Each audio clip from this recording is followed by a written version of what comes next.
We're glad you're hanging out with us today. It's a special episode. We're in a good mood, but we're about to tell you about some crazy white shit. Nigganetics. Let's go.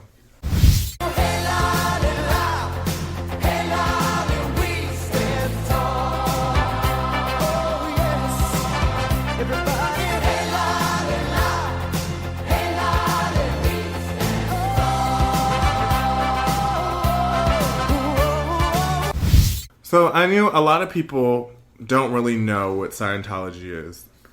And frankly, most of the people who are in Scientology don't either. Right. But Scientology is essentially this new religion of the 21st century that's supposed to be the new way of life. Using technology to free your mind and help the planet and all of mankind to be better people, to love one another, and some other kumbaya shit. Right. But it's really more like, oh. Yeah. Because it's like a cult. Yeah, it's like forward. So Jade and I are going to hear him break it down like, you know, what like only we can. Yeah. So bust it, right? Back in the 50s, this white nigga named LaRon. LaRon Hubbard. His real name is Ron L. Hubbard. Just L. Ron Hubbard for those who want to research, but for all intents and purposes, we're going to call him LaRon. Yeah, so LaRon Hubbard. God, he had horrible teeth. They were so bad. They had every color of brown, which is so weird because there's no black people in Scientology. That's not true. Well, yeah, we'll talk about that later. We will get to that. Yeah. But he wrote this book. Well, first of all, L. Ron Hubbard used to be a science fiction writer. That's what he started off as. Like, he wrote, like, you know, about Mars and Venus and, you know... Xenu. And, like, Jabba the Hutt and shit. Right. And he Rest in peace, Carrie Fisher. Yeah, rest in peace. And Debbie Reynolds. Yeah, damn.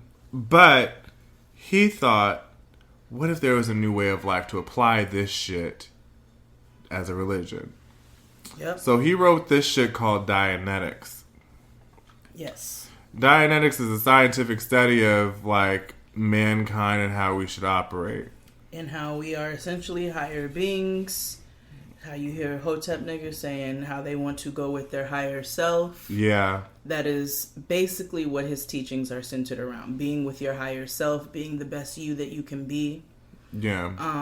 And to the point where you can will yourself, like, well, physically, because your mental is so healthy. Yeah. So he uses an example in Going Clear. The movie on HBO. Yeah. Cop one of your niggas, you know, logins, HBO Go or HBO Now. Use, you know, your unlocked Fire Stick. Mm-hmm. Yeah. Oh, I'm about to get one on Friday. Me too, bitch. Oh my God. It's litty. It is so lit. Yeah. So, make sure you use that to watch Going Clear. Anyway, he says in Going Clear, for instance, if you're in a car accident and, you know, they show a car flipping over and you're hurt, you use that ability that you have to make yourself feel better from that car accident to where this car accident no longer will impact your life. Yeah, so essentially Scientology is supposed to turn you into Wolverine. Right. Yeah. So it evolves and he develops this other thing called the Sea Organization. SEA. Yeah. Which is people who are devout members of this religion and they used to live on a boat. He used to be in the Navy. And really it came from... So... Okay. This nigga's crazy. Mm-hmm. So we already touched on the fact that back in the UK, he used to write science fiction. Yeah. He used to write science fiction articles in magazines along with other science fiction writers, right? Mm-hmm. And pretty much his stories are what Scientology is based off of, like we said. So he met this woman, right? His wife. Mm-hmm. And he told her all this stuff. You know, he was, what did he say? He was shot? Mm-hmm. He said he was shot. Like, all this stuff, all this bad stuff happened to him when he was in the Navy. Just like niggas do, lie. lied. He lied. When they showed his papers from being in the Navy, all it said was he was fully capable and able and willing to serve. Mm-hmm. Like, there was nothing wrong with him. Mm-hmm. Physically able. Yeah. So there was one small thing that happened to him. Nothing. Like somebody knocked him in the elbow or something. Yeah, like he stubbed his toe, girl. So there was that, and right? he willed himself back to health from that. So, whatever. He's in the Navy at that point. I don't remember if he went AWOL or whatever. He was shooting at some Mexicans and was essentially banned from the UK. Mm-hmm. So, he decides he's going to take residence on a boat.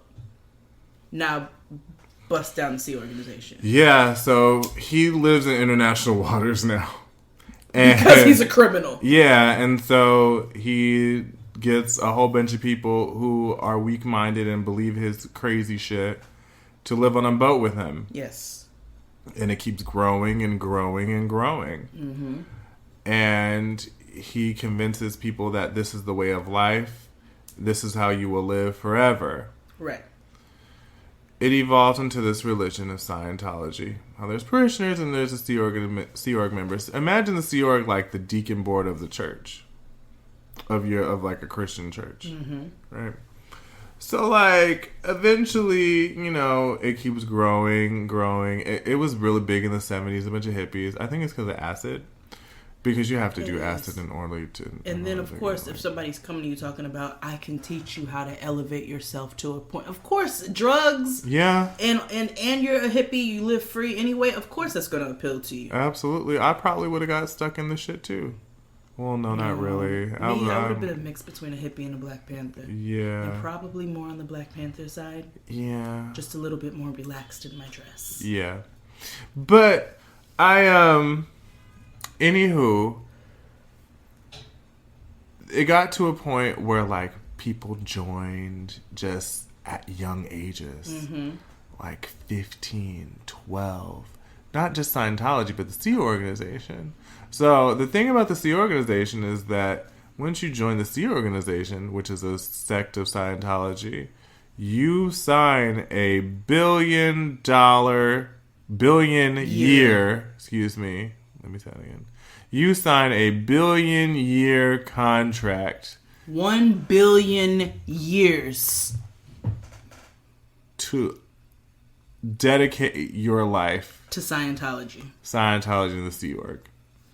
Now, when you're in the Sea Org, you live amongst other Sea Org members. You don't live a civilian life. It's really like being in the Navy. Yeah.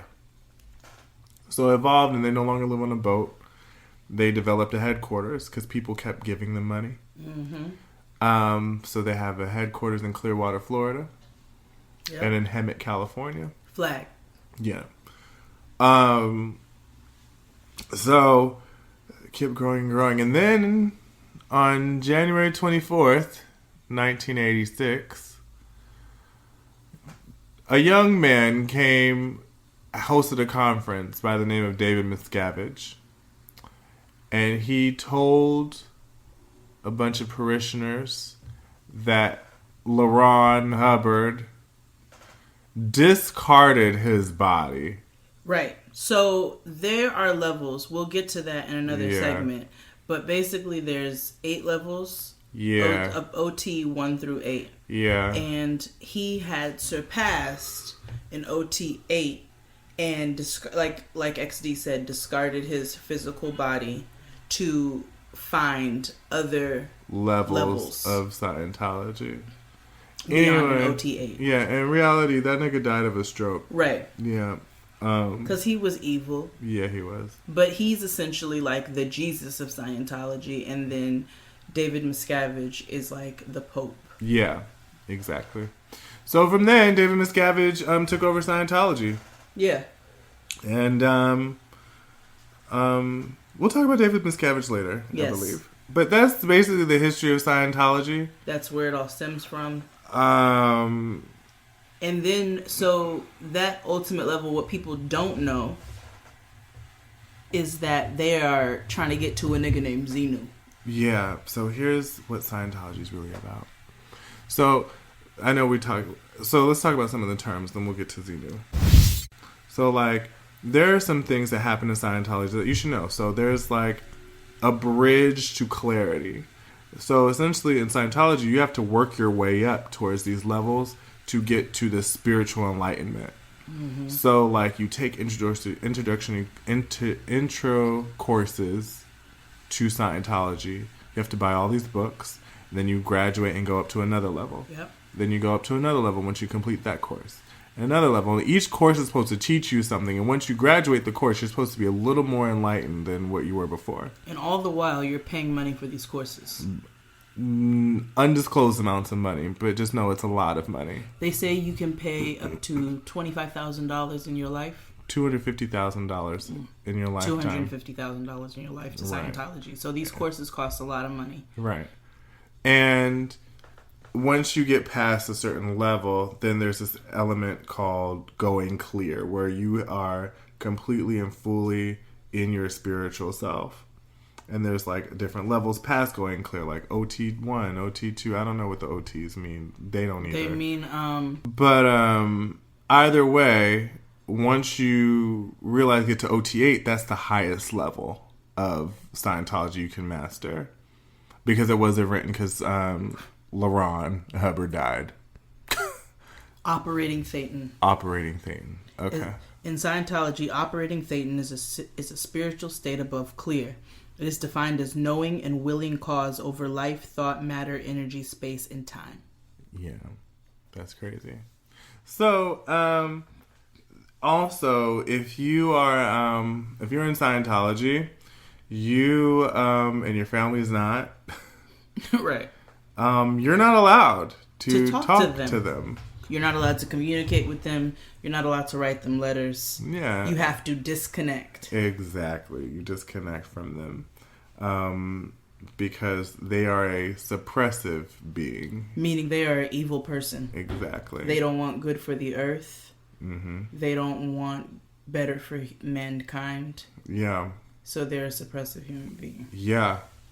Which is like you, Mima, just no contact. Nope. No man. Nope. Mm-mm. Wait. So somebody tweeted us, and I missed it, and then I caught it later on about that last episode of Leah Remini's show. Mm-hmm. And she was like, I wonder if Jade caught what they said about the dog. And I hollered because... Wait, what happened with the dog? So they said in that episode... So remember, he had disconnected. Or he left Scientology or whatever. So he was disconnected. And the neighbor was a Scientologist. Mm. And so she went to the wife, who still was a Scientologist at the time. Mm-hmm. It was like, how are we going to handle this with your children? Blah, blah, blah, blah, blah. And, you know, like, they can't come over, stuff like that. But the dog would go over to the neighbor's house. And the neighbor even put a doggy door in her house because the dog would go over there so much. So she's, like, trying to talk about, like, how she's going to handle the disconnection with the family, with the kids, and all of that. She's like, but I don't want to disconnect from your dog. That's because white people value animals' lives. She was like, I don't want to disconnect from the dog because, you know, the dog, like, doesn't know. It's sure, you know, it doesn't know what's going on. So I'm very attached to it. So I don't want to disconnect from your dog. So, like, I'm not going to talk to you, but I just want you to know your dog can still come to my house.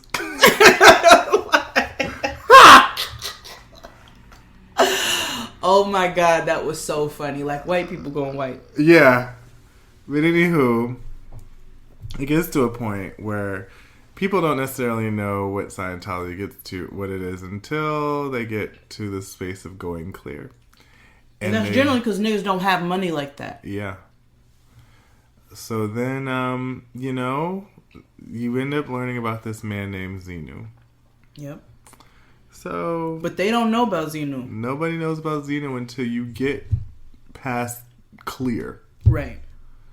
And you learn about this being named Xenu, which is an overlord of everybody and protector of body thetans. Oh, thetans are little personal aliens that go in and out of your body. Right, which is why when you die, they don't say die.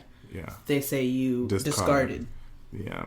But thetans are like little atoms that go... They're aliens that go in and out of your body. Aliens. Yeah, aliens. Again, aliens. Aliens. Yeah. In your body. Yeah. In and out of your body. That control everything that's happened. This conversation right now is being had. This podcast is hosted by 2 aliens. Yeah. Because the thetans that are going in and out of our body. Right. Yeah. So... God. Keep that in mind. Yeah, every time I talk about this, it sounds crazier and crazier. Like trying to make sense of it. Because I was like, we should do a whole show about Scientology. As I'm talking, I'm like, yo, this is whacked. God damn, this is crazy as shit. It is. Shit. So anyway, Xenu is what they believe in. Xenu is his overlord, and in an alternate universe, in another planet, there's a world that's just like this. There's people on there that look just like you and me. Mm-hmm. And they represent who we are, and Xenu looks over them. Yes. Which means that he looks over us, or people who believe in Scientology. Mm-hmm. Yeah. Xenu is also a fictional character from one of his earlier stories. Yeah. That he wrote as a child. Right. So, Xenu. Yeah. So essentially Scientology is based off of Archie comics. Right. Yeah. So, yeah. I mean, there's totally a whole bunch of other terms and shit, but I think that's just... That's the basis. That we can make sense of. Question mark? Yeah. Oof, God. We just had to, let y'all know this shit is whacked. Oh, and then there's auditing. Yes. Auditing is so important. So we've spoken about it before, but again, so basically, you hold 2 cans of beer. Yeah. King size. King size beer. Yeah, Cobras. That are hooked up to... a pacemaker. Exactly. And it has a dial on it. Mm-hmm. And you hold on. And so the person on the other side, who is part of the C organization, is also a trained auditor. Yeah. So they have been trained. They have also paid money for these classes.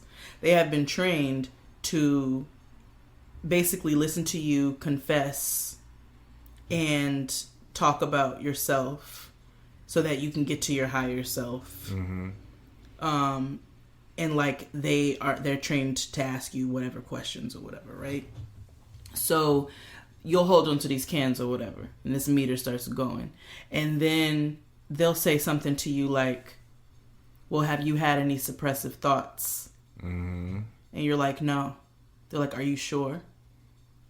You haven't had any questionable thought. They're interrogating you. It's an interrogation, and people do it for years, and they record everything that you say. Everything. And I guess if you say enough, no, I haven't had any, then they'll just move on or whatever. Yeah. But that's when you now are getting to this level where you are.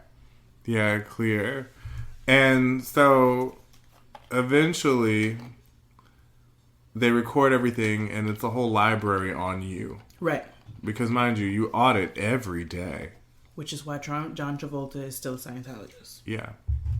Because they have dirt on you. Right. And if you ever decide to leave Scientology, they will use anything and everything they can against you. I let him play with my booty hole. That's John Travolta confessing. I killed Whitney Houston. Brandy.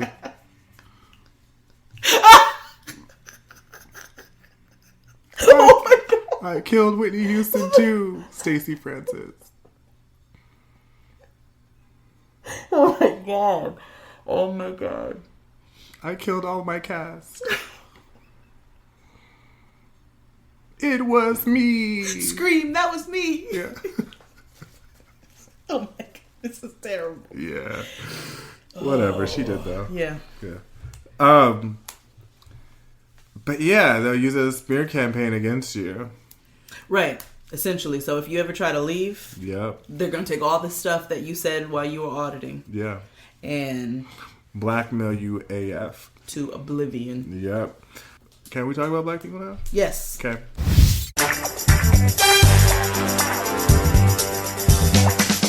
Who's the black private dick that's a sex machine to all the chicks? You're damn right.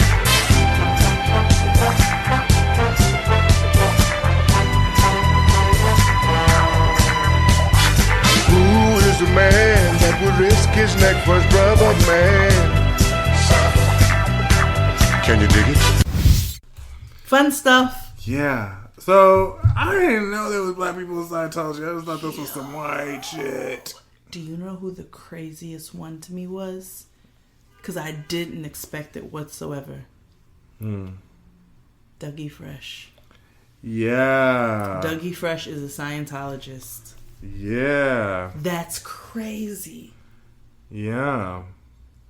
Black people know better than that. Like, we know better than to believe in somebody named Xenu. Right. But they don't know, nigga. Look at David We'll get to him. You said we were going to get to him. Mm-hmm. All right. Whatever. Dougie Fresh is a Scientologist. Chef. So, Isaac Hayes. I mean, that doesn't surprise me only because of the fact that he was in the white women, he was in the white girls and that white girl. If you know what I mean? Yeah. Yeah. So, you know.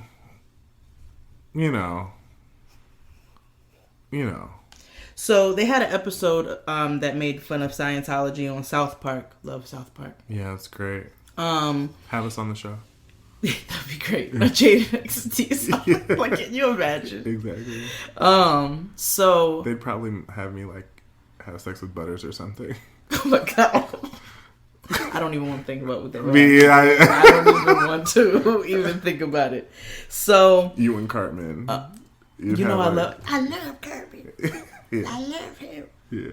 Yo, those are my cheesy puffs. Yo, those are my cheesy puffs. You'd be his first black girlfriend. I would. Yeah. Hi.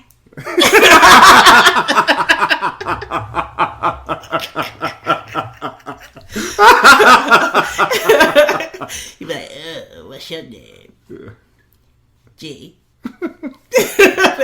And there you go. Yeah. So, anyway, yeah, Isaac Hayes is a Scientologist. Yeah. But do you recall the most batshit crazy bitch of all?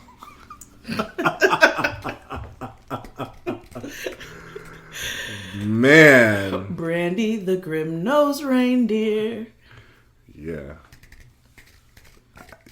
I was trying to think of something to do with her eyes, but I couldn't think of it. They're enemies. Yeah, they're disconnected. They're suppressed from each they're other. Disconnected. One's in the Sea Org, one's not. Yep.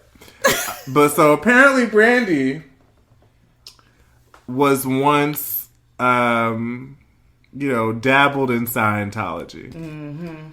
So it was reported to me via Twitter Source. that, she took a couple classes and she said it wasn't for her. Now, the way Scientology has been explained to the rest of the world, that it's not something you dabble in. It's not like, like how, you're into girls in college and then you just marry a man afterwards. Like, you know what I mean? Mm-hmm. It's not like that. Like, once you start, you don't really, Well, unless if you escape. No, because or you quit. I want to say, if I remember correctly, Fran said on an episode of The Friend Zone that her mother was invited to a Scientologist church And then she told her, like, get out of it, like, get away from those people. They're crazy. But I feel And like then that's that like was a it. one-time thing, though. But from, like, she went to that event, She though. front row and center. And every episode of Leah Remini's Scientology Aftermath, they show that clip. They sure do. I'm about to watch it. Yep, and Brandy is right there, right next. And then somebody was like, oh, she was just a guest of an event. She was clapping and singing and she knew all the Right words. next to Leah Remini's husband. Right. And we all know Leah Remini was deep in it at the time. Yeah. Hella. So, you know, I'm not sure if Brandy is still a member now. I don't think so. She's too vocal, so I feel like she would have already said something about it. Yeah. Like, she would have already, like, advocated for it if she really was a part. Yeah. Which is weird because, you know, their daddy is like a minister. Well, that don't mean anything. Brandy, remember when she lied about being married? Yeah, but that's also because, you know, her mother's a jackal. Woo, that woman is a hyena. Yeah. She is. But, you know. Yeah, I don't think she... But I remember when they were saying Will and Jada dabbled in Scientology. Girl. I remember that being a rumor. You know Gina Waters and her husband? Yes. Dabbled in it. No, not even dabbled. Like, they was in it. And they had to disconnect. Oh, did they? Yeah. Where'd you read that? Girl, I told you, Leah tweeted it. I remember, Girl, let me show you. Tisha Campbell tweeting something like, you know, she fully supports Leah Remini, so that led me, you know, like, obviously you're not a part anymore because you're vocal about this, but I didn't know they were, like, in it. That's why I'm in it. I'm in it. I'm in it. Well, while you look that up, there's a couple celebrities. There's a lot of celebrities who are Scientologists, but notably Kirstie Alley, Laura Prepon, Alex. Hot Donna is a Scientologist. She sure is. Shut the fuck up. And she's all in it. Really? Like, there's quotes of her on the internet, like, saying positive things about Scientology and how it's elevated her life and taught her to be a better person and taught her to be this, like, enlightened person. Beck is a Scientologist. Oh, like Son Emperador, I'm a Loser, baby? Mm-hmm. I told you Kirstie Alley is a Scientologist. We all know John Travolta. We all know Tom Cruise is deep in it. Like, David Miscavige is all the way up his anal cavity. Is in more ways than one because they... Mm-hmm. Jasmine green tea. Yeah. No, see, look. She said, Tisha was like, I ran into my friend Leah Remini at the nail salon. I love this woman so effing much. And Leah retweeted and said, and let it be known, you are the only friend who was told to disconnect from me from Scientology who said no. You are as loyal as they come. And then someone was like, I didn't know Tisha was in it too, but I'll assume she's out now. And then Leah gonna respond, she's out now. That explains why they went broke. Paying for all those courses. Yeah. And then trying to live a life too. Yeah. That's probably why they had all those tabloids on in the supermarket where it would talk about Will Smith and Dwayne Martin were lovers and this and that because they were trying to smear them. Oh, it is all coming together. Oh my God, I'm so enlightened. So yeah, it makes sense. Scientologists are behind that. Yeah. They're the ones who sold those stories. Yeah. And told the tabloids that Dwayne Martin and Will Smith, because Will Smith and Jada, I don't know if they were in it or if they were dabbling. I'm not sure which one, but I heard that they were in it. Yeah. And if that's the case, that explains it. That explains Because that was so random for those stories to come out. Like, those were very random stories. Although I believed it. Well, you know, they have all those rumors that Will and Jada like to, you know, all these young niggas like to swing. Yeah. All these young niggas like to swing. Yeah. Mm-hmm. Yeah. But I still believe I mean, it's not far-fetched. it. Yeah. So, anyway, that makes... Wow. And I literally, as I was thinking that I was saying it, so y'all heard it with me. Yeah. It makes sense, right? Mm-hmm. So, there's that. Look at that. Damn. Mike Renda was right. Yeah. They really do. They go after you. They do. So because they're famous, they went after them by putting something like that into the tabloids. Damn. The other lady that killed Whitney Houston, Stacey Francis, is in Scientology. Oh, you know. She's saying happy birthday to Tom Cruise at one of his birthday parties on a boat. Ooh. Yeah. That sounds like, of course it was on a boat. Yeah. But, like, it's crazy how, like, they are so, like, they orchestrate his whole life. They sure Like, do, because I saw this year where they said he didn't spend Christmas with his daughter, with Suri, because he spent it with the Scientologists. That makes sense. I wonder if his kids are in Scientology, because I don't think they talk to Nicole.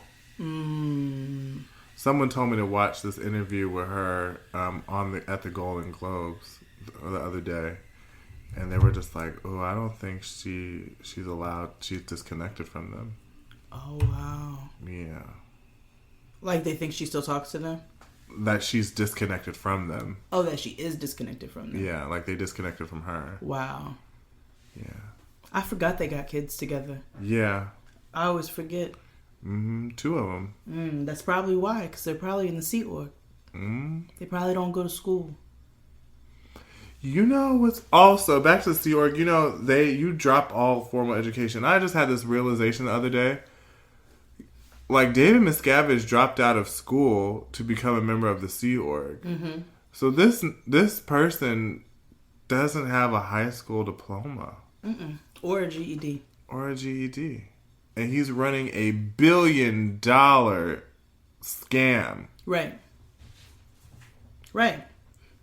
And treating it like a cult. Like most of these people who escaped or whatever, they did not have any formal education unless they got it beforehand. It's like this nigga learned about slavery and said, "Stop, I'm good. Yeah. I don't need nothing else." Yeah. And then he ran off, the little leprechaun that he is, and took over Scientology because Ron L. LaRon was too old to do anything and too sick. And nobody wanted to say that he was sick because you're not supposed to be sick in Scientology.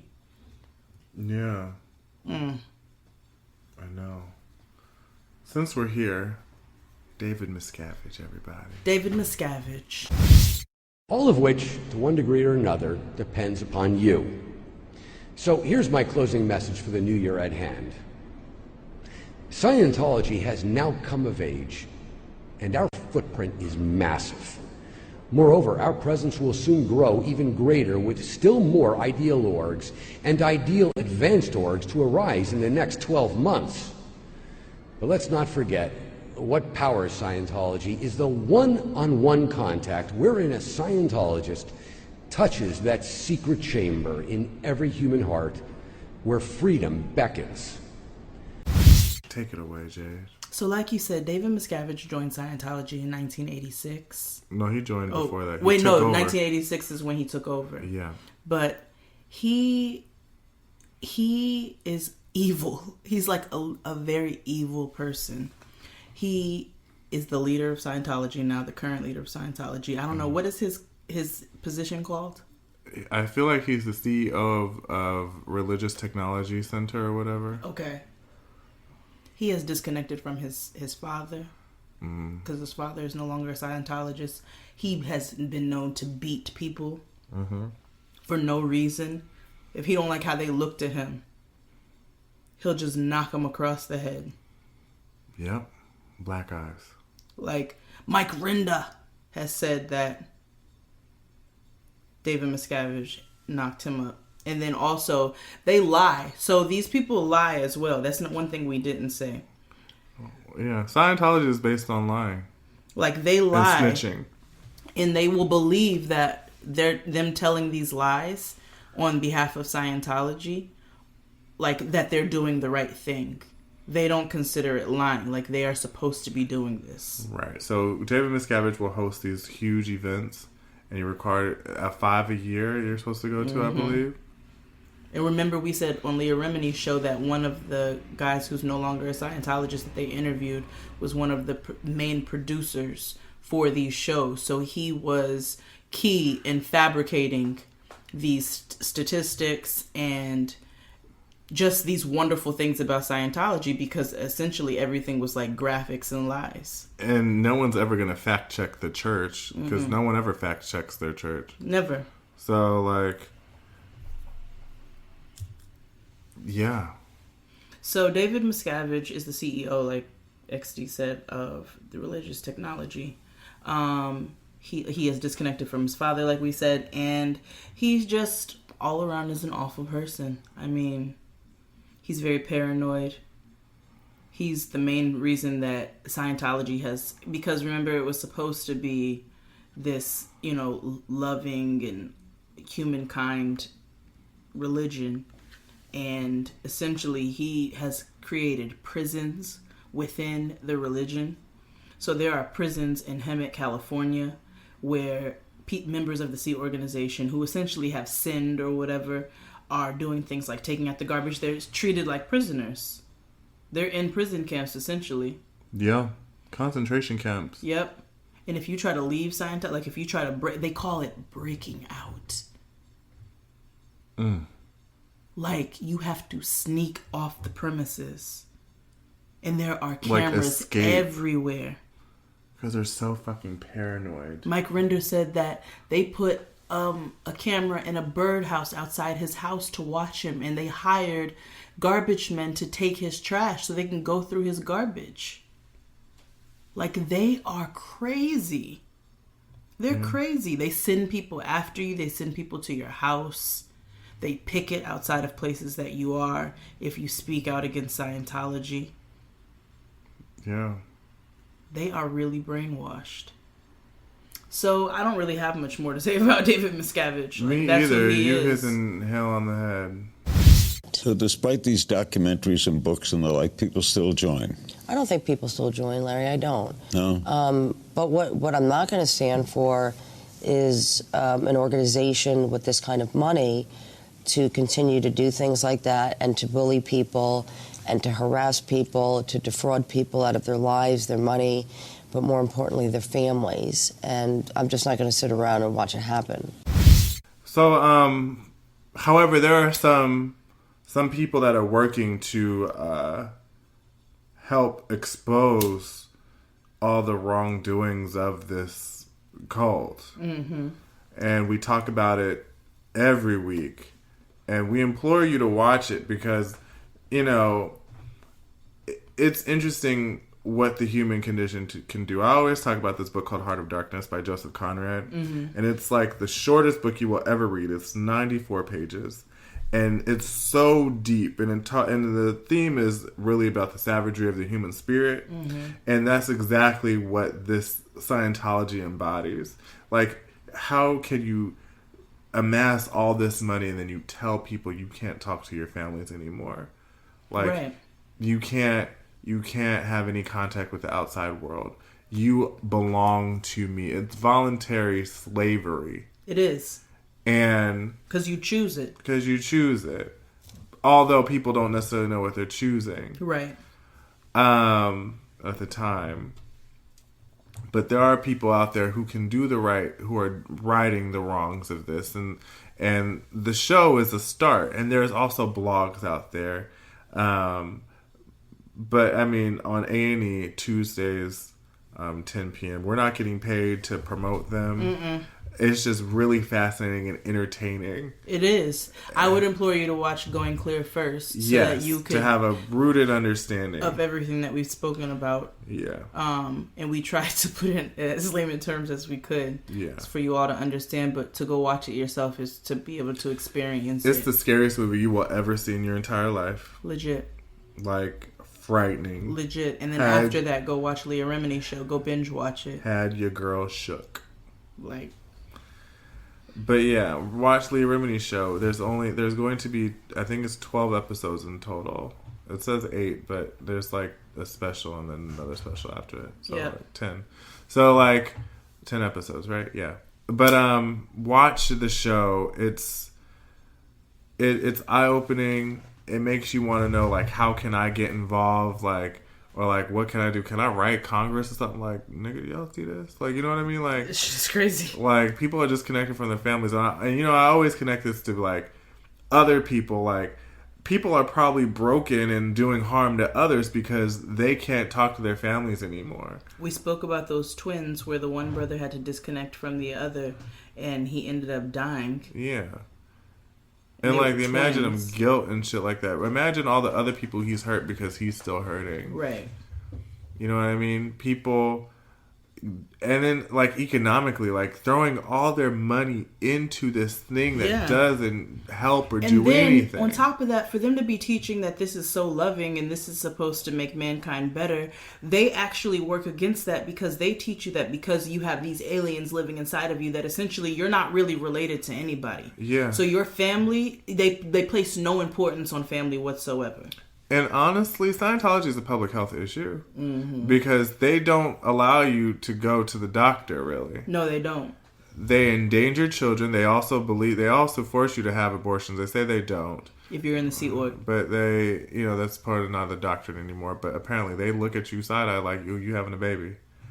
But also, if you, like, snap, because the number one enemy outside the IRS is psychiatrists. They will do anything and everything for you to not be in a mental institution because they're going to be like, oh, you're a Scientology. None of this shit is real. And this guy broke away on this special in 2020 last week. The people that saved him were, he had to check himself into a mental ward. And that's how he was deprogrammed. Wow. And... deprogrammed. Yeah, that's what he said. They're also like anti-gay. It's a lot, like, heavy, and I can't tell people what to believe and what not to believe. But I'm gonna go out on a limb here and say, just don't do your research before you think about joining something, especially something like this. That's all I can say about it. But Leah Remini and Mike Render are doing really fantastic job about it. People are like, oh, like the Church of Scientology responded like, oh, they're getting paid to do this. And she responded like, hell yeah, I'm getting paid. Right. Why shouldn't I be getting paid? I'm doing work. Preachers get paid all the time. I'm showing people what y'all are really doing. Exactly. You don't like it. So yeah, I'm getting paid. You getting paid, so am I. Yeah. What's up? Exactly. So let's get fun. Yeah. And now that you all have an understanding of Scientology, a lot of these songs may make sense to you. So we have a Church of Scientology playlist because they don't have hymns. Nope. So we figured we'd help them out a little bit. Yeah, so we created our own. Yep. So I put together a playlist. I have no idea what's on this playlist except for one song. I would not tell him Okay. what was on the playlist. And a lot of these apply to some that, you know, sometimes they apply to the terms, but we'll go through. And you know we love a playlist. Yeah. So the first song was XD's choice, so I'm gonna let him introduce it. Yes! Ha, I love this song. It's Dakota Moon, Looking for a Place to Land.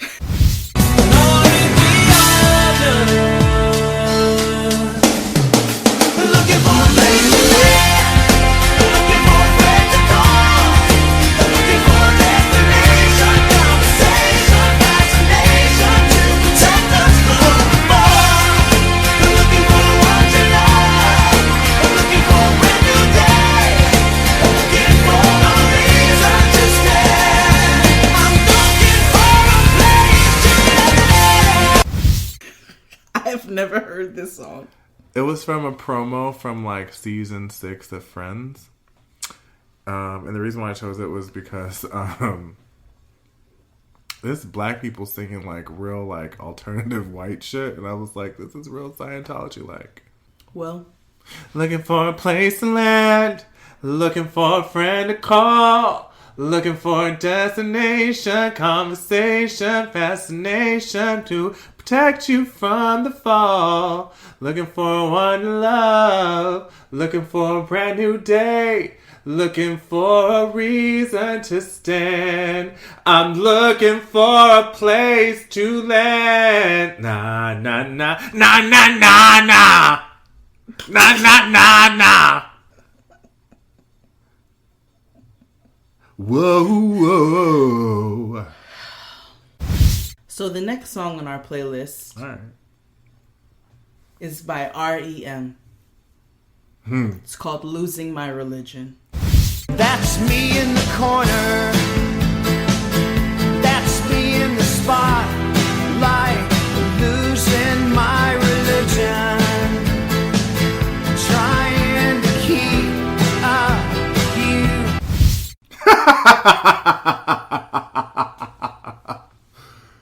That's me in the corner. That's me in the spotlight. Losing my religion. The next song on the playlist, the lyrics don't really apply to anything. I don't think they apply to anything. All right. And they don't really apply to Scientology, but the whole feel of it is very like Scientological or whatever you want to call it. Okay. Because I said it to you earlier. This is the only one I said to you. This is by Owl City. It's called Fireflies. You would not believe your eyes if 10 million fireflies lit up the world as I fell asleep. 'Cause they fill the open air and leave teardrops everywhere. You'd think me rude, but I would just stand and stare. Yeah.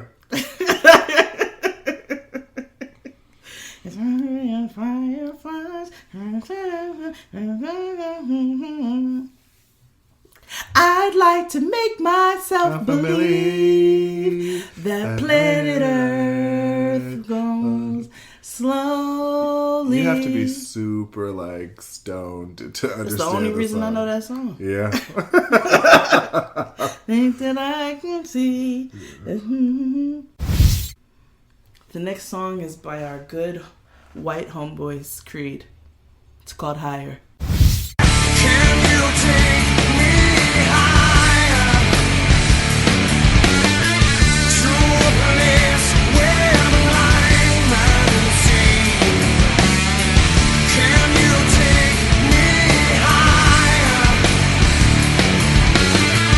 to a place where golden streams? Can you take me higher to a place where blind men see? Can you take me higher to a place where blind men see? Let's go there. Oh, let's go there. Oh, there. I wanna go there again.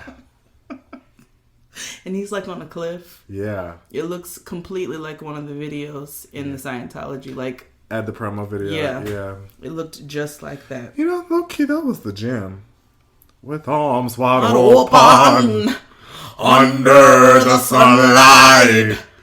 Welcome to this place. I'll show you everything. With arms wide open. The next song on our playlist really more so applies to how the church handles the members. And basically it's Rihanna's Bitch Better Have My Money. Blah, blah, blah. Louis 13 and it's all on me, nigga, you just bought a shot. Kamikaze, if you think that you gon' knock me off the top. Pay me what you owe me. Y'all should know me well enough. Right. Please don't call me on my bluff. I will put out tabloids that you're gay. Yep. The next song is really more so dedicated to David Miscavige because like we mentioned earlier, he's very paranoid. Insane in the membrane. Yes. And he if you even look wrong, he don't trust you. Yeah. So it's Solange's Weary.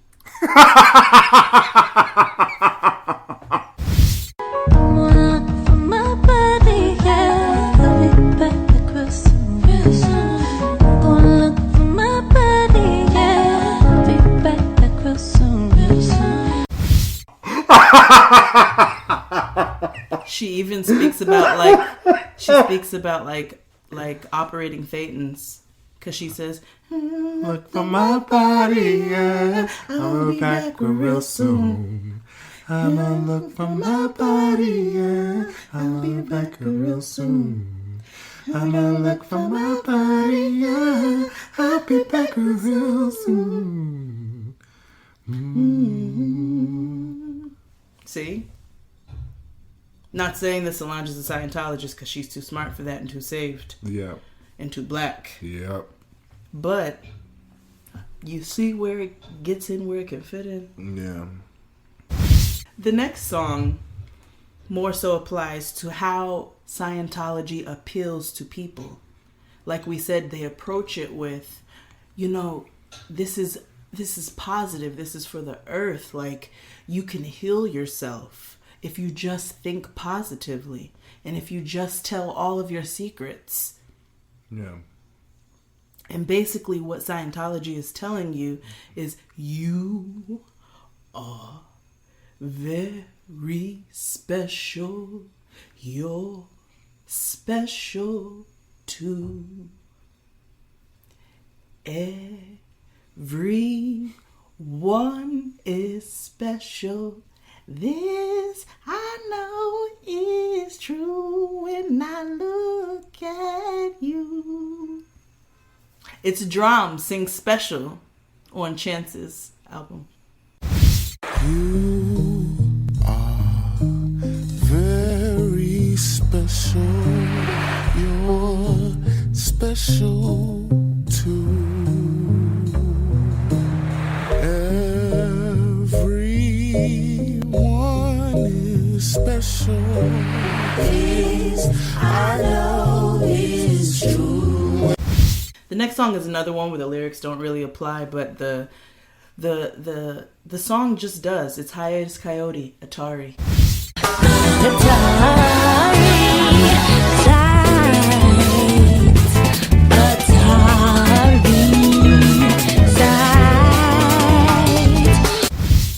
I love that song. I love that album. Yeah, me too. That album is so good. It's so good. None of the songs make sense. None of the lyrics make sense. Exactly.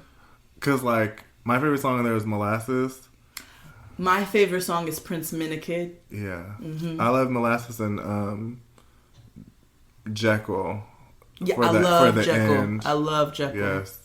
The fact that we're even discussing this and these lyrics don't make sense. Yeah. Noah loves Hiatus Coyote. Yeah. She dances to them. By the fire, she was getting it in the shower. Yeah. The next song is by a nigga who might as well join Scientology because Kanye he's West. crazy as cat shit. No, B.O.B. The song's called Flatline. Free thinking, got the world at my neck, huh? And my paranoid picture Malcolm X in a room full of pigs trying not to bust a sweat, ayy. And it's a dedication to him believing that the earth is flat and all of us are stupid for not believing that the earth is flat. Low-key had to think about who that was. Is he still with us? Barely. The next song is dedicated to those who are disconnected. Damn. It's actually one of my favorites. It's by Chicago, and it's called Wishing You Were Here. Sleepless hours and dreamless nights and farawways. Ooh, wishing you were here. It's so pretty and so sad. Yo, you were like a cast member from Cheers. Like, sometimes you wanna go where everybody knows your name. Dun, dun, dun. And they're always glad you came. You wanna be with people on the same. You wanna go where everybody knows your name. Tall salad and scrambled eggs. That's me. Yes, that is you. They're coming again. Thank you, Seattle. Good night. And then the next song is by a Scientologist, who we mentioned earlier, Beck. And the title is It's All in Your Mind. Well, it's all in your mind. It's all in your mind. It's all in your mind. It's all in your mind. You know, I in my angsty years in the 90s, I liked Beck. You seem like you like Beck and Fiona.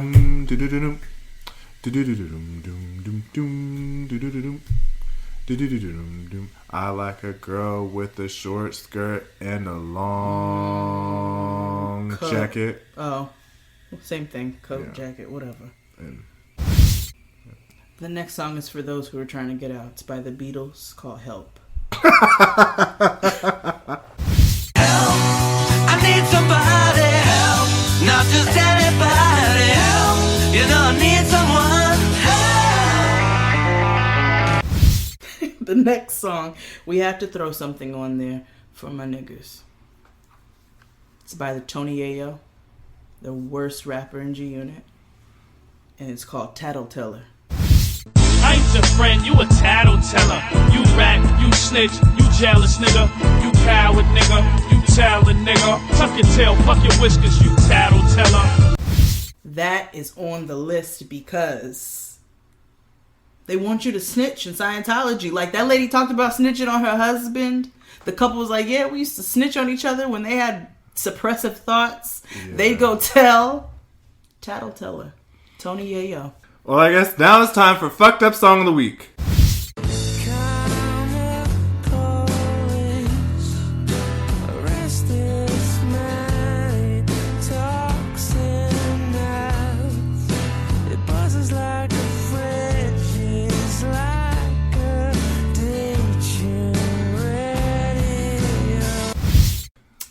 So the final song on the playlist is by Radiohead, which is personally one of my favorite bands. And the song is called Karma Police. Karma Police, arrest this man. He talks in maths. He buzzes like a fridge. He's like a detuned radio. Karma Police, arrest this girl. Her Hitler hairdo is making me feel ill, and we've crashed her party. This is what you'll get. This is what you'll get. This is what you'll get when you mess with us. Karma Police, I've given all I can. It's not enough. I've given all I can, but we're still on the payroll. Oh my God. This is what you'll get. This is what you'll get. This is what you'll get when you mess with us. For a minute there, I lost myself. I lost myself. Phew, for a minute there, I lost myself. I lost myself. For a minute there, I lost myself, and it continues on.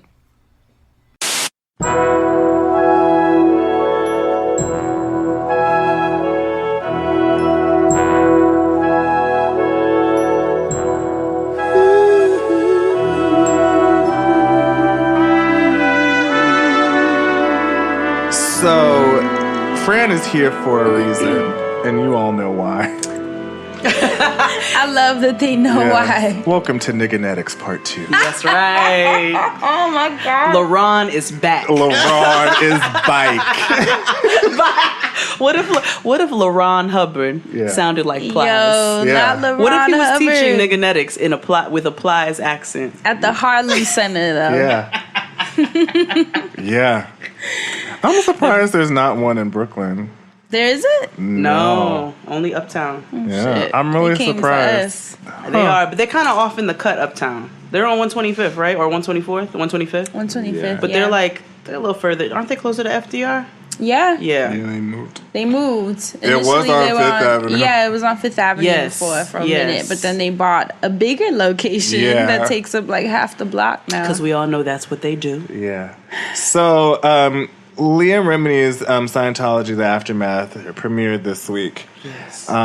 Season 2. And y'all know we were like waiting for it. Y'all are so funny. Where did this obsession we formed start? a movement. It's his fault. Who started this? Actually, I don't know, because on our very, very first episode of Two Guys and a Girl, we mentioned Scientology and how we were against it. And that was almost 4 years ago. We mentioned that Mimi was a Scientologist. But Mimi I didn't know a lot. Faust. Olu Mimi. Love and hip hop. Oh, wow. Atlanta Didn't Mimi. see that. Mm-hmm. She's coming up in new episodes of Lee Remini's Aftermath. Wow. Yeah. Yes. Wow. So, I don't know. I think Scientology has always been one of those things that are just like, this is odd. And then when Going Clear happened, you talked about it for years. Yeah. Yeah. And I'd never watched it. Yeah. And then I guess that's when it hit everybody. Yes, because that's when I realized. He kept telling me, he's like, watch Going Clear. And I'm like, all right. It's the most frightening movie I have ever seen. Because white people are aliens. Oh my God. They are, like, you've seen what's happening in Charlottesville. Like, white people are aliens. Like, they make no type of sense. You see those faces?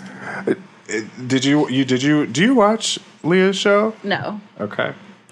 I don't think you need to. Is it triggering? I wouldn't say it's triggering, but it's one of those things where if you've gone through it, what exactly are you watching? Yeah, that's true. So if you didn't know, Franifer was Franifer. Yeah. Oh my God, that's terrible. Was once a member of COS. Mm-hmm. Oh, and XD and I have formed a movement. Yeah. You want to tell them what it's called? Yeah, it's called Nas. Nas. Yeah, niggas against Scientology. So all you got to do is just be a nigga and be against Scientology, and you're in. You down? Yeah, there's no hazing. Yeah, no. We don't do that. No million-year contract. No. Okay. No million. No it's a billion. negative $1 billion contract. Yeah. You just sign this negative $1 billion contract. You can be down. Billion. Yeah. Mm-mm. Okay. So since you're here, Jade and I have 21 plus questions for you. I'm ready. They range from very deep existential questions also to very, very superficial surface. Nigga, why the fuck you asking me those kind of questions? So let's start.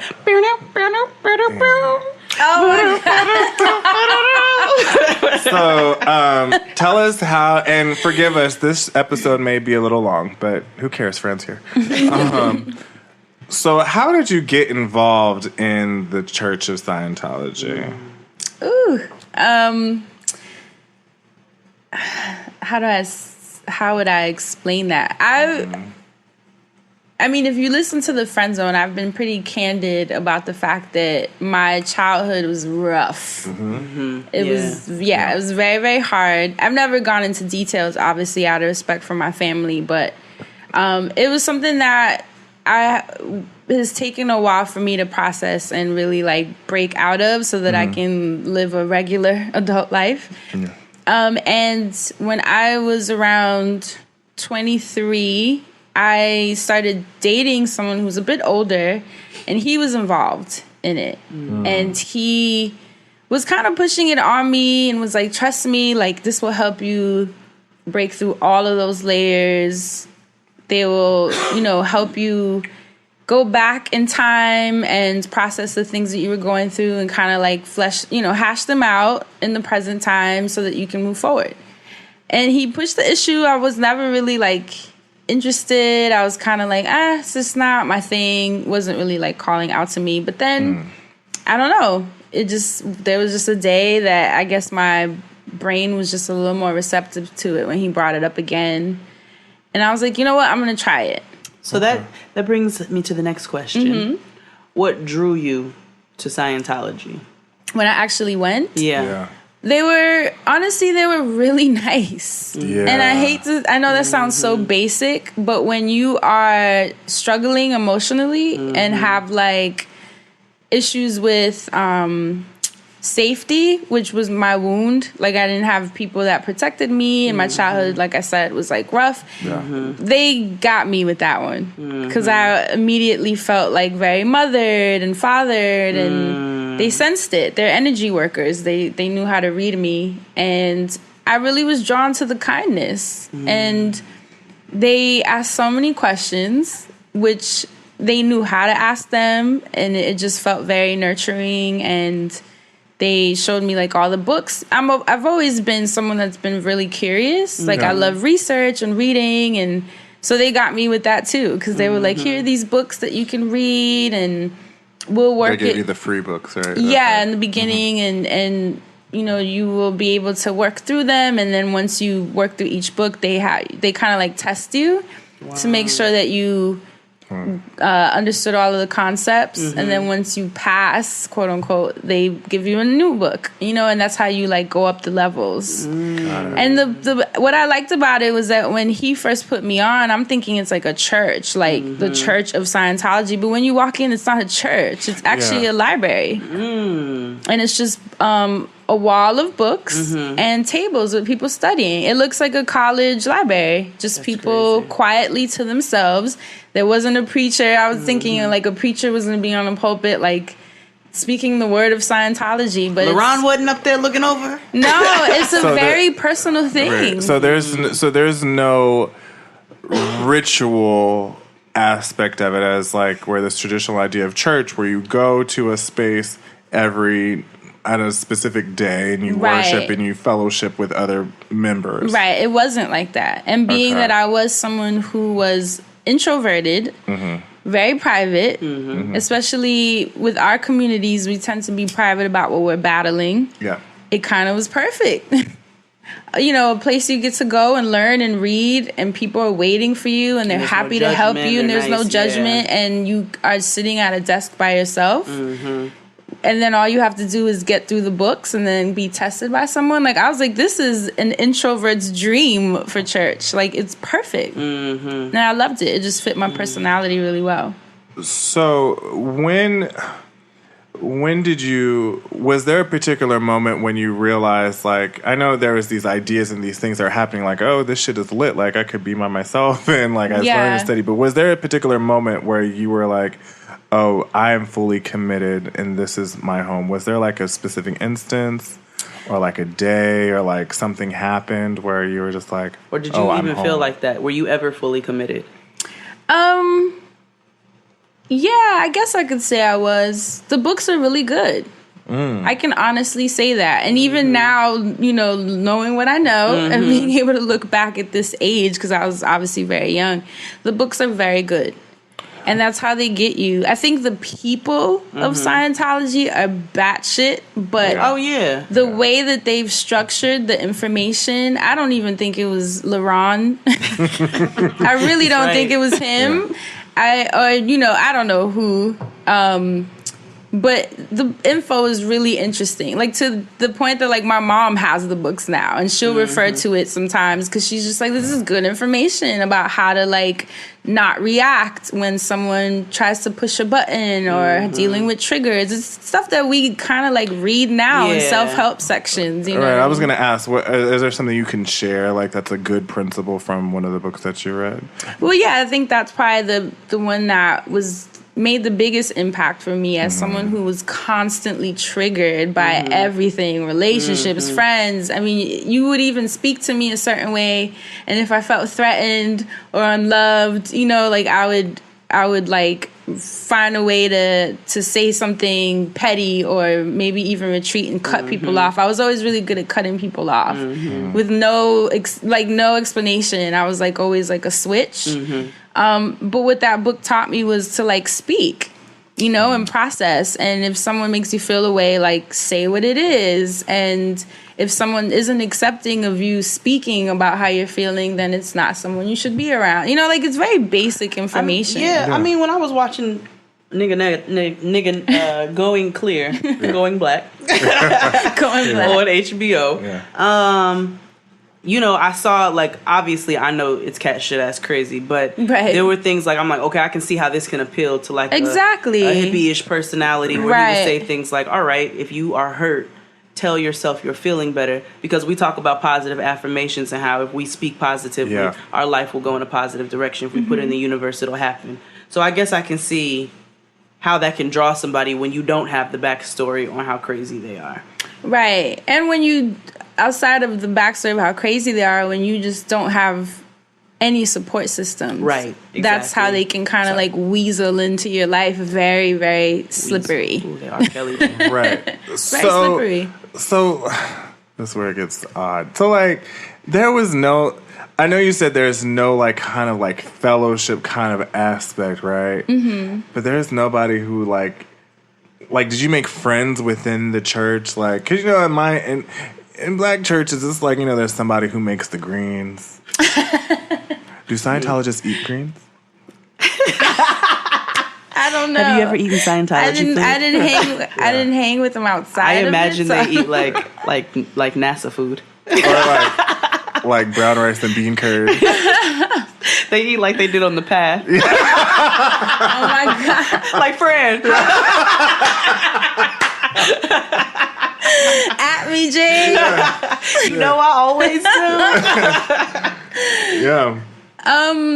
So you're asking if I like socialized? Yeah, that's the basic. Not outside of the building, because I was still from the hood in Harlem, and I was like, I don't have random white people coming in my building, and I don't go to random white people's buildings. It's just kind of cold. Hang out with you, right? And you are a 40-year-old white man. I have no business even knowing what you do on the weekends. So how did you reconcile that? Because essentially, and we'll talk about race and Scientology later, but how did you reconcile that where like I'm in a white space learning about whatever it is that you learn about at that particular level, but how did you kind of reconcile that? I mean, even though you were very young, I'm going to assume that you were still very, very black.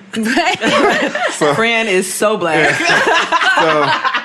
So how did you kind of like deal with that? Because I can imagine that's an odd space to be in. Right. Well, it wasn't new to me in the sense that I had been to a white college, a private white, predominantly white institution in Ohio. Oh. So, and then my high school, I went to Riverdale. Anyone from New York knows it's the number one high school in the country. Yeah. I think at the time you pay like... The days are getting shorter, and you can feel it in the air. Yes, it's that time of year. Pumpkin is finally back at Dunkin'. It's the cozy you've been craving all summer long, now in your cup at Dunkin'. Pick up all of your pumpkin favorites, like the signature pumpkin spice iced latte, or a pumpkin iced coffee, and bakery items like pumpkin donuts and muffins. Sip into something comfortable to celebrate the start of cozy season. Use the Dunkin' app for contactless ordering. America runs on Dunkin'.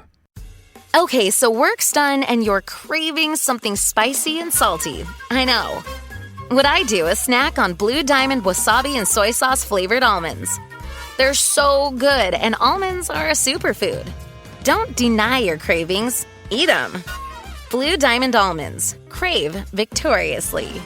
$50,000 a year. Like, it was a really wealthy sort of upper echelon. Pause on that. Have you ever gone to Riverdale? Like the Bronx? Yes. It's gorgeous. Yeah, Tracy Morgan live up there. It doesn't look like you are in New York. Well, that's why it's called Riverdale, New York. They don't even claim the Bronx. No, they don't claim the Bronx. Yeah, it's a different it's the Bronx. It's like Kingsbridge. Riverdale. That's beautiful. I used to live in Kingsbridge, so I lived close. Not far, yeah. Yeah, but I lived in the hood, so right next to the PJ. So after that, I drove through recently. And I was telling Tristan, I was like, nigga, those houses look crazy. I have never been back there. It's like a different world. It is it's a completely like different world. Now. Yeah. No, Westchester looks like the PJs considered. Really? Next to Riverdale. Imagine I was living in the projects going to that school. So my life was... Talk about duality. I'm like, and that can fuck with you. Of course it did, because these kids are pulling up in Bentleys or with their drivers dropping them off. And then I had to, when the train left us on 242nd, the one train, we had to walk up, like there was like a hill. And there was always the black kids, and we would get to class hella sweaty. Because you had to walk up these stairs that the jocks used to like train, but meanwhile we're like walking because there was no other way for us to get up the hill. Right.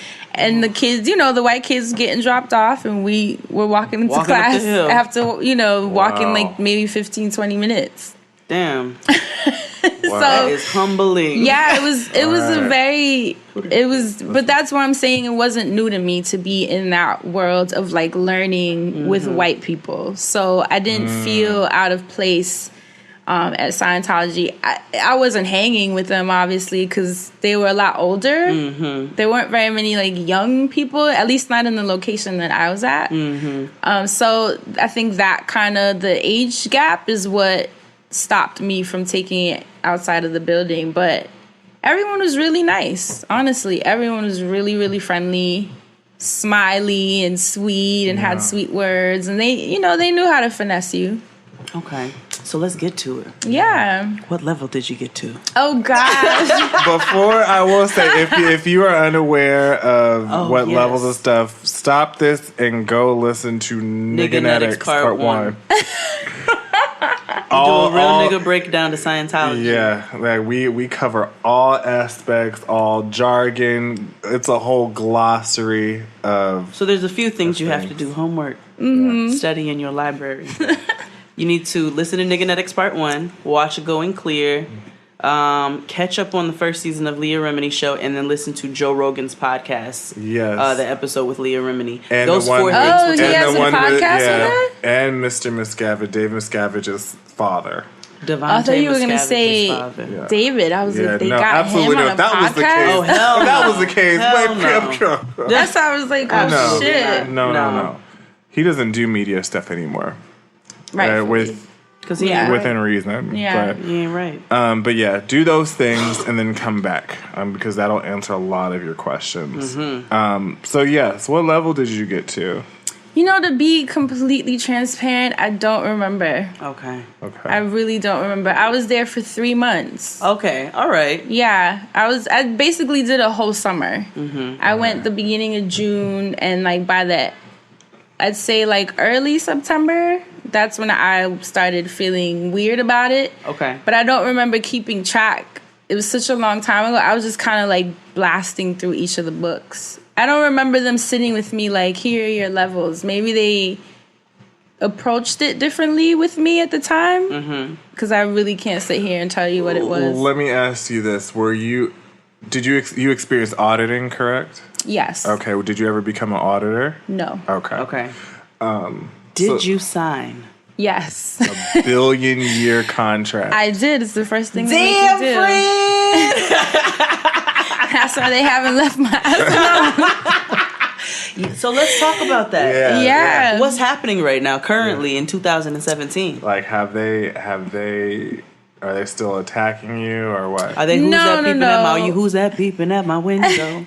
No, to be honest, the most they do now is like, put it this way, once this episode airs, in a matter of days, maybe by like Monday, I'll have a letter from them or a flyer inviting me in. And it's their kind of like passive aggressive way of saying like, we know what's up. We know you mentioned us, and just kind of let you know that they always know where you are and keeping track. Like they do weird shit like that. No matter where you move, they always know where you go. Just like Ozark. Yeah, because I've moved maybe twice since I've been on that, and both times they found my number, my cell phone number, they found my address, my mother's information. I actually got really scared, more so from my mom, because they had someone come to her hood, and anyone from the hood knows if white men come saying your name, and I feel like it was calculated on their part. Oh, everything. To the dudes on the bench, what are the dudes on the bench gonna think? They those think white you're talking dudes to the police. Exactly. It's a very dangerous situation to be put in. I don't think people understand the fear that I felt. Not even so much for me, but just the fact that they played me and were like asking for my mom's name. Like they knew, you know what I mean? Like they know how to make you break. Because that was probably the scariest thing I had to deal with. And they were like knocking on her door, and my mom was shook because she's like, like what the fuck is going on? Yeah. How did you? Because I mean, you eventually you tell your family that you're a part of this organization or religion. Were they receptive to it? I'm not really close with my family, not in that sense where like I keep them updated on things I'm doing. Or in that sense. let me rephrase that. We're your family. Right. Like Right. however you choose to define family. Mhm. So either it's immediate or your blood or the family you created. How are they receptive? To be honest, not very many people knew. Okay. I'm a private person as is. Like, that's why no one even sees who I'm dating or what I'm doing in, like, my personal life. Things I keep to myself. So I think my mom, obviously, was the only one that knew. To be honest, the sad part is I got my mom involved. That was my next question. Yeah, I ended up getting her involved. Obviously, I didn't put, like, a gun to her head, but she saw that I was enjoying it. And my mom, like, you know, she trusts me in so many ways, and she trusts my judgment and trusts my path. And she was like, she knows what my life has been, obviously. So she was like, wow, if this is making these changes and you're going on a regular basis, maybe that's something I should look into. 'Cause she had her own shit to figure out. And unfortunately, she went one day and she loved it. And my mom's an immigrant, so they were able to weasel in, I think, even to a deeper layer with her, where everyone has to, let's be transparent here. White acceptance for an immigrant is big. Whether we want to admit that, whether our families will even speak on that, but it's a big thing. It is. And I think that was part of their weaseling, to kind of get in her head, like, welcome, to a different, like, worlds and bracket where we, like, are here for you and want to bring you up to where we're at. And if there's anything I regret most about it, is that I got her involved. Is she still in it? No. No. Good. Yeah. So talk about how you got out. What turned you off, first of all? Like, what was the thing that made you go, enough? Yeah, because you said you were blasting through the books. You were super I was interested. going. So what made you be like, because 3 months is a short amount of time to be involved in something. Yeah. Honestly, it was really expensive. And at 23, I wasn't making bank like that. You coming out of college, I think I was probably in my first, like, real grown-up job.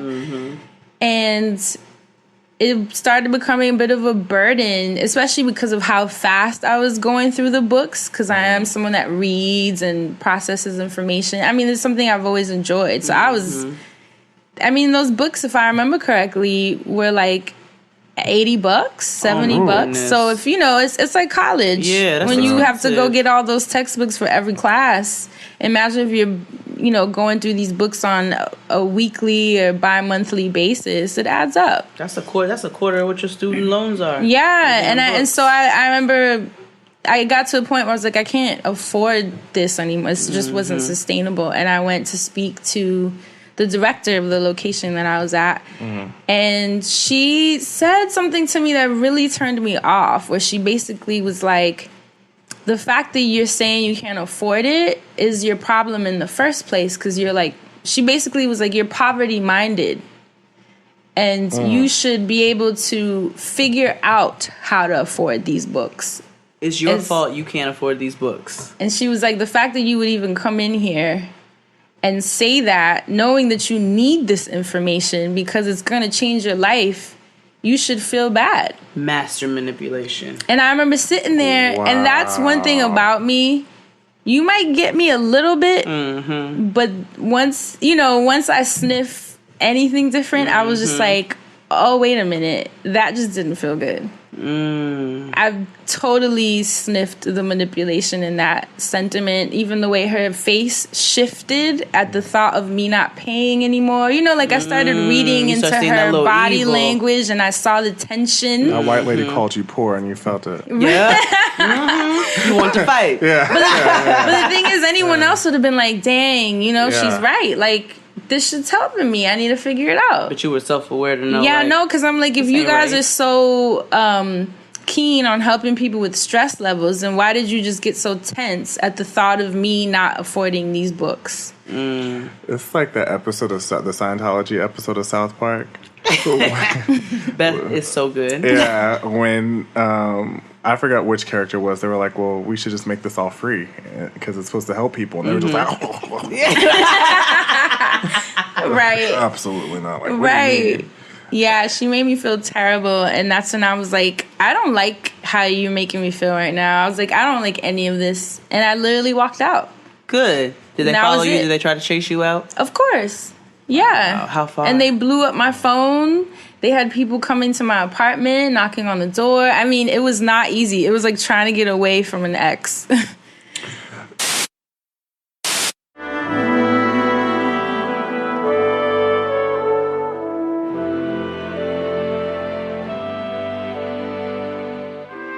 So it's crazy. Oftentimes, if you watch Leah Remini's show, they talk about how they teach you how to interact with people who aren't necessarily believers.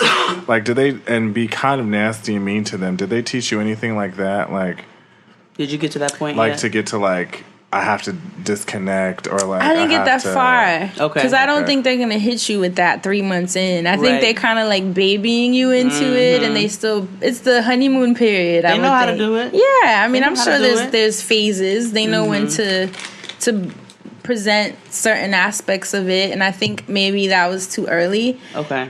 There were parts in the books, of course, subtle introductions to those concepts where it was more like, if someone's making you feel bad or feel like this information isn't valid, like maybe you should rethink them being in your life. So it was a lot softer. Okay. But it wasn't like someone ever sat me down. Like right. It was the Vaseline.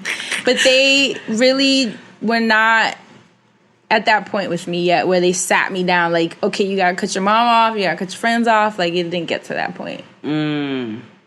So let's talk about auditing. Thank you, because I was really about to go there. Let's talk about auditing. How many times did you audit? Did you audit several times, or was it just like a one-time thing? I did it once and was like, fuck that. Really? Tell us about and that's the thing. I think my will is too strong. And the funny thing is, all of this happened around the same time. It's a weak-minded cult. Right. It's a weak-minded organization. You know what I'm saying? Like, it's for what? All cults are like that. Right, all cults. Yeah, it is totally. for weak-minded people, but it's definitely, like you said, it plays on people's emotions. The way that lady she was trying to manipulate you into thinking that you were the wrong person, like, it's master manipulation. So the auditing. Yeah. How long did it last? I don't remember how long, but I think it was like an hour, like a regular therapy session. What was your first thought when they said, put your hand on these two swell bottles? These 2 Bush's baked bean cans. You know what's funny? I'm going to be honest. I was like, this is so stupid. I thought, this is, what the fuck am I doing? Yeah. And it looked like a science project that like your kid makes to put up with the cardboard where you have to help them write it. You know what I mean? Like, it looked so janky.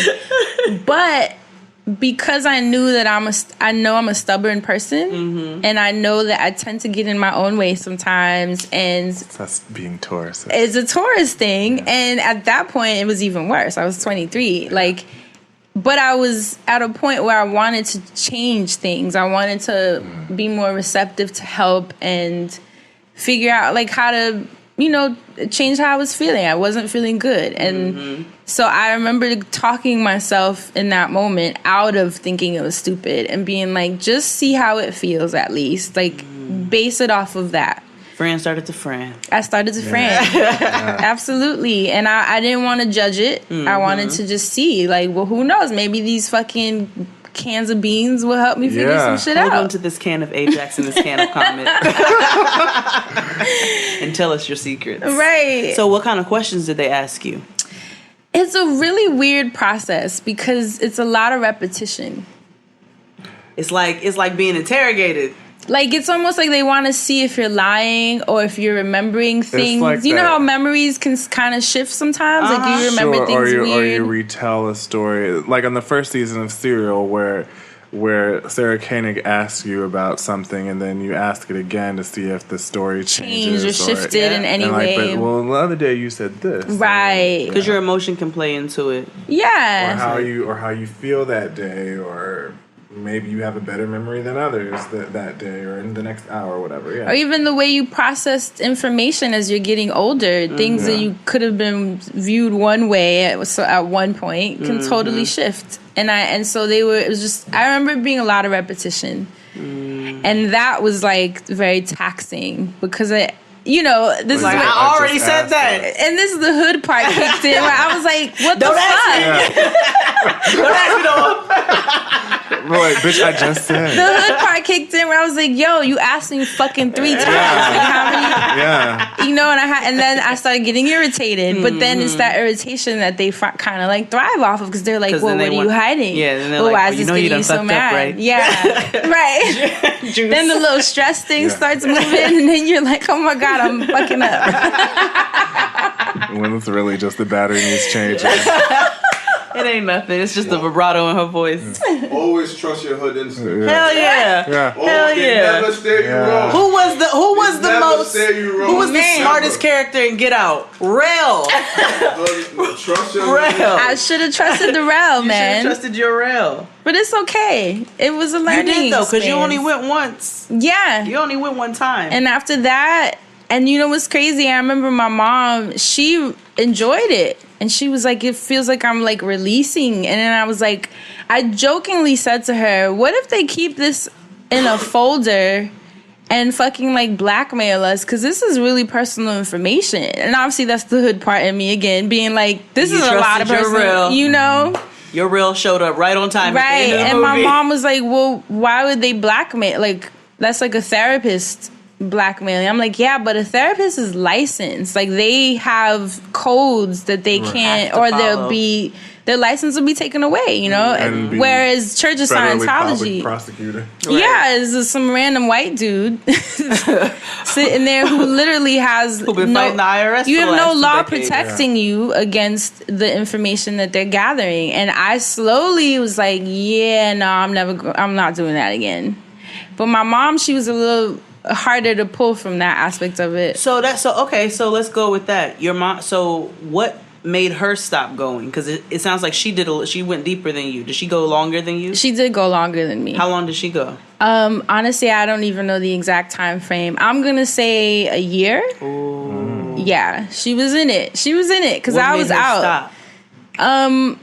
Same thing. She was like, this shit's expensive. Okay. And then when she tried to get out, they did the same thing of telling her she's being poverty minded, and she was like, wow, that's trash. Like, I'm giving you money for a year, Right. and this is your response. Like, and that's when it kicked in for her. Like, this is about profit. This isn't about helping us. Because if it was about helping, you would create a scholarship for people that don't have the money, or like a sliding scale, or make it free. My mom was, in the hood, like, create free programming, like, if that's the true intention. And I think that's when she started seeing, like, and they were pressed because they're blowing my mom, because she was in it longer, so they were like, really, we've already got her, let's see. like the claws came out They for get her. desperate, man. You've seen it. You've seen it. Those journalists, they lie, they pressure people, they make people lose their jobs. Yeah, the claws came out for her, and I was shook. That's when they started sending people, random men knocking on my mom's door, like, it was just, I just remember me and her being like, what the fuck did we do? Yeah. It was that feeling of like, it's sad in a way, because like, we genuinely wanted help. Mm-hmm. Like, and that's a good thing. Like, how many people in your family or in your neighborhoods do you know that can outwardly say, like, we just wanted help, and that's what we wanted? Do you feel like you were taken advantage of? Completely. Yeah. 100%. 100%. That's why when I see the building in Harlem, every time I pass it, I like want to cry, because I know that it's very calculated that the only Scientology building happens to be on 125th Street. Right. Where, it's in a very marginalized neighborhood, and then you see this massive, expensive Scientology building with all these white folk in it, offering you stress tests and saying that they'll help you feel better. And I know what it is to get preyed on like that. Yeah, and that was to my point I was talking to you earlier about, Fran, that's how, and they talk about race and Scientology a little bit on Leah's show, because in hindsight, there's this idea of like, well, yeah, it's for profit, sure. And if you ever notice all their packaging and stuff, it's only white people on it. Yeah, it is. Because it's like this privileged utopian society that they're trying to develop. And essentially, well, blacks and browns are poor and they can't afford it. However, they've reconciled that. And in order to do that, they've decided to attempt to move in black and brown communities where there's, I guess, a hint of gentrification so it doesn't look too out of place. Hence why Harlem is such a great location. So what they have started doing is preying on the black and brown leaders of these neighborhoods. And guess who they targeted first? Who? Don't say Farrakhan. Farrakhan. Wow. Oh, of course. And let me tell you about Farrakhan. Let me tell you about him. I'm actually surprised. There had to be. Well, let me not. Well, because what ended up happening was Farrakhan ended up doing. I'm not surprised. So they. Oh God. They ended up reaching out to members of the Nation of Islam, and they sent them Dianetics, right? And you can also see this is all profiled, and this is all on YouTube and places on the internet where you can see where he's had meetings with them, and Farrakhan has gone on the record and by saying that Dianetics has the ability to make members of the Nation of Islam better Muslims, which is so weird because Dianetics is a completely made up book. I mean, it's fiction. It's literally fiction. This man was we said it in Nigganetics 1, part 1. Name. Yeah, that LaRon wrote yeah. sci-fi fiction and fantasy. And he then decided he was going to make a book. And he made a book and made a religion and fought the IRS for the next 2 decades. And then went batshit crazy. Went batshit ass crazy. And died of a stroke. Yep. But he allegedly went to other levels. Yeah. So. But that's what I'm saying. Like, even with everything I know about it, the books, I understand them. I understand how if you are not very far advanced in your wellness practices and taking care of your mental health, a book like that as an introduction to like lifestyle changes will get you. Because if you're not privy to this information on like handling stress and like that shit's mind blowing. Yeah. Because especially if you put this, if you're marketing to a marginalized people who's going through stress every day, just trying to make it day to day. You know the Nation of Islam's going through stress. Them niggas are still selling bean pies on the corner of Marcus Garden. Yeah, and they're gonna play into your fears. They play into your lack mentality. What's like going on with black people in the world today? Right. And Farrakhan takes from, and I know firsthand, like I know this from personal experience. Farrakhan takes information from all different types of people. He takes it and piecemeals it together to form this like larger message. And I know he does that. My grandfather used to have conversations with him, and he's an avid Christian. So I know firsthand that he does that. So it makes sense that if there's something that made sense to him, he uses that with his people. And I'm not even mad at that because I do that. For me, I don't buy into any practice in its entirety. I just extract what resonates. Right. Yeah, and that's how you kind of build your own ideals and values and moral codes instead of kind of just like following along with someone's decision of what you should live like. Exactly. So I'm cool with that, but I just don't think that he should be bringing anybody into that building. Yeah. And I know Dougie Fresh goes there because he's a Scientologist. Really? Dougie Fresh? Yes. So don't eat his... Well, I know his you won't waffles. eat his chicken. I know you won't eat his waffles. I know you won't eat his waffles. So I say, not good. The little graffiti joint. I laugh every time I pass it. That loud ass sign. It looks like those big ass Texas chicken and burger places they're putting all over the place. Yo, they're like popping up like the Church of Scientology. They really are. Them in WeWork spaces. Yo, there's a WeWork everywhere. Scientology. Let me tell you something. So it's my like job, Ozark, maybe Scientology. Everywhere. They are. My job is starting to downsize significantly. They have downsized significantly. And they came to us talking about, we're considering going to a WeWork space. No, I will not put my head on the kids. Not the kids. No. The men of reason nurtured light to save a battered earth. the men of anger, scrambled high to kill all things of worth. Scientology is the worst. Let me see. Oh my god. So they didn't really. I know you're only for 3 months, but they didn't have like songs or like. Did you go to any of the events? I didn't. Did you see Brandy? Clearly not. You know what? I'm actually gonna plead the fifth on that one. Oh! You can't get sued. Just keep saying allegedly. No. You're gonna tell us off the air, right? Yeah, okay, thank you. Damn, that's crazy. I'll plead the fifth on the people that I met through there, just because I don't want to put anyone, especially if they haven't spoken about it. I don't want to be that. But person. but there have been notable people that have been. Oh yeah, of course. Okay, definitely. Did you meet? Oh, a couple. Yeah. That is so interesting. That's how they get you. People we would know. Yeah, for sure. They play a video and everything. I remember they played me a video showing like all the like honorable members and. Was Dougie Fresh up there? No, they ain't gonna put him honorable, in the video. Jade, honorable. I know he ain't honorable because he tried to dance with me in the club. Oh my god! What about Isaac Hayes? Did they put him up there? I don't remember. I don't think so because I would remember Isaac Hayes. He was one of the prominent black members. That and the lady who killed Whitney Houston. Oh yeah, Stacey Francis. She sang "Happy Birthday" to Tom Cruise. Yeah, sure did. Wow. Dumb shit. Yeah. Wow. So you didn't ever see? Do they have special holidays?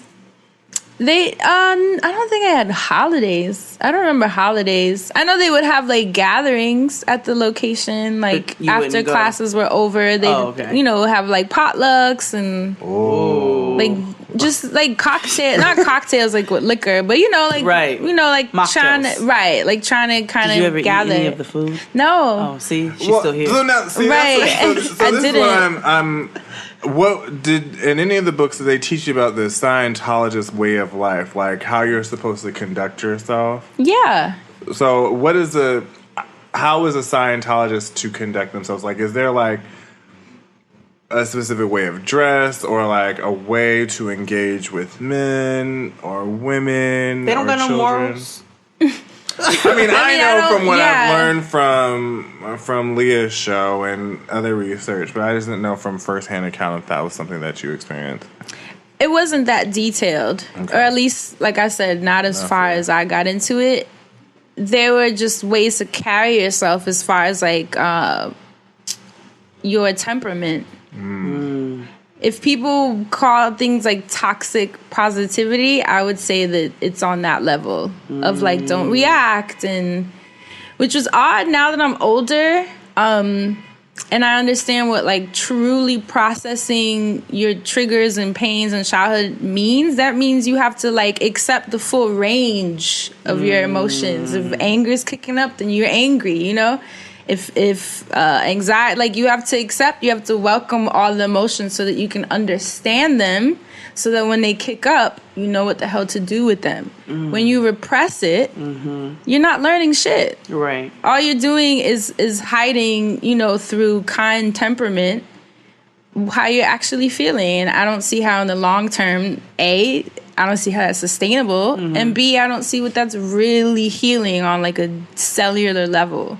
Right. And obviously this is all stuff I'm understanding now because of the work I'm doing now for myself. Sure. But at the time, like I said, if you're a kid from Harlem with an attitude who is jumping down everyone's throat because they like said this thing or that, and then someone's telling you like, well, maybe if you process it kindly, you know how we are. We'd be like, I need to change. Yeah. I need to be better. Like, you always have that in your head. You're right. Right. You're right. I got to live my life differently. And so they got me with that. How did you, once you left the church and then you came to know all the things that you know about the church. Right. How did that make you feel? Terrible. Yeah. I felt very violated. I felt stupid, honestly. It's that feeling of like, damn, my discernment is trash. Nah, but it's manipulation though. It's like being in an emotionally abusive relationship. Like, or a physically abusive relationship. Yeah. It's manipulation. That person preys on you. So it's not your fault that somebody is preying on your weaknesses. Well, yeah, I mean, now I'm to be honest, I don't even view it as a mistake. I think being that I have stepped into a field of mental health, it was just part of my earth training. Because my work now is relating to people, and I'm not trying to save anyone because I can't save anyone. But I pride myself on hopefully being the catalyst to people's curiosity. And like my friend Haas says, a healer doesn't heal anyone, they just hold space for you to heal yourself. And that to me is what we do. I can't change no one, I can't save no one, but I can help you remember to like sit down and like, are you doing the work, you know, and kind of give you that nudge. And I think going through something like Scientology just opened me up to the kind of evil that is out there and the kind of ways that people are being manipulated. And the fact that I went through it, if anything, gave me depth. It gave me depth to know how to help someone who might be in that space where they would fall into a cult or, you know, manipulation because they're looking for that. And I can connect with them.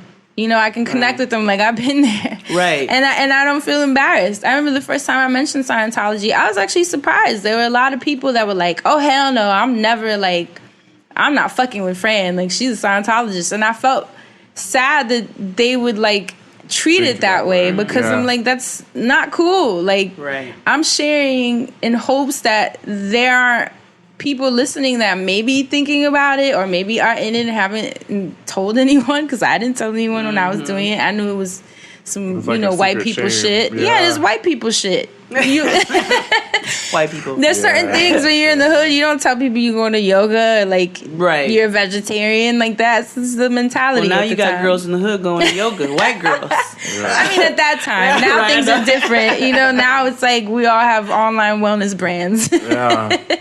So, you know, but at the time, you know, it just wasn't a resource. It wasn't. There weren't blogs. There weren't YouTubers. There weren't like yoga studios in Harlem. We didn't have access. On Black Planet. So I told people the other day that my name on Black Planet was Booty Bling Bling. Oh, I heard that on Insecurity. Mine was Lil Weezy 2G3. Not Lil Weezy. I was a superhero. Booty I had Bling Bling. Long flat iron hair, a halter top, and some sparkly shit behind me. I remember you lick my G-spot. I was just gonna say when you'd leave, talking about our Insecurity, when you'd leave comments like just stopping by with the sparkly. My blingy game was a serious matter. Yeah, but at that time, you know, wellness wasn't popping. It wasn't trending. It wasn't.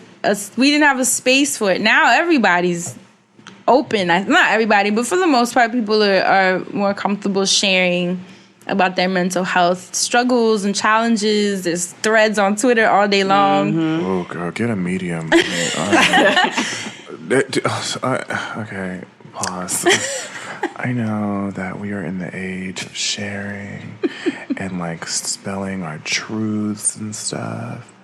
But if your thread is more than 10 tweets, just get a medium. It's Twitter's version come to of my a diary. retreat. More importantly, yes, come to Fran's retreat and also sign up for, you know, a therapist through Talkspace and or Open Path Collective. But please, just get a medium, or better yet, get a journal. A diary, girl. Get a diary. Get a journal. Do your work there. Don't do it on Twitter. Don't do it in 140 characters, girl. Like, it's Get a moleskin from Barnes & Noble. Listen, I till. Till. Fran was with me when I bought my journal. Yeah, man. Yeah, I don't have a journal. I have one. I don't use it often. I'm trying to do better, but I have one, and I'm trying to work on using it more. Yeah, and I tell people with modalities like journaling, meditating, you can't force it. Right. It'll call to you. Right. I used to think I remember, to be honest, the first time I ever dealt with meditation wasn't Scientology. I was gonna ask. There was a time, they introduced it to it. To be honest, that is like health and like holistic ideals, or that's the thing. I wouldn't say it was in a healthy, holistic way because this is what they did. They sat me down in a chair in front of a guy that I didn't know, a white guy, an older white guy at that. So that was already uncomfortable because he's literally sitting like maybe 2 feet away from me. So we're like eye to eye. Mm-hmm. And then you're supposed to sit in silence, forced, because they're like, do it for 3 hours. Ooh. What was it? And at that point, I had never experienced anything. I wasn't someone who was like meditating, you know. I didn't even pray. So that I'm thinking about when I go to yoga, and you know you can't wear nothing to yoga. You can't keep your phone on you, and I'm like, damn, when is this hour over? So 3 hours, nigga. Yeah, and it was, and I remember, I thought it was harmful. Because they were making me feel bad for not being able to do it. I remember, like, I kept breaking down and, like, getting up. And they were like, no, like, you have to have control. You have to have control. And I remember feeling crazy. Like, I was like, this is fucked. Like, I couldn't do it. I couldn't. You don't tell someone to sit in silence for 3 hours if they've never tried that. Right. People build years of practices to sit for 3 hours. Right. I still don't even do that now. If you told me to sit for 3 hours, I can't say that I'd be able to do it. We're not monks. Right. And so the fact that they like use that as a tool of like, this is where you fall short as a human. And where you fall short emotionally and mentally because you can't sit for 3 hours. 3 hours in front of somebody you don't know. And then the white guy was doing it. He was sitting there like a brick. Aliens. A lizard. Looking straight at me, like through me. And I was like... E.T. Yeah, it was fucked. And to be honest, it kind of gave me PTSD after that because I didn't do meditation for years. Like when people would be like... What's your meditation practice? Right. I'd be like, I don't have one. Because I'm like, fuck that shit. I don't do that. Like, I'm not sitting for 3 hours. I can still hear the clock, the tick of the clock. Like, I had PTSD. And the pressure, too, of feel. You know, I'm a Taurus. You know how we are. We're like perfectionists. Yeah. We are overachievers. You tell us to do something, we want to do it better than anyone else. Yeah. So that broke me. Like, I was like, fuck, I can't do this. Right. I can't do it. Like, oh no, it's 3 hours. I can sit in silence. It's fine. I think I lasted 30 minutes, which I don't even do now. That's a long time. Did you leave?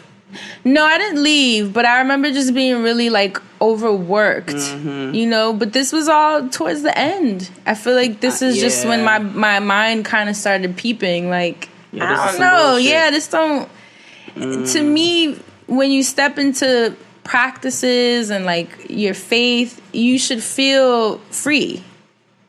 Yeah. And the fact that it was making me feel tight in my chest and like stressed, I'm like, this can't be what faith is. No, you should never feel forced. Never. Right. And I, you know, and I'm thankful that intuitively, I was like, I just don't think that this is what me feeling quote unquote better and changing my life feels like. If I'm feeling worse, then there's some bullshit happening. There's something wrong. Like I could do this on my own at my house and beat my own self up for where I fall short. I came over here so I didn't have to feel like this anymore. Like we do that on a daily basis. I don't need to come and sit here holding cans for you to like remind me, you know. And that's when it started crumbling for me. So when you decided to leave the church, were you still in that relationship?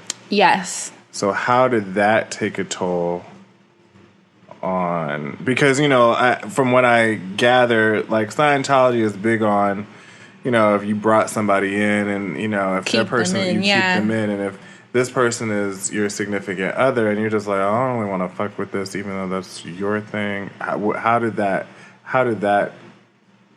impact you? It luckily he was still like a hood dude in ways, so he was strong-willed enough. I'll give it to him. He used Scientology for what he wanted it to be. And he never really fucked with them too hard. he never like went to their events or like did auditing. He kind of was like me, like, yo, these books are dope. And he went when he felt like it.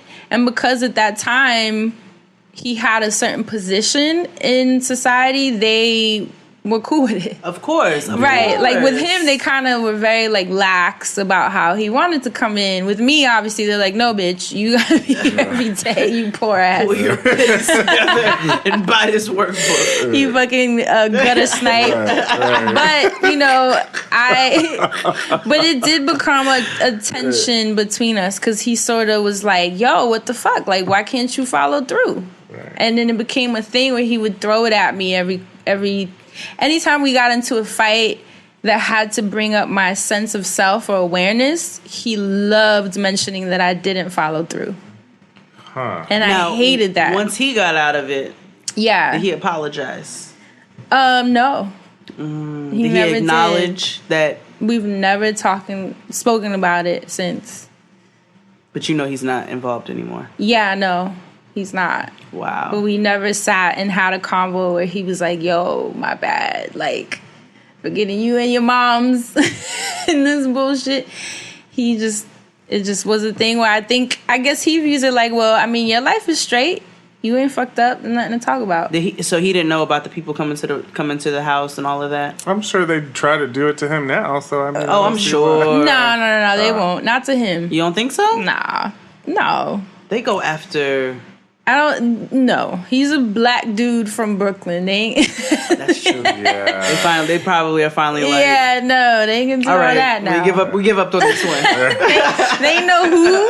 What a Cardi's line? You gonna do what to who? Let's find out and see. You know, they know. They didn't do all that. Maybe Brandy acts that way because like Scientologists are on her back. Maybe. You never she know. might because she's gone rogue. Yeah. Yes. Yeah. That's exactly it. Oh, She's shit. gone rogue. She's gone rogue.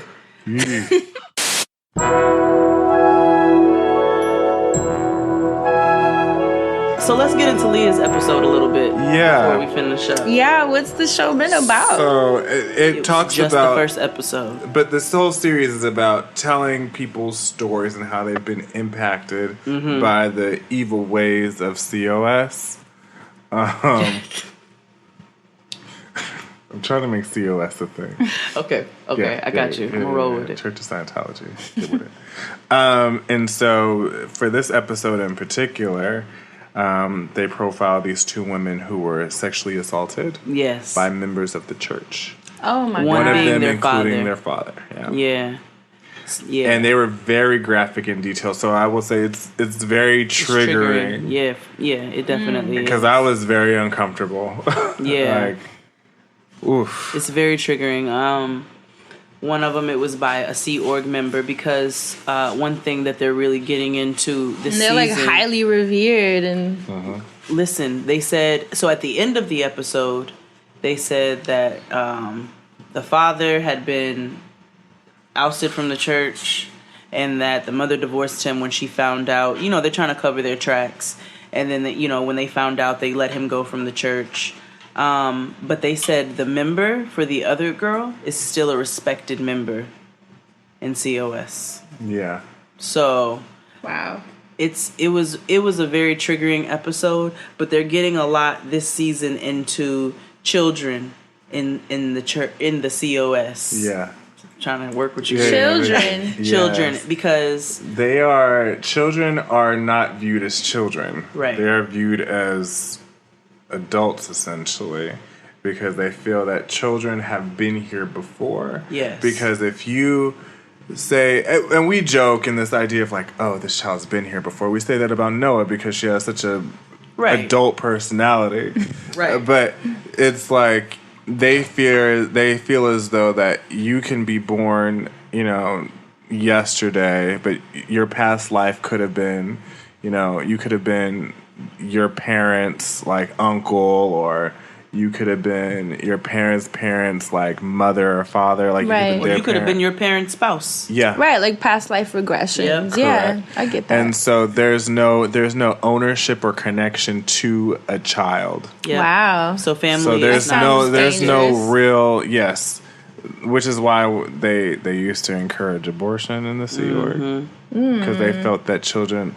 LaRon Hubbard used to say that children really had. I call him that. So we don't get sued. LeBron. Yeah.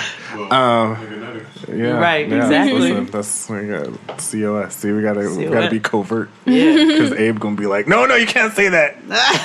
he always gets us together. Yeah, 'cause we went into a whole diatribe about Trump once, and he was like, hey guys, you can't say listen, I edited this episode with my discretion. Yeah. Can't say that. Okay. Yeah. But they in this particular episode, they talk about how these women that were raped and molested, they were child laborers. Like they drywalled and like sledgehammered walls and shit. The bricks that are on L. Ron Hubbard Way in L.A., those children laid those bricks. Yes. At the age of 12. The bricks we drove down where we saw that weird looking lion thing. Oh, they have this statue outside of their building. So when I went to L.A. You did not. Oh, I did. Yeah, I was like, I did not. I had to see it in person. I wanted to see what it looked like. I love that you're so fascinated with this. It's his fault. It's his fault. Did y'all like watching The Path? I did. Yeah. My friend was in it. Really? One of my good friends was in it. The one who I said is at Burning Man. She was in The Path. She was in The Path. So she played Rockman Dunbar's wife. Oh, okay, cool. And did you watch it? I did watch it. Yeah. So and I completely understood. Yeah. It's that kindness. I'm telling you. See how they were all like step into the light and you climb the ladder. Does that sound familiar? But we drove past I drove past the Celebrity Center. And there is this like weird burning candle in one of the windows when you drive around the back. And you just see it just like burning in the window. I was like, this is some creepy shit. I know Tom Cruise lives in there. And then I drove down L. Ron Hubbard Way past the church, and they were like zombies coming out the church. Were they not? They were like zombies. And so we stopped, and I stopped to take a picture, and they all like turned to the car, and I was like, yo, this is a horror movie. Nigga, that is. Nigga weed. So, yo, it was crazy. I was like, all right, get back in the car. Like, and you know what? You just reminded me too when you said the ladder with the path. I think that's part of the appeal too with Scientology. It's the fact that when you're someone who feels lost, if someone shows you that they're like specific steps, and they make it concrete and tangible and say, if you go through this, you'll come out this way. That's the best sell. It is. Because a lot of what people fail with faith, or not fail, that's a harsh word, but where they fall off the path, I should say, is the uncertainty of it. Sure. There's no gauge, there's no measure, you don't know how close you are, and it's how close am I into salvation? Like, right? There's no way to measure. There's no way to measure, and we fall off. You could have amazing days where you feel so connected to your higher self, and then other days where you're in the mirror like completely gone from like what your purpose was. And I think when they present this, these tools that are like, do these things, you're just kind of like, oh shit, that's it. Damn. And it's just so seductive. It's seductive. I also think that Scientology is kind of power driven too, and so when there's this idea of these steps and like, oh, I'm better than you because I'm at OT level 8, sure. OT level 9. Supremacy. Sure. And it plays into the power dynamics completely. Absolutely. Did you ever lay eyes on Devontae Miscavige. Devontae. Yeah. No. No. Oh, you never saw him. No. Did you ever see members of the Sea Org, like the cadets, the little Navy people? Mm-mm. I don't know that would they come to New York? They hide. They're crazy. They're not. Yeah. I feel like they would. They're all in Hemet or in Clearwater. Florida. Okay. Yeah, no, I never. They hide. They're crazy though. They know. they don't want you to see that because you're gonna be like, "What is that?" Yeah, no. Like, no, don't let Francesca see that. No, I didn't see any of that. No. Ooh, okay. Well, they showed clear pictures of Mimi Faust coming up in coming episodes. That's of Leah Remini's fascinating Aftermath. shit. I'm actually curious to hear her story. Yeah, she's too. touched on it on Love and Hip Hop Atlanta for a couple of episodes. Mm-hmm. And she had a rough childhood as well, where she didn't have the support of either one of her parents, because right? of Scientology. Because of Scientology. Wow. And she's she was very explicit because I remember her brother was on an episode and they were like, "We lost mommy because of the religion." That's something because I was like, religion. Like, what does she keep talking about? Like, bitch, like, why she keeps calling it the religion? But now I see why. Out of fear, she doesn't want to say the name. Right, not to tell us. But they showed her clips of her coming up, and she's Mimi, and doing that dramatic cry, yell, monologue thing. Mm-hmm. But I am very interested to see her story. Titties don't look Gibraltar-ish in this. That spot of light upon yon cliff has often guttered low, but men of reason try again. Well, Fran, thank you for coming and telling us all about your experience and letting us question you down. Yeah, no, it's cool. To be honest, I've never spoken about it online. At least I've mentioned being a part of it, but I never really went into this depth. The exclusive. Yeah. DJ Clue. This is like the Javante Rogan.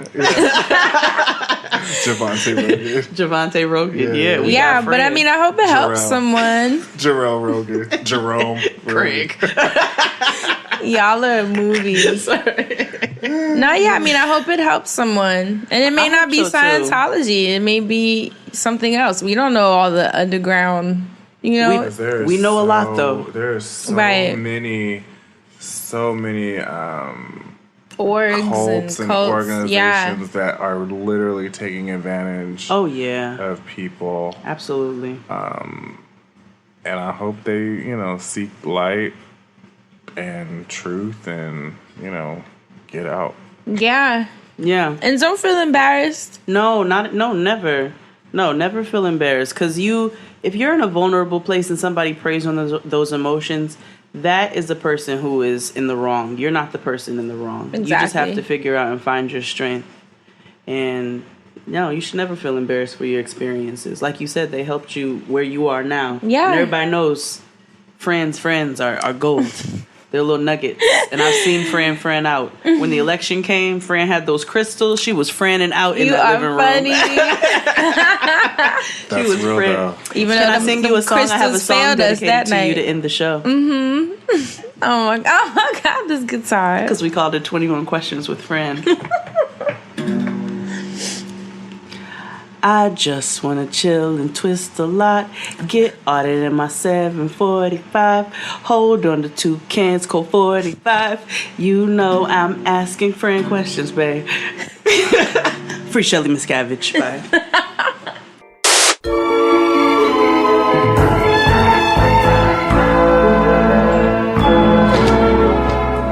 And we're back. So the reason why we have Jessica on today is because you know that Jade and I have an affinity for all things macabre and sometimes a little culty.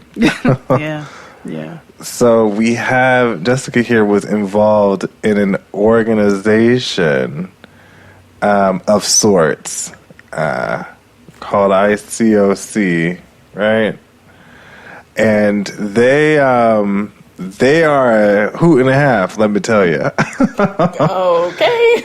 Yeah. So I don't want to take much take anything that's away from you, I want you to let us know what ICOC is. And, of course, you all pull up y'all Googles, pull up Safari or Chrome while you're listening to this podcast, because it gets deep.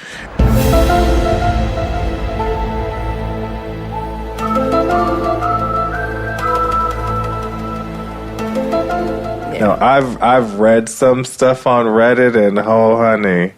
So I do want to say trigger warning for a myriad of reasons. Pretty much all the same reasons why you'd have a trigger warning when we talk about the Church of Negatology. You know what I mean? Mm-hmm. And also the vow.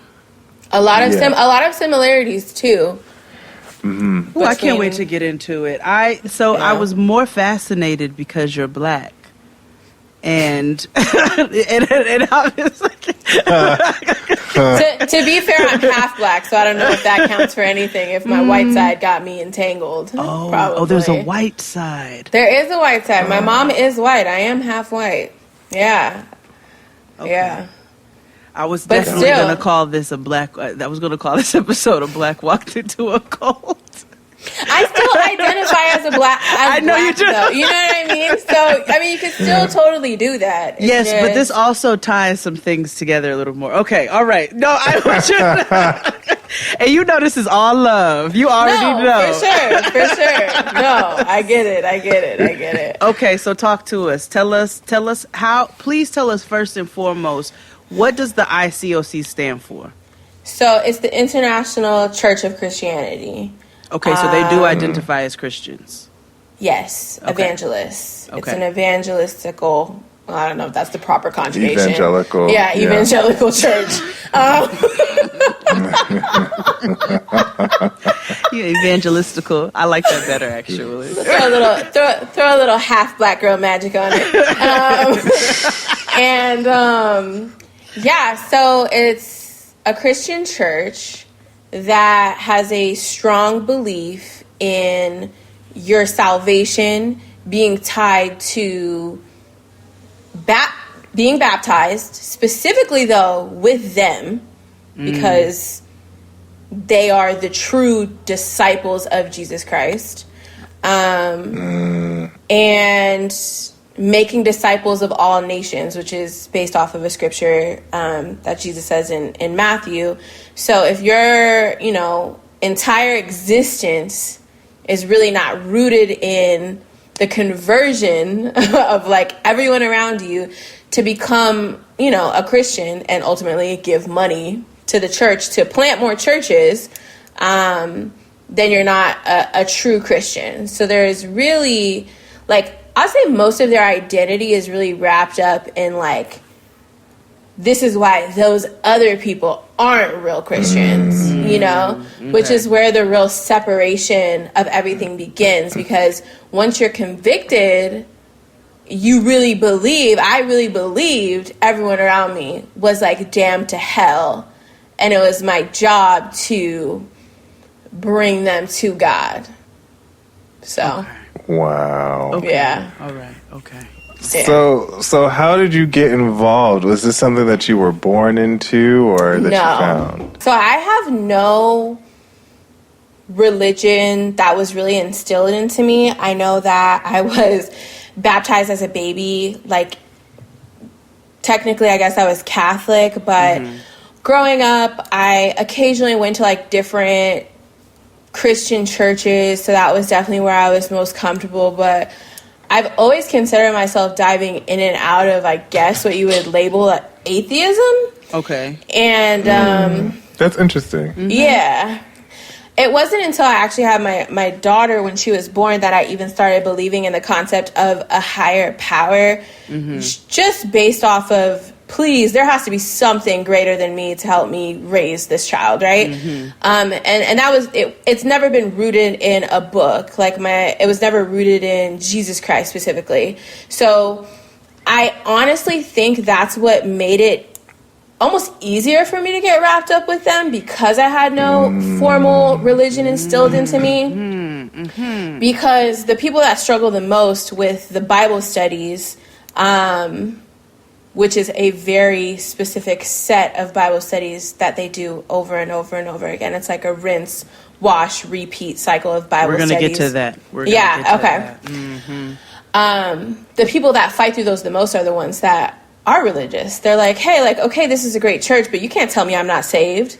The things that they were telling me, it was easy for me to believe because I had no foundation of what, Christianity, Jesus Christ, the Bible was. I was going to say, I can see how you would have combative or conflicting views as somebody who is already a quote-unquote believer going into that. Like, it would be hard because this already sounds like how each Protestant sect of church has their own way, and their own way is the right way of doing things.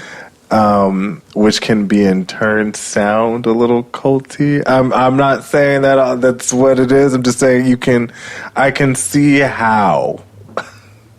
Right. And I think that became more clear to me when I left the church, because when I left, I still was super like Bible thumping. It was more so just realizing that this wasn't it for me, but you guys can't tell me how to have a relationship with God. You guys can't tell me how to have a relationship with Jesus Christ. And then I went to another church and they started telling me, in the church that I was in, they didn't believe that. They believed that if you spoke in tongues, that it was sin. So when I went to the next church getting out of that, and they told me that because I had never spoken in tongues, I was not saved, that turned me off, I think, really from Christianity altogether. Because once I realized, I was like, none of you niggas know what you're talking about. I was like, there's way too many versions of being a Christian. And it's crazy because that's their whole foundation, the ICOC, is look at how they're doing Christianity. We're doing Christianity the way the Bible says. Because they consider themselves disciples of Christ. Everybody's a Christian, what they would say, but not everyone's a disciple. And discipleship is what gives you your salvation. Discipleship is what means that you're a follower of Jesus Christ. So they would bring down people, like Pastor Mike Todd, the relationship goals guy. They would use larger churches. For instance, there's a church out here in Los Angeles called One Church LA. A lot of their, validation of their own Christianity was based in, we're not doing things like them because we're the real deal. It was really, no one's a Christian like we're a Christian. So that's kind of like the foundation of their beliefs. They don't even kiss before they get married. It's like a whole thing in there to share your first kiss at the altar. So when I was going on kingdom dates, which is group dates that they... So I read that, and I wanted to talk about the group date thing. Now, mind you, that kind of shit was so weird to me because let me tell you, I've been out of here in these streets, so I was like used to like... I have a whole baby. Like, I've been getting dick since I was 17. So you telling me that, I can't kiss somebody before I marry them? Like, that's wild. But they call them kingdom dates? They call them kingdom dates. Well, because that's the whole thing. They believe that the kingdom of God, that they are the kingdom of God.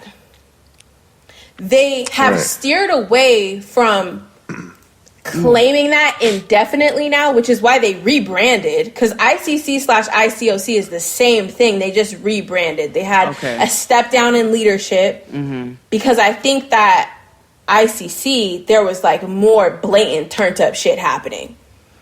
And I think it got some exposure, some traction, and in an effort to rebrand, essentially, they went to ICOC, and the guy that was the head stepped down, but is still involved, just like not on a higher level. I wasn't a part of the church for that whole process, but yeah.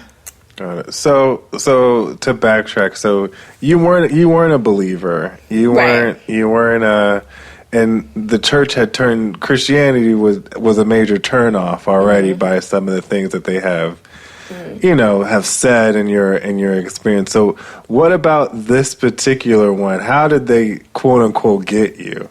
Like, what was, I know, like, for example, with Scientology, they like come inside for hot cocoa and an assessment. You know what I mean? So how did these folks get you? Yeah. So I was at a very vulnerable place in my life. I feel like that speaks volumes, I think that I had just got selected for YouTube Next Up. They brought me out for a training camp. I was feeling super motivated, inspired. Fuck this call center job. YouTube thinks I'm next.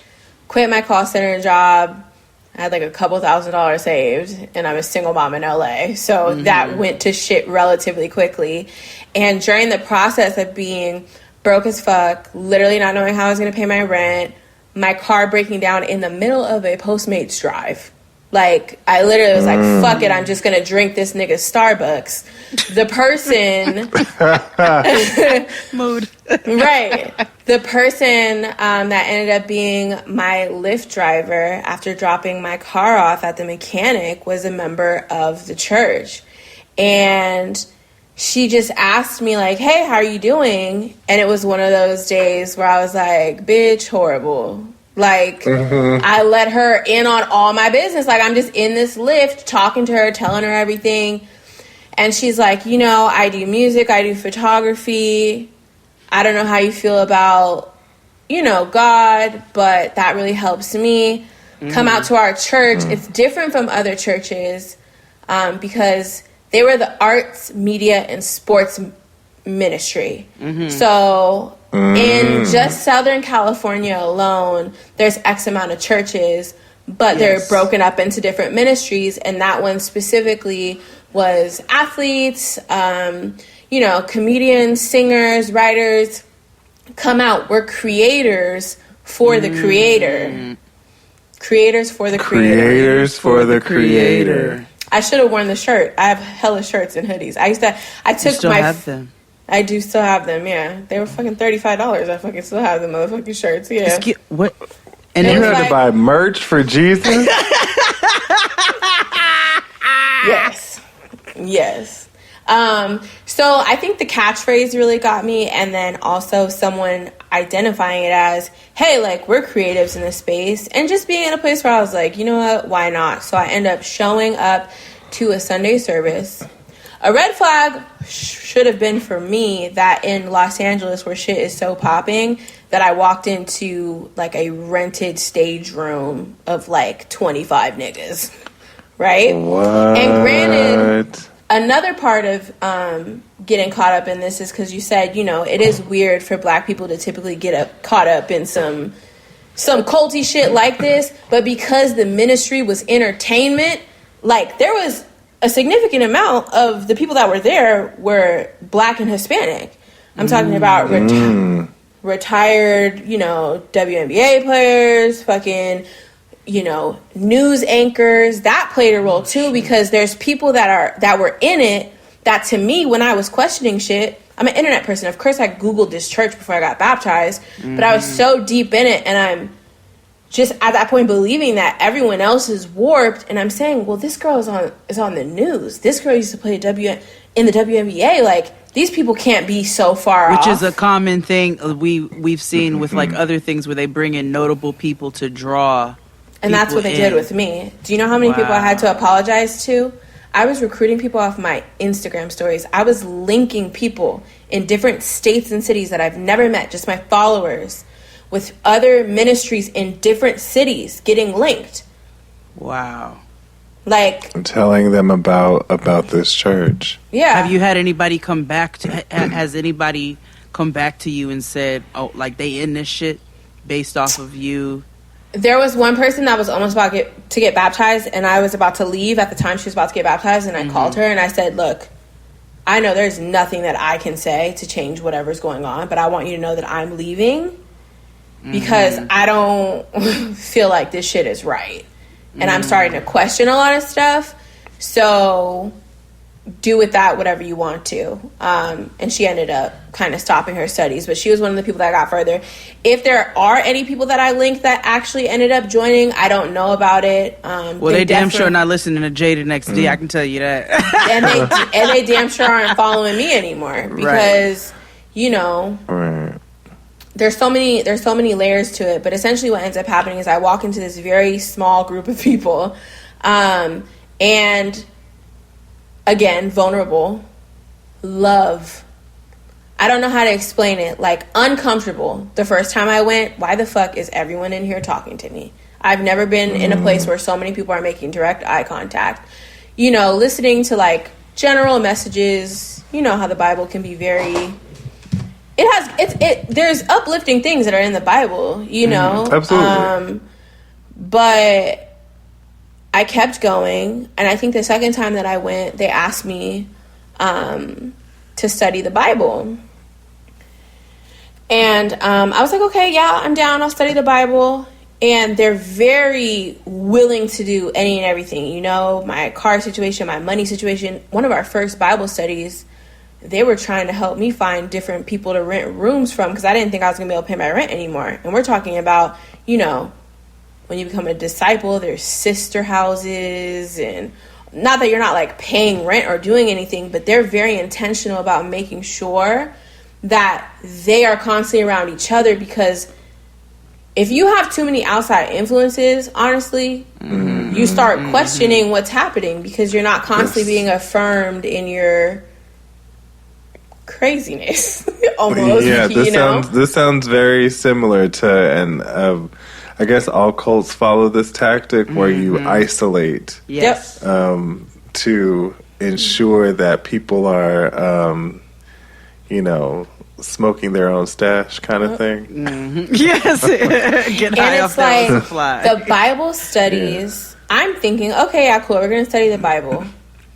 It wasn't until I joined the church and started having to do the Bible studies myself that I even realized that the Bible studies that they did with me were not catered to me, were not just what they were going through in the Bible right then and there, that there's a very specific pamphlet that's given with scripture that's done over and over again as almost a grooming process, in my opinion, looking at it from this standpoint now, because the first one is super encouraging scripture, right? A lot of Matthew, a lot of like you're dealing with anxiety, depression. Here's what to focus on.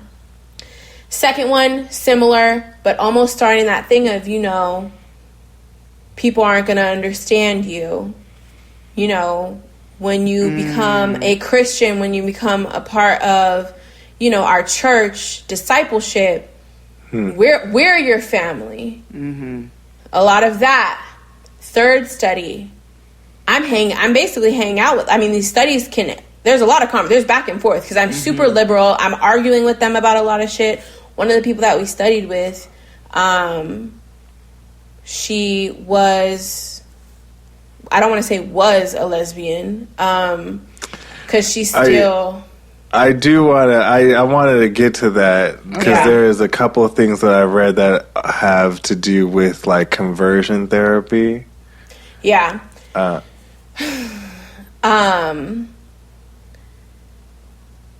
arguing with her on that, right? But I mean, she didn't really necessarily say she wasn't a lesbian anymore. It's just that constant reinforcement of you're allowed to be the way you are, but God gave me a heavier cross to carry, so I'm just going to deny myself of that and know that God still prepared me for my husband. So I remember being so sad. So one of our Bible studies was literally almost 3 or 4 hours long because I was telling her, I feel sad that you're saying that. I feel sad that you're saying that you're not even feeling cured, quote unquote, of being a lesbian, but that you're still attracted to women, but you're so convicted that you are just going to settle for your husband or wait for your husband and not sleep with women because Jesus Christ gave you that cross to carry. And it's just so heavier. So they don't even tell you like suppress it, which is still crazy. But they'll tell them. They do tell you to suppress it because I got my homegirl who's a stud to study, and she's like one of my best friends, and I knew that study was coming, and that was there was a whole series of when I was right about to like pull out of events that happened within a week. And one of them was going to be her next study, where I knew that they were going to tell her that, you know, her masculine presenting and her dating and sleeping with women was like not okay. Wow. So talk to us about these Bible studies, because it sounds like these Bible studies aren't what I was used to growing up. Yeah, on, they sound like they get Tuesday progressively night. more. They and more. They sound like auditing sessions that we see in it's the Scientology grooming. The best word that I have for the Bible studies is really a grooming and a preparation for, you know, the next one. So like I said, it goes from encouraging to kind of planting the seed that people really aren't going to be fucking with you like that, and how to deal with it and reinforcing all of this with scripture that, looking back, you can make scripture, but I can tell you that the sky is red and find a scripture and twist it into a way that, you know what I mean? They're just constantly reinforcing points with scripture. But then we started going into hanging out with each other more, which is why I was saying our conversations were getting longer. I'm identifying these people as friends that care about me. They're very invested in me and my daughter's well-being, constantly checking on me. And we'll be together during a Bible study, and they'll talk about something that's happening on Saturday. And I'm like, oh, like, what's going on Saturday? Like, I'm down to hang. Oh, don't worry, that's for disciples only. But once you're baptized into the church and you're a disciple, like, you'll be allowed at that event. So little things like that started increasing my desire. Not that my desire at the time was not obviously to be saved or to be within God's good graces, but there's also this added factor of, wow, like, I want to be a part of this. Like, I care about you guys. Then once we're super comfortable, okay, so Jessica, now that you have read these specific parts of the Bible that we laid out, do you, like, what do you think? Do you feel like you're saved the way that you're living? And for me, nigga, I'm not religious. This wasn't a hard conversation for me. With everything built up, I'm like, I'm definitely going to hell, y'all. Right? Okay?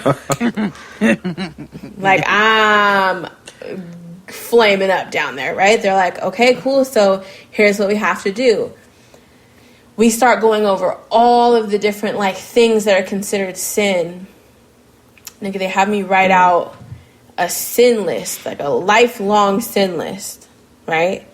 This is the part that to me connects with, like, the vow where they have the collateral. It's less extreme. I wanted to bring that up when you told me. It's less extreme, obviously, but it's something that you're able to use to try to coerce people to stay, right? So they have me write out my sin list, and it's not like they kept the sin list, but they made me confess the sin list to all the women in the church the night before I was baptized. So I'm sitting here, like, hysterically crying, right? Talking about everything wrong that I've ever felt like I've done in my life, which with someone with anxiety and depression is basically everything about me that you could possibly know, you know? And, but I'm not going to lie, there was something therapeutic, you know, writing out all the different, writing forgiveness. That was a big thing. You cannot go into the water not having forgiven everyone in your life. So it was probably the most intensive journaling I've ever done. So it's therapeutic in that sense. What's fucked up about it is having to share that with my pastor's wife, all the women in the church, and, you know, I think, and they want a detailed list. Like, if you let a nigga stick his dick in your ear, they want you to put, I got a dick in my ear. I'm talking, and then my whole ass, I mean, I done been through the trenches, nigga. So I'm sitting here listening to that shit like, that one time that I was out with my homeboy and his wife, and I was eating her ass at the same time.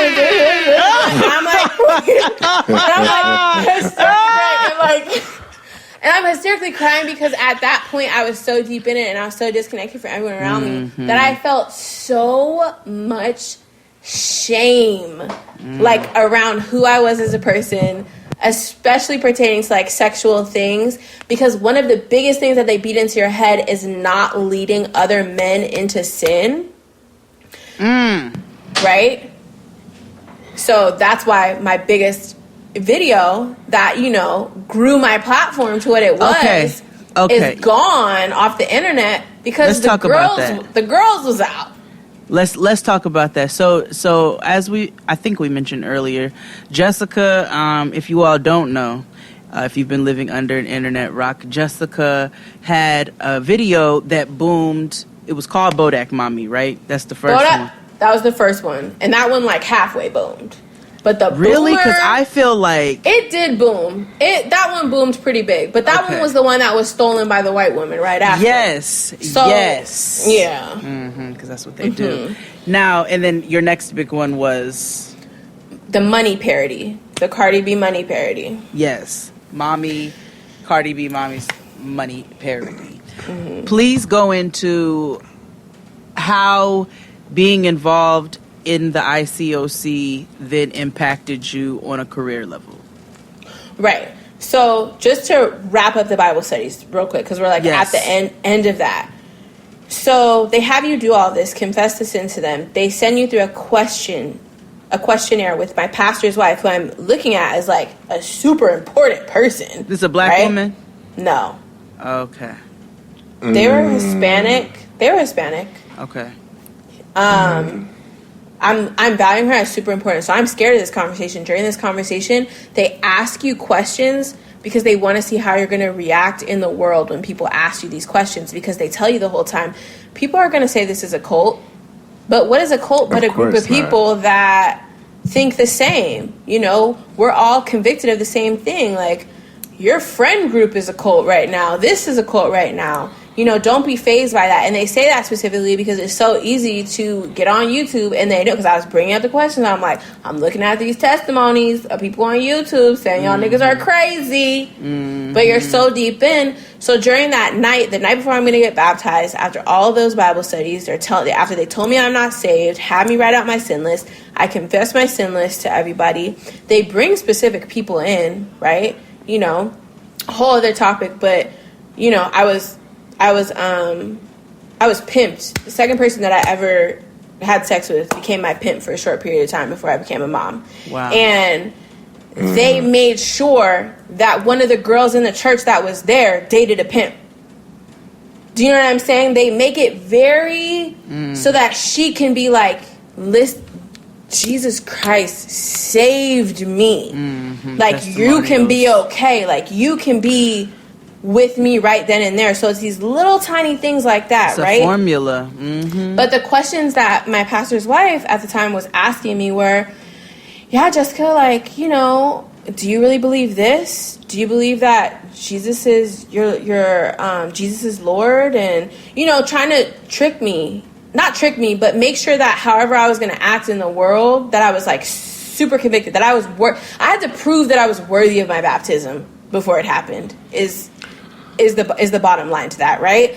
So, and then they even made me tell them, you know, kind of based off of how much money I made, we had to, like, as a group, figure out and pledge how much money I was going to make sure I sent every Sunday, which was so weird. But I was also convinced at the time that, you know, we're involved in this stuff because the money is what plants more churches, and the foundation of being a disciple of Christ is to make more disciples, right? So in order to do that, we need finances, and you need to give what you have, and God will replenish it, right? So boom, I end up getting, and then that's a couple nights before that, you know, we had talked about all the different things that were sin, and everything about what I was doing online was considered sinful, right? Wow. I'm cussing, I'm making sexual references. I mean, there was even one time after I got baptized where I was talking to one of the people in the church, the women in the church, expressing some of my frustrations with just a normal co-parenting argument with my baby daddy. And she literally told me, you know, Jessica, you're going to have to deal with the consequences of your sin just forever. And like, the consequences of my sin being like my child, Yeah, I'm about to say, was she talking about your daughter? She was talking about my kid, and but then at the time, I'm like, you know what? Like, yeah, like God just has me paying the price right now, and this is why it's even more important that I never sleep with someone outside of the context of a marriage with a disciple again, because that's why this is happening. God's punishing me in this argument with my baby daddy because I should have had a husband. So little things like that. So let's slow down. Let's take a break. And when we come back, I want to talk about, that was a lot of information. And I want to break that down even further. And and when we come back, I want to talk about like the ladder of what it took to become a disciple, what that means, and also how much money you put in. Right. So let's take a break and we'll be back. Yes. Okay. Yeah, let's take a break and we'll be back after these messages. After these messages, we'll be right back.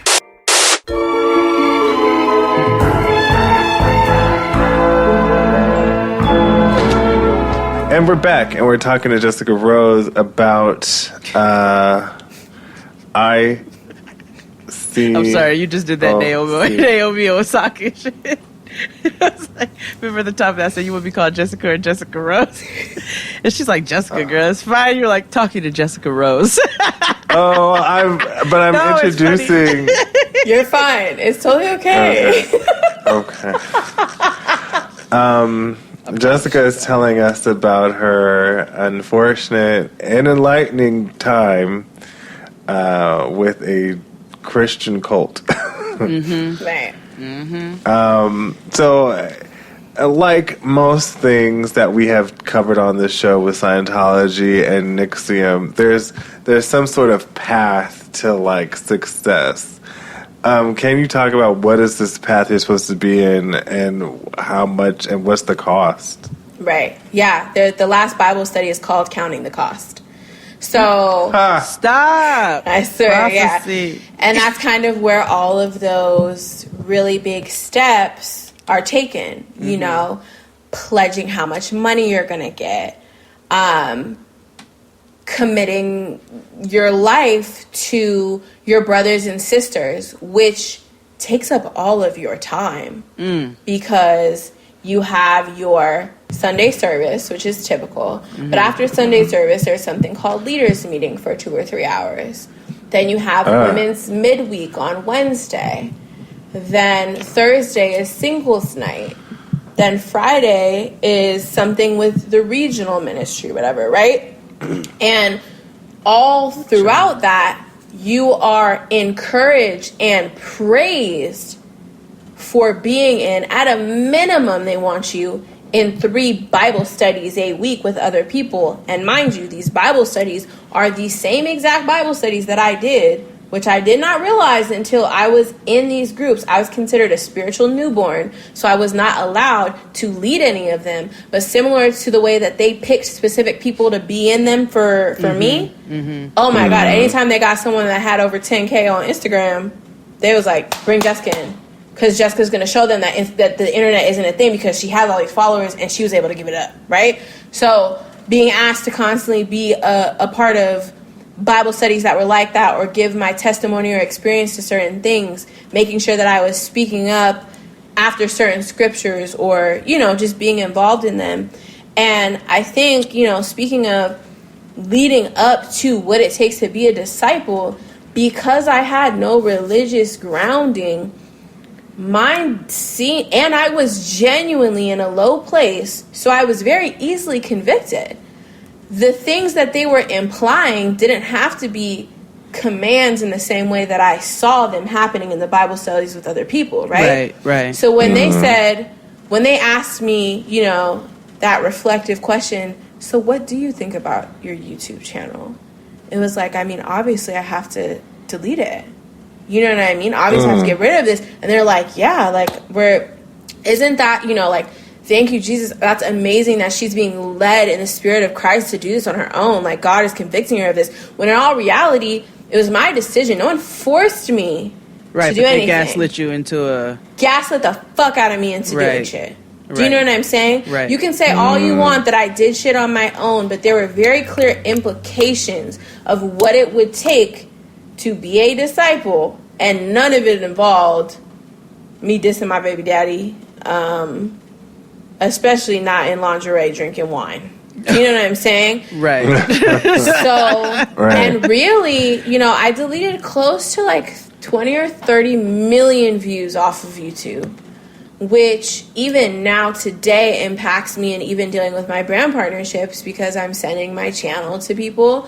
I killed my channel, really. Mm-hmm. It's like I'm climbing the ladders back up of trying to get good viewership, because those really well-performing videos are all gone now, and those were constantly bringing traffic into my page for people to binge other stuff.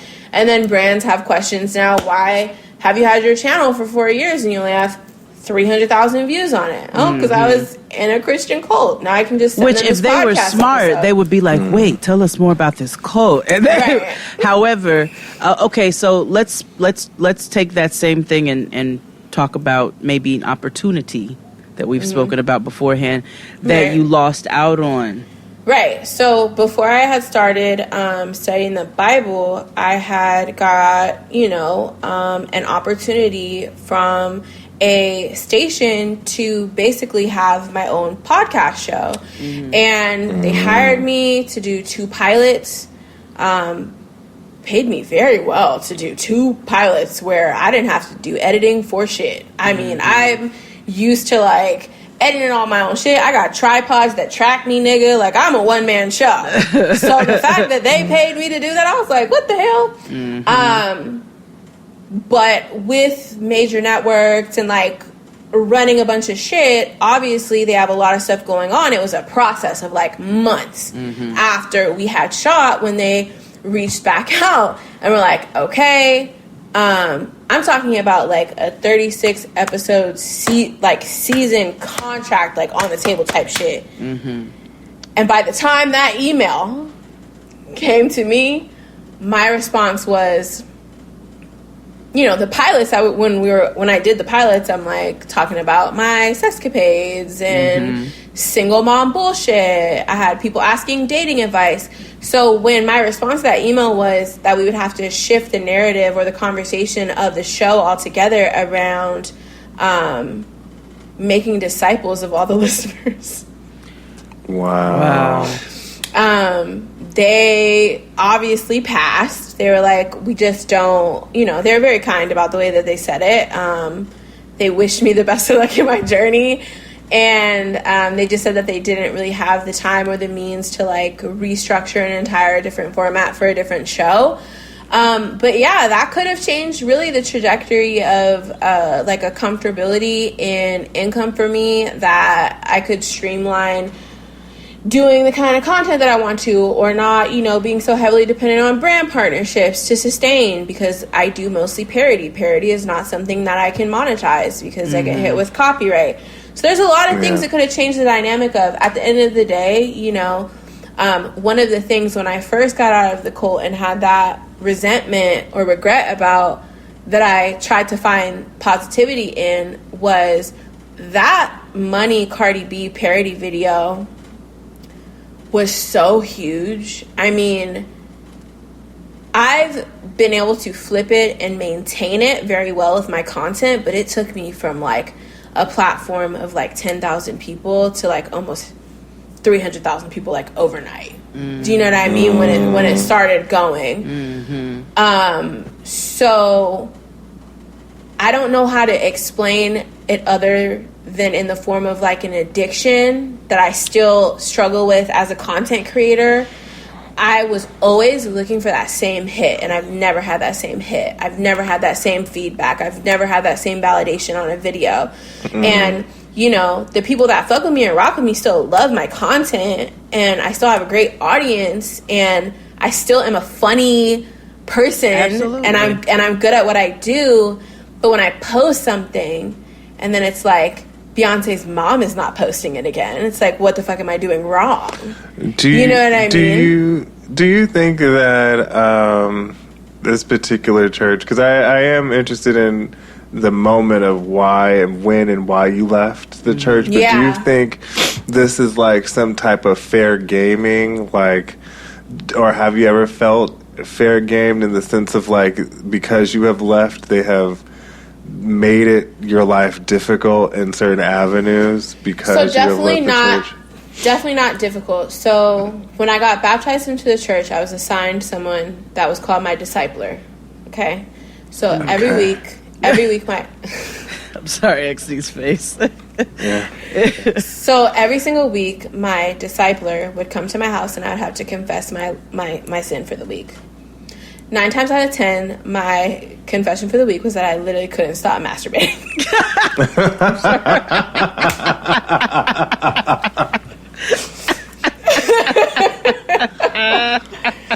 I was like, Jesus. I mean, Bible studies are a great curve on niggas because I had a lot of dick appointments that were like, what's up? And I'm like, I would love to link you with the brothers in my church to save you.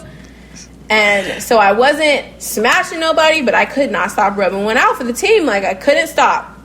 So I mean, listen, you gotta get how you live. The guilt, like, the first time that I actually masturbated not being in the cult was so refreshing because I didn't cry after. Because it's like, do you know what I'm saying? Because it's like I was doing it, but I just felt so guilty and so ashamed. And I would confess all of this to, this person who I am still friends with. Interesting. I feel like you would have to be if you close. Right. That's what I'm saying. I feel like she was definitely more on the realer side of a lot of people in there. I feel like even herself, there were many times that she would tell me that she disagrees with a lot of the things that I started flagging issues with, but that it just worked for her. And she's been in it for so long, and it keeps her in alignment with certain things. And she understands that there's a general belief that other people have that, she doesn't necessarily have, especially in regards to, like, money, for instance, right? I was sending my weekly donation through PayPal, and because I wasn't writing my name on it, there was a period of, like, 2 or 3 weeks that they thought I wasn't giving. So they had her, like, passive-aggressively follow up with me about, what's going on, like, you haven't been giving your contribution. And I was like, and I got so fucking mad because I had been. There were weeks that I was giving. So what does this contribution look like? Right. So my standard weekly thing was like $50, but if I like landed a good deal, I was doing $200 a week, $100 a week, random shit, but a minimum of like $50 a week. And you pay this to the discipler? I paid this to the international, to the ICOC. Oh, so their general website, man. I would go onto my phone, click what my denomination was, AMS ministry, and then send my contribution that way. But because I was doing it through PayPal specifically, and they were just seeing Jessica Rose at SheReallyHadABaby.com go through, they had no tie to it being Jessica Schrody of the Burbank ministry, right? So I'm like, okay. And I really got so upset about that because I didn't realize that they were checking the donations. So when I was getting followed up with about it, and for one, I had been giving, but for two, I realized that they were checking what I was giving, how much I was giving, when I was giving, even though the majority of the first part of the service is about making sure that you're giving. They would come out with like a fucking wheel because it's missions that you're building up to. There's your regular donation, but then these things started telling me I had to get $3,000 together before June. And there was a lot of guilt and shame. I bought myself like a nice camera. It cost me like a couple $1,000s to get my camera. And I remember sitting in the parking lot at Best Buy, like crying in the parking lot because I felt so guilty. I was like praying like, God, like, was I supposed to spend this money on myself? Because I just couldn't fathom giving a huge lump sum of money like that to them. So I was slowly putting it aside, slowly sending my contribution. But these niggas are asking you for money. Sunday service, another separate contribution for missions, another separate contribution when you go to midweek for, I forgot what the name of it is, but it's basically supposed to be a fund that goes towards helping. So every time you set foot in that building, it costs you $50. At least. Yeah. So it's like Target. A bare minimum. Oh, no. Well, yeah. At a bare minimum, okay? I went in, yeah. And they knew you were a single mother. They knew I was a single mother, but here's the thing. Because my brand partnership started picking back up literally within a matter of a month of me getting baptized, I mean, this is just reaffirming my crazy shit. The brand partnerships are coming back because I got baptized. In my head, do you know what I'm saying? So I'm just giving more. But yeah, all that to tie back to my relationship with my discipler being more realistic, but we still maintain a friendship. I definitely have personally gotten a lot more distant than I know that she would like me to, but it is uncomfortable. She's not judgmental. Everyone else was. Madam, people unfollowed me. I think a lot of people are oftentimes afraid of what the person that leaves is going to start saying on the internet. Because it's, for one, going to challenge what they have going on, and they feel like it's slander of them, when it's really, even just now, you know, before doing the show, talking to Jade about it, it's taken me now almost a year to be comfortable saying, like, out loud, without a care of hurting other people's feelings, that shit is a cult and that shit's crazy. Because I genuinely think that the people that are in my ministry, my church, were good people. Like, I really care about some of these people, but the dynamic of the relationship changed because all the things that they do, you can only be a disciple to be there, because they don't want anyone cussing or drinking or, you know, saying some out-of-pocket shit. I immediately, when I left, noticed a drop. You know, there was a solid 30 people that every time I posted something were the first people to comment, first people to like, you know, little shit that you notice. So y'all not fucking with me really on the gram no more. And, you know, they tried to do restoration studies with me. What do you mean? What's a restoration study? So it's like they try to get you to see where you're wrong. They try to show you that you're walking in darkness, that if you leave them, that you're leaving the kingdom, and that you're no longer walking in the light. And they try to show you that with scripture.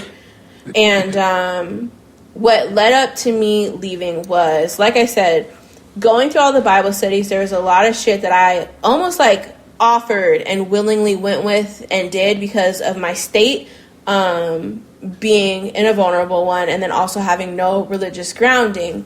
When I was in the Bible studies, when it was like, Jessica, we have a Bible study Monday, Tuesday, Wednesday at 4, 5, and 6. We have our own separate Facebook group with the person that we're trying to recruit essentially into it, talking about it. Hey, let's say it was Jade. Hey, you guys, I would post in the Facebook group, hey guys, there's this awesome girl named Jade. She has awesome reach on the internet. She's super amazing, but she definitely is smoking the devil's grass constantly and struggles with, you know, all these different things. But she agreed to do her first Bible study. So if anyone that's ever, you know, smoked weed before or had X amount of experiences, I think you would be great to be a part of this Bible study.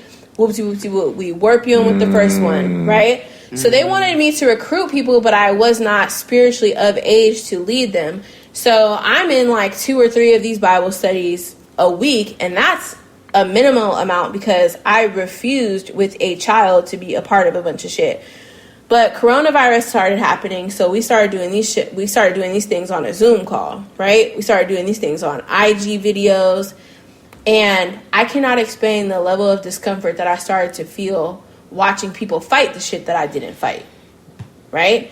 So it was a different perspective when they asked me if I thought I was saved, and I said, no, I'm going to hell, versus someone that I've known for 10 years that fucking has been in church, and they ask them, do they think that they're saved? And they say yes, and the people that are above me in the church start telling them, no, you're not saved. And they start arguing this out. And I'm sitting here and I'm just like, something does not fucking feel right about telling other people they're not saved. Something This sounds like this was your undoing of the church. This is when it starts unraveling, right? I start getting mad uncomfortable with these conversations, right?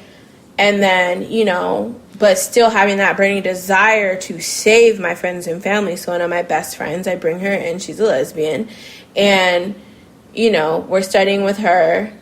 It's the night before her study's about to happen. Earlier that week, we were on a Zoom call where my pastor's wife literally said, you know, God gave us stimulus checks for missions. Like, how amazing is it that God blessed us with these stimulus checks to give to the church? And all I could think was, nigga, not my motherfucking $1,700. I was like, what?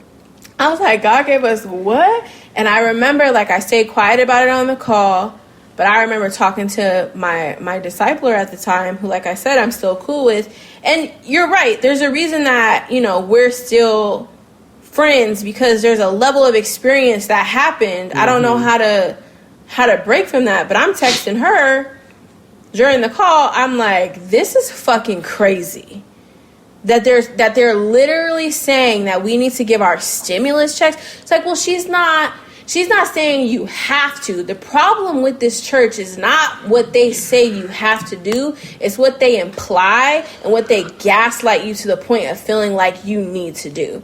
Right? So that was the first flag. The second flag was because, you know, where coronavirus is happening. It's the beginning of coronavirus. And I got baptized on March 1st. Literally, if I still would have been in the church, March 1st would have been my spiritual birthday, is what they call it. It's like your rebirth. So we're on a Zoom call, and they're talking about next week's service. We have Bible talk. So outside of your Sunday service, your midweek. This is a job. Okay. It's a fucking job. It's a job. So you have your Sunday service. After your Sunday service, you have your leaders meeting. You have your general social time that you're spending with people. You have your 2 to 3 Bible studies. You have your midweek. You have your Bible talk group. Your Bible talk group is used as your groomer during the Bible studies.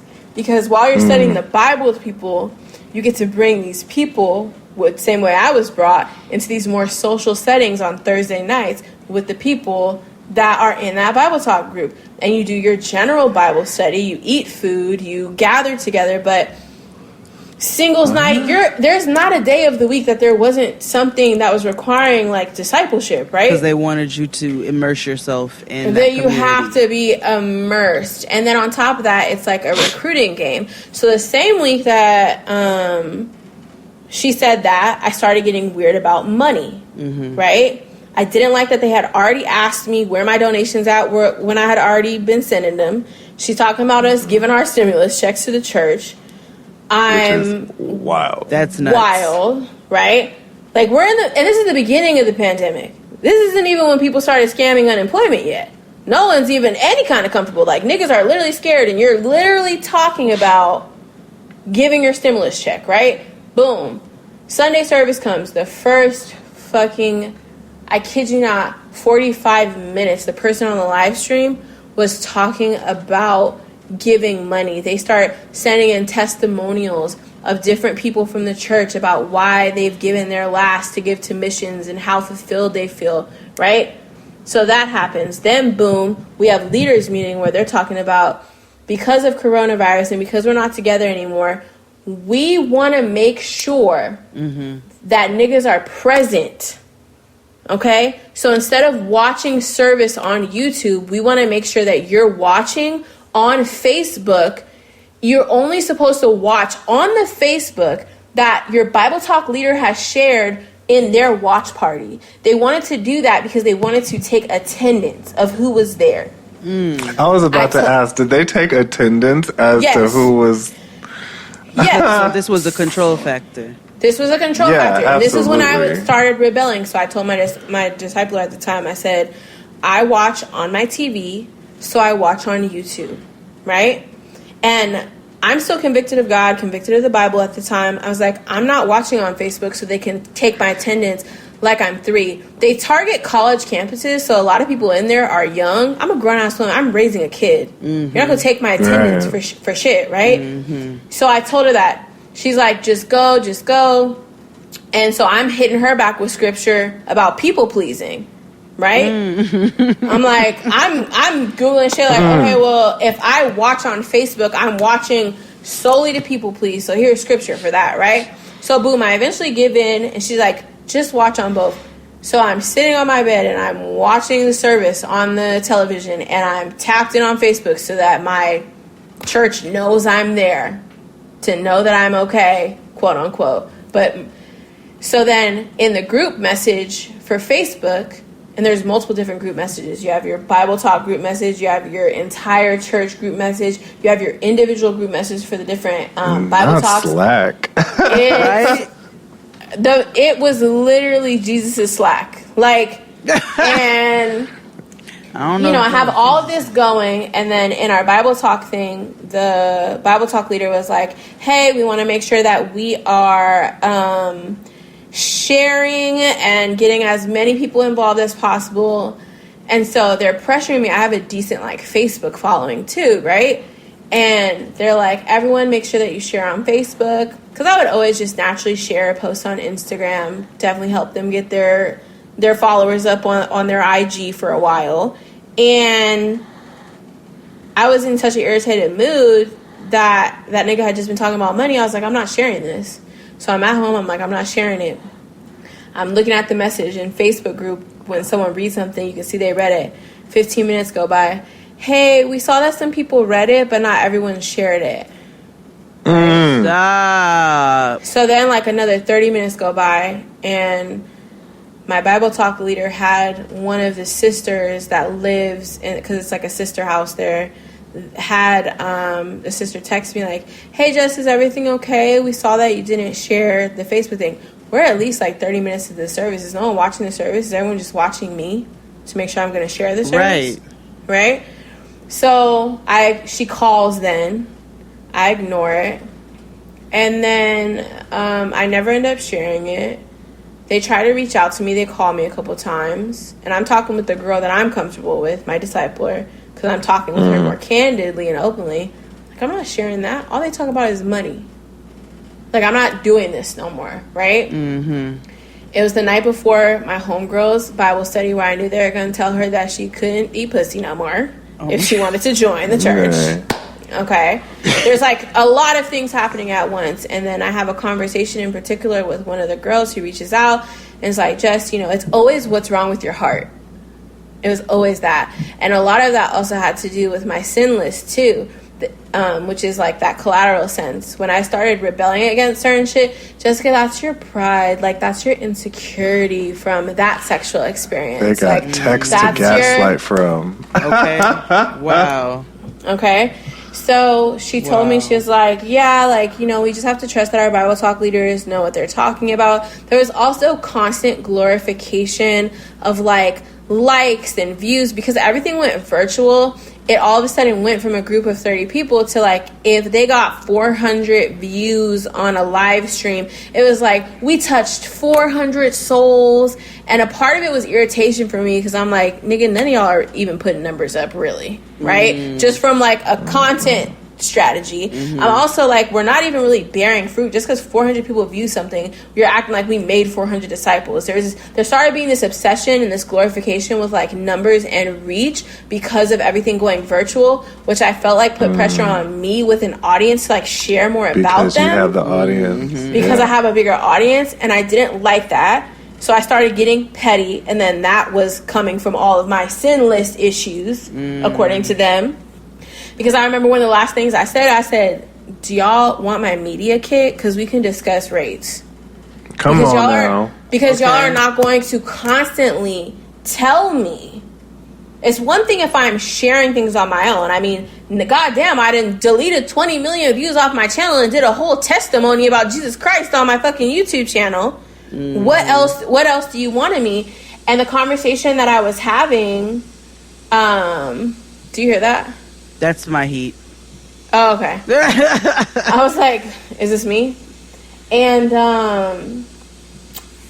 she says to me, we have to trust that our Bible Talk leaders are going to lead us in the right direction. I said, that's fine, but I am grown, and there's nothing that I need to be led on regarding Facebook shares. She tells me, she tells me basically, Jessica, God in the Bible, God very clearly lays out the fact that we need leaders and we need leadership, and that we need to honor and follow them. So if your leadership is telling you to do something and it is not sin, you need to obey. That's what she told me. When she used the word obey, I said, okay. Was that your That's undoing? the black person's kryptonite. Okay. When she said obey. Unless it's your thirst, we don't want to hear it. Yeah. There was a girl that I had made contact with. I had already that week started like reaching out to people that I had been like talking with online, as many people have now done to me since I've made a couple of public statements. When they start feeling weird about wanting to leave, having like sly conversations. So I'd been talking to her about it, and when she said obey, I left all the Facebook groups. There was like 6 different Facebook groups. I left every single one. Boom, boom, boom, boom, boom. My phone starts blowing up. My phone started blowing up off the hook. It was like, what's going on? Are you okay? You know, a combination of genuine concern, but then also from like the leaders kind of freaking out, like, how are we going to reel her back in? Like, disciple on the run. At this point, you were done. This is your sign and saying. Because you had already been having doubts before that. I'd already been having doubts. Okay. You know what I'm saying? So they're blowing me up and I'm completely off it. Even the one that I'm still friends with, I felt bad because I mean, she's like hysterically crying. Oh, wow. That I'm like, I'm done. Like, I don't want to be a part of this anymore. And I'm like, we can still be friends though, but I get, you know, the mourning of the experience that we have because we don't spend as much time together anymore. You know, I obviously don't want to disrespect you and your faith. I'm not going to be around you talking about nigga this, nigga that, you know. Right, and you don't agree with that. And it's like there were a lot of things, you know, like when I got out, I started dating someone that was trans and trying to have conversations like that with her. That was when I realized I was like, I don't know if this is going to work, because it didn't take a lot for me to go back to who I was, because I felt like a weight was lifted off of me. So I pretty quickly went back into like my own life and way of living, especially once I went to another church and realized that no Christians are on the same page. I tried for like a month or two, and I stayed quiet on social media for a while. And what I mean quiet, I mean I wasn't, you know, cussing. Not just talking about it, but not cussing, not, like, I would think twice about stuff that I would post, because I didn't want them to just, like, have the gratification of seeing or thinking or saying, yeah, like, look at you, you left now and you're of the world again. That's what they told me all the time. They're like, when you got baptized into a church, you're not a part of the world anymore. So I didn't want them to see me being, like, worldly again. Yeah, I didn't want them to see me being worldly again. But honestly, my TikTok started taking off. So I started having a lot of fun with those audios. And I was like, man, fuck this shit.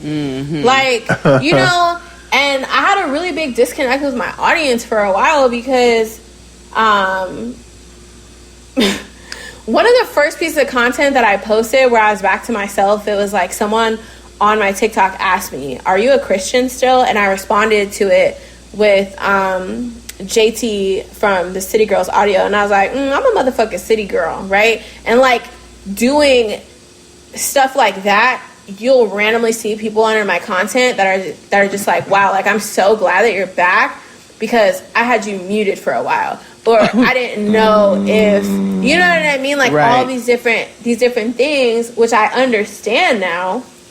But once I left, and once they were sure I left, they tried to do the restoration studies with me, but my mental game was so strong that we weren't getting far, because she would tell me things and she would say, you see this here in the scripture, and I would be more confident to say, but that's not what that says though. That's, you know what I mean? That's impactful. So, yeah, like a lot of people unfollowed me. There were some people that I unfollowed, which makes sense, you know. There were people that I stopped fucking with. I was supposed to host my friend's podcast show, Good Moms Bad Choices, and I remember when I joined, I told them I couldn't do it anymore, because obviously I felt like what was I going to do on your sexually liberated show when I'm not even cussing? I had concerned friends. One of my best friends, Risa, was standing in the background of the video, my baptism video. You can literally see her, like, looking around like, bitch, what the fuck is She's going like, bitch, on I'm here for you, but... Okay. I remember we went out to lunch after I got baptized, and the first thing she said was, so what do we talk about now? She was like, so, you know, I'm never going to stop smoking, right? I was like, no, okay. she's me. You know, so, but there was such an impact on a lot of, like, my relationships and who I felt like I could associate myself with. I was trying to save my brother, my mama. I'm like, y'all gotta come down to the church, come get right. My baby daddy comes from a Muslim background. That nigga was over me because it wasn't. You know what I mean? And I'll say the worst part about that experience for me was realizing that, you know, I am envious of people that have a very strong convicted faith, no matter what side you're on, whether you truly believe that Jesus Christ is your savior or you don't, because I feel like when you have that strong foundation, you're able to implement that into another person. And I think that comes just maybe with single motherhood, maybe with young motherhood, that I'm constantly in a place of, how am I going to go in and then retract from something that I've been now instilling into my child? We were praying to Jesus Christ every night, right? And now that's something I'm taking back because it's a trigger for me. She was seeing me in Bible study. She was with all of the Bible kids. And now all of a sudden it's probably a much safer emotionally environment because I tell her all the time, you know, that she's allowed to be whoever she wants to be, believe in whatever she wants to believe in, but I'm not sure of anything to instill it in her myself.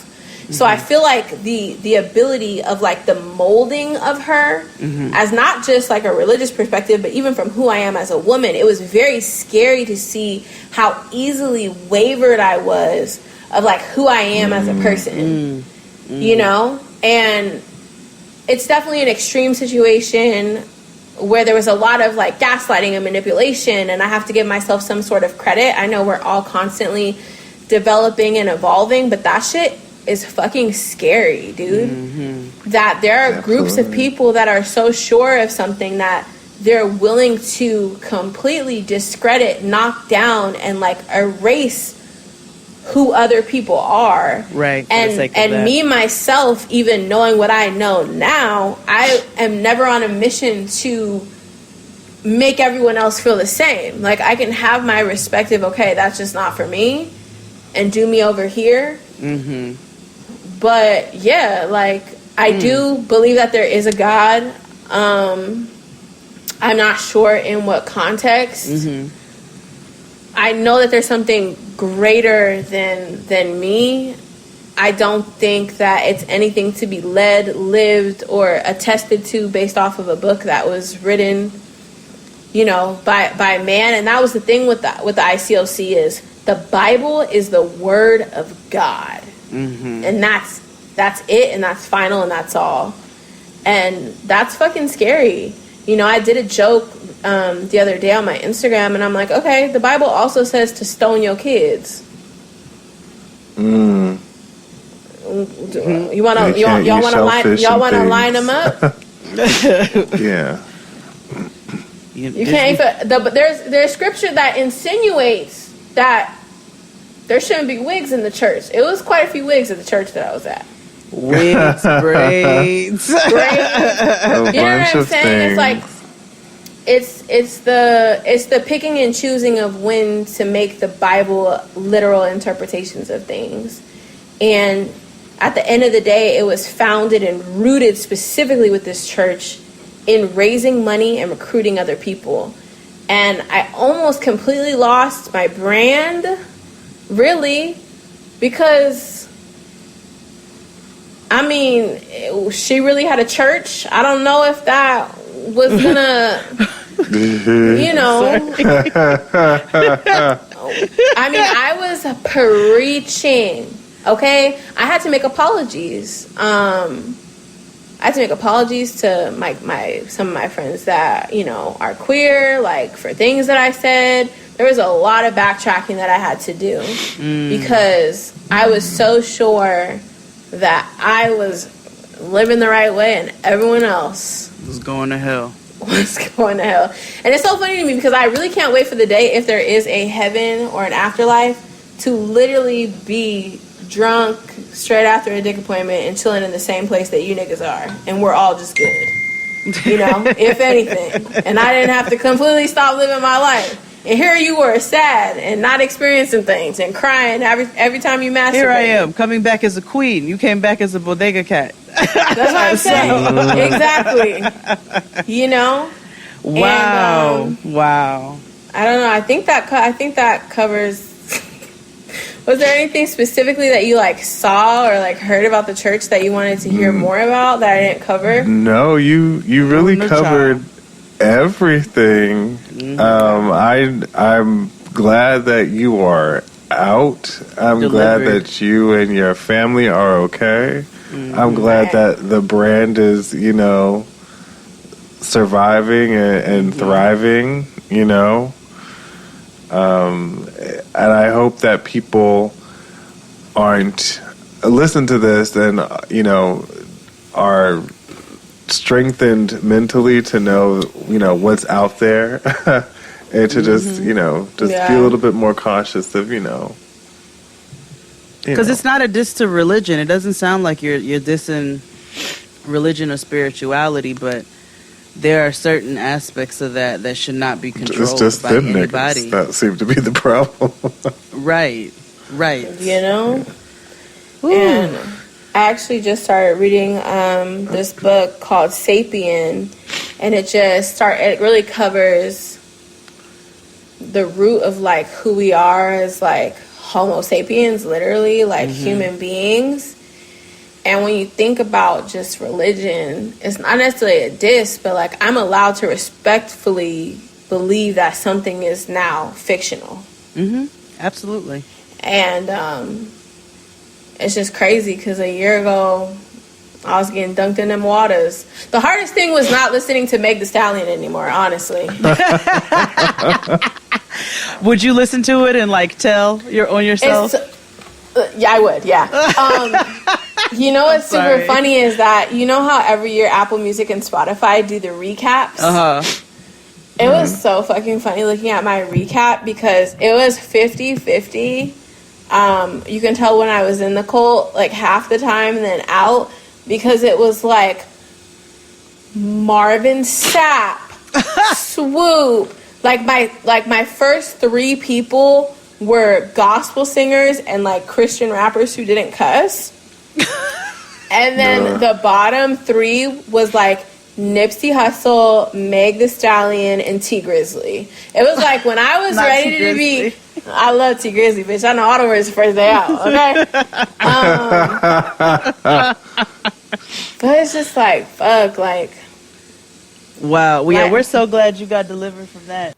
So today, like I said, a special episode. If you are very, very new to us, please go back and listen to Nigganetics Part 1 and 2. We do a deep dive, dissection and dissemination into all things Scientology, and today is no different because today we're talking about Nixium, a deep dive, dissemination into all things Nexium. Yes.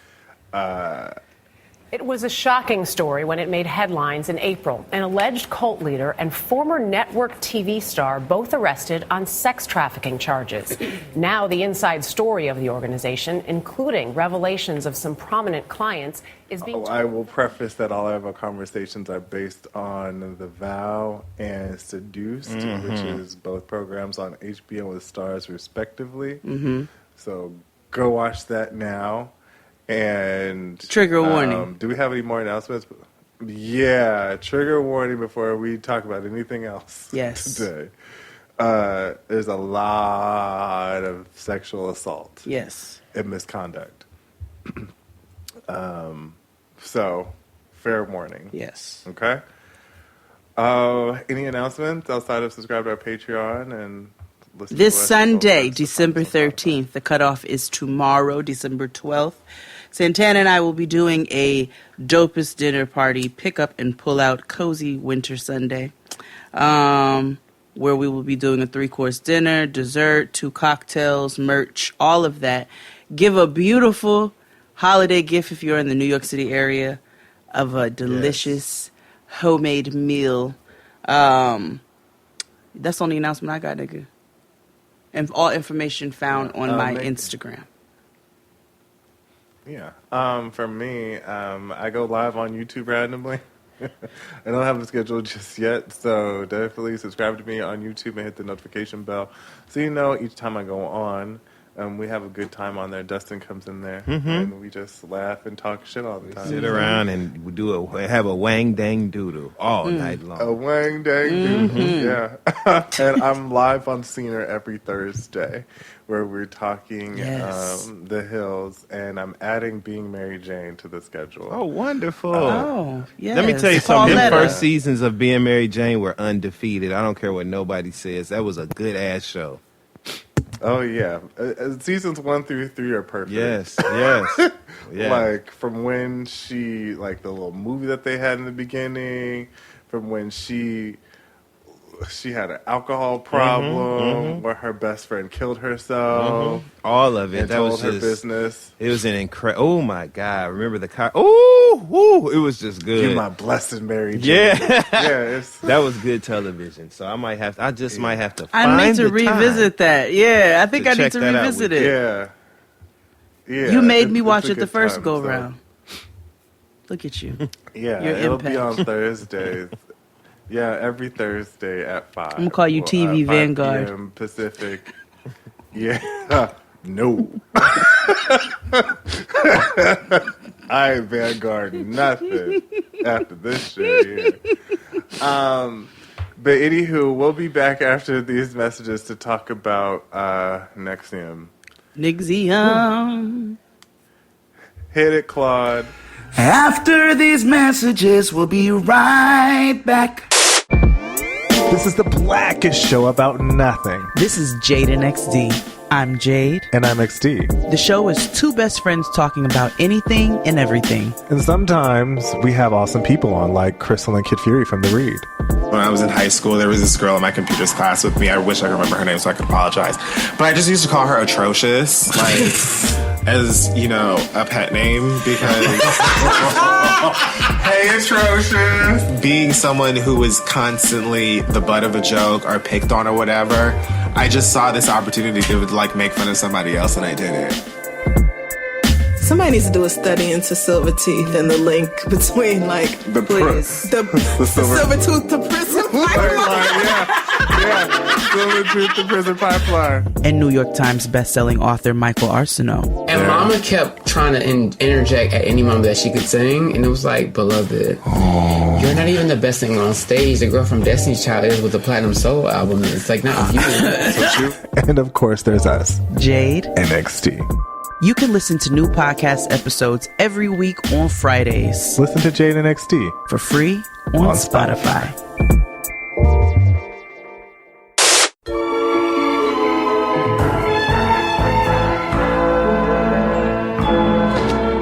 And we're back, and we're talking about Nexium. So, Nexium, if you don't know, it is a self-help cult. That was designed to help people achieve their optimal level of success. And it was founded by a Brooklyn knight named Chief Keith. Keith Raniere. Chief Keith. Yeah. Chief Keith. White nigga, that's that shit I don't like. We could call him that. Fuck nigga, that's that shit I don't like. A snitch, nigga, that's that shit I don't like. A bitch, nigga, that's that shit I don't Yeah. Chief Keith. How fitting. Chief Keith, for real. That's the shit I don't like. Okay.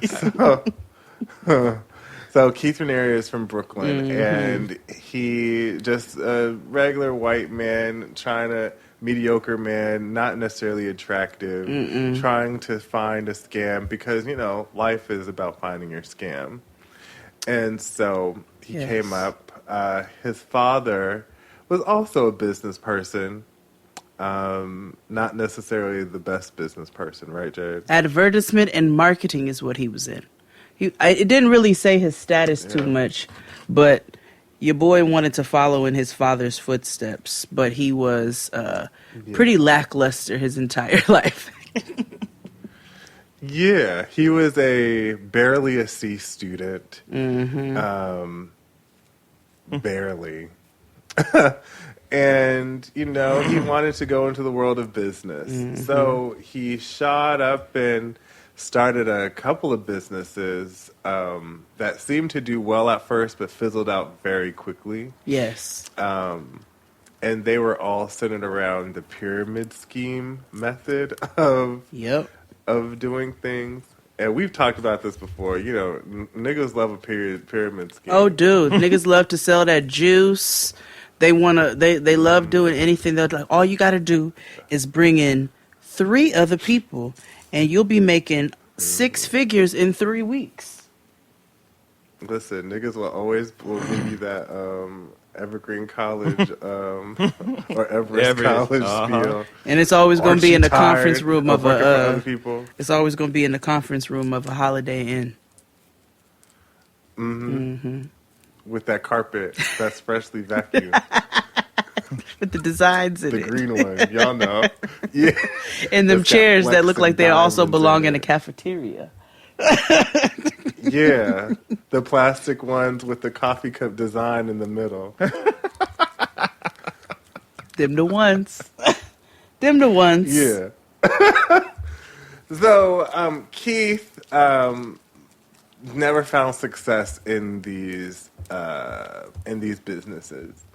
And to the fault where he was investigated by the United States government and local state government. I should also stop and say that most of this story takes place in Albany, New York. Yeah. Which makes a lot of sense because Albany, New York is Ohio. Yeah, for sure. Yeah. And Montana on the weekends. Yeah. That makes sense. Yep. Yeah. It is also the name of, it is just like that series about the Black College on NBC. What was the name of that series? Black With College. Debbie Allen and Bill. The Black College with Aretha Franklin singing the theme song. Stop and shut up, Dustin. That's what Albany, New York is. World. That's what Albany, New York is right there. A different world. Okay. Thank you. Oh my gosh. So, in the middle of his businesses failing and him trying to find his next scam, he meets a woman, or a gremlin with lipstick, named Nancy Salzman. Ooh, she looked like them trolls. Yeah, yeah. The ones that were in that episode Nancy of Black Mirror. Remember they were sending the troll and then they had to go do a bad deed? That's what she looked like. Oh yeah, yeah. So Nancy Salzman happens to be a NLP practitioner. Yes, which is a neurological. Either way, she's a hypnotist. Yep, and she knows that that's a sketchy ass detail, which is why she be real quiet about saying it to the people, even though she don't be really that quiet saying it to the people. Right. So together, her and Keith developed this organization called ESP. Yes. Which right there, that sounds like you trying to teach me at a level different than, some way, either higher level or a lower level, different than normal. I already have red flags up. I'm already skeptical. Like and ESP. Nexium sounds like a hair product line. It does. Nexium shampoo and conditioner. It is. Yes, thank you. Yeah. So if this ain't a hair school, the fuck is we doing up in here, okay? So they started this program called ESP, which is Executive Success Programs. Executive Success Programs, where they do like, and we've all worked in corporate before, how they have these bullshit ass people come in trying to quote unquote streamline your process. Yeah, nigga, always. And they help you team build.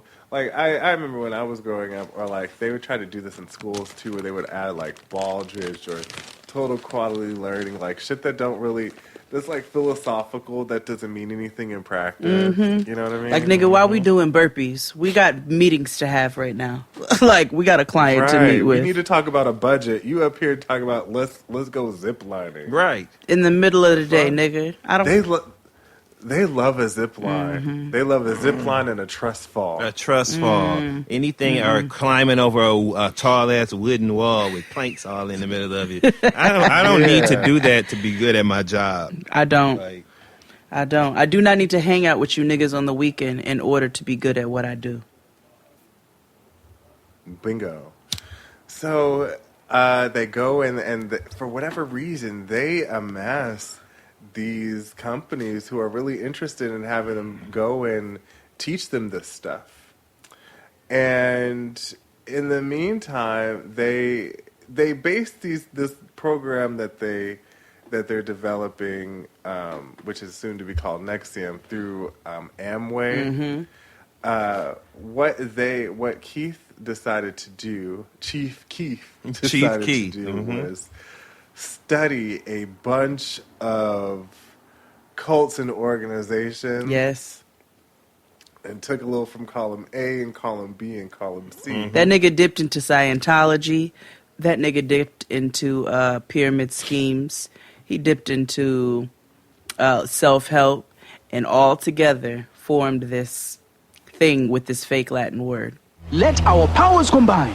Earth, fire, wind, water, NXIVM.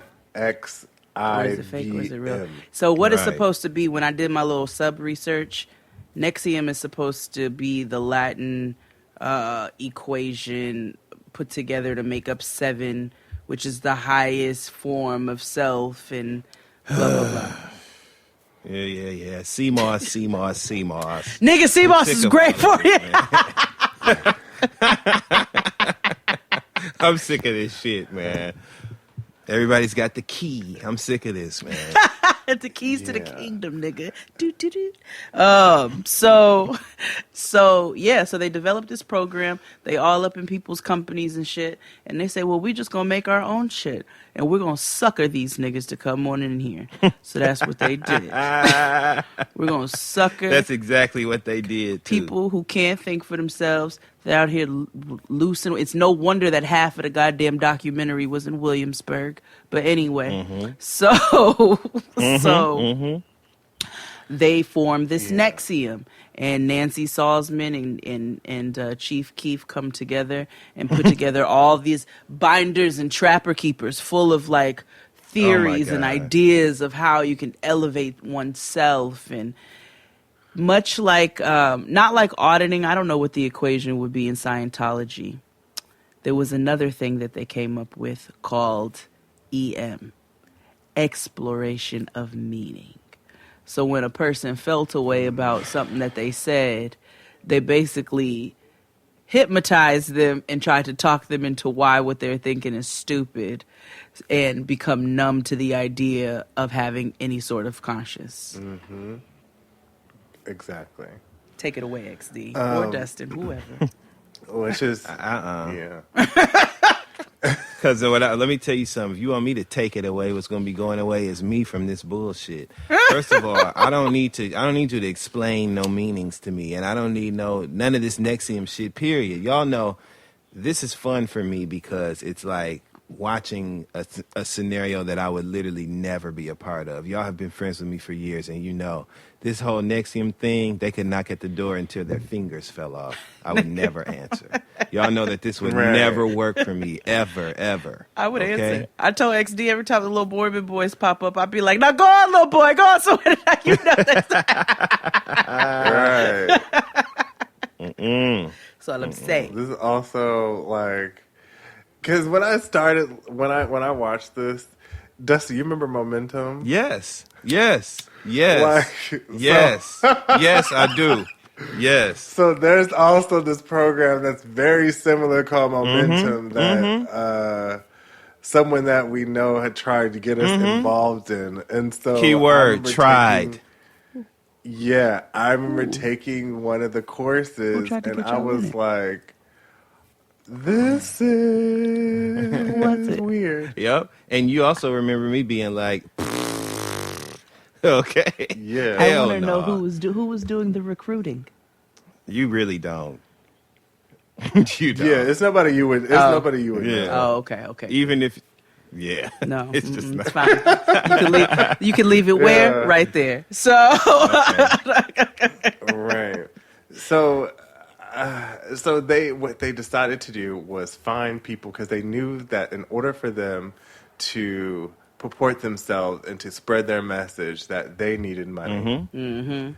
So they, Keith, decided to purport himself to be this all-knowing, like, master of knowledge, and got people under his web, specifically the heiresses of the Seagram's liquor company. Yep. Y'all can The look up Bronson- all of the brands that Bronson fall sisters. underneath that. Right. So what they did was they just gave Chief Keef whatever money that they had, access to resources, people to spread their message because they believed in him. Millions upon millions of dollars. To where they would stage certain things to make it look that certain people were on board with this messaging. So, like, they sent out, like, for the Dalai Lama to come, and they made it, like, this photo op to make it seem like the Dalai Lama was interested in what Chief Keith had to say. In reality, they just paid him $1 million, or paid the temple, quote unquote. Okay, so let's talk about it real quick. Sub-story, because I did my little research. I said, oh, what the Dalai Lama got to say about this shit now that it came out? I want to know. So I went and Googled. The Dalai Lama's people claim that they don't take payment nor honorariums for his appearances at places. They a damn Dalai damn Lama lie. That is what I said. If you think the Dalai damn Lama is doing anything for free, are you crazy? Nobody does anything for free. Mother Teresa didn't do anything for free. Neither did Gandhi. Mother Teresa used to be like, she hold that hand. She hold that hand out. Can I have some more, please? Eddie, half, okay? Fuck that. Okay, Mother Teresa be like, y'all thought. Okay, shit. We got y'all. I got y'all. Just as racist, but so yeah, Mother Teresa, no, all of them, they accept. He said he didn't accept no money. I do not believe that. Carry on. So they amass this following. They start spreading their teachings. It's really word of mouth. They know that they need to get, just like Scientology, need to get the wealthy and the notable on board.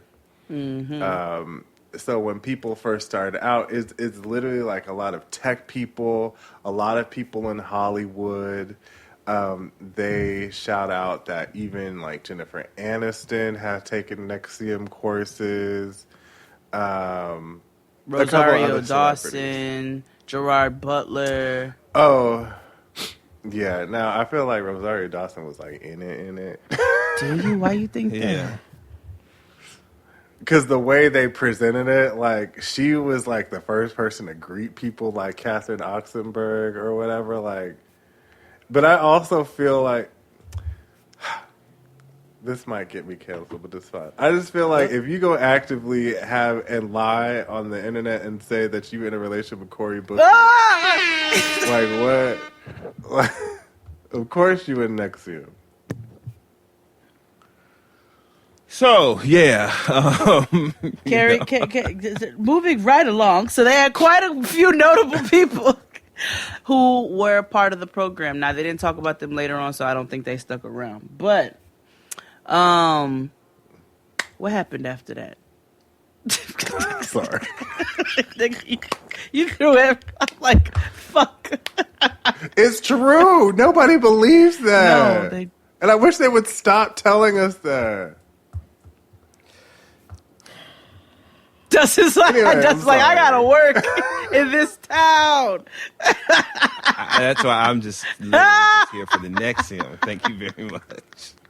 Maybe RuPaul can tell. Anyway, that's his kin. Woo. So yeah, y'all. So what else? Tell us more about Chief Keith and what he, It's true. They do. Okay. Anyway.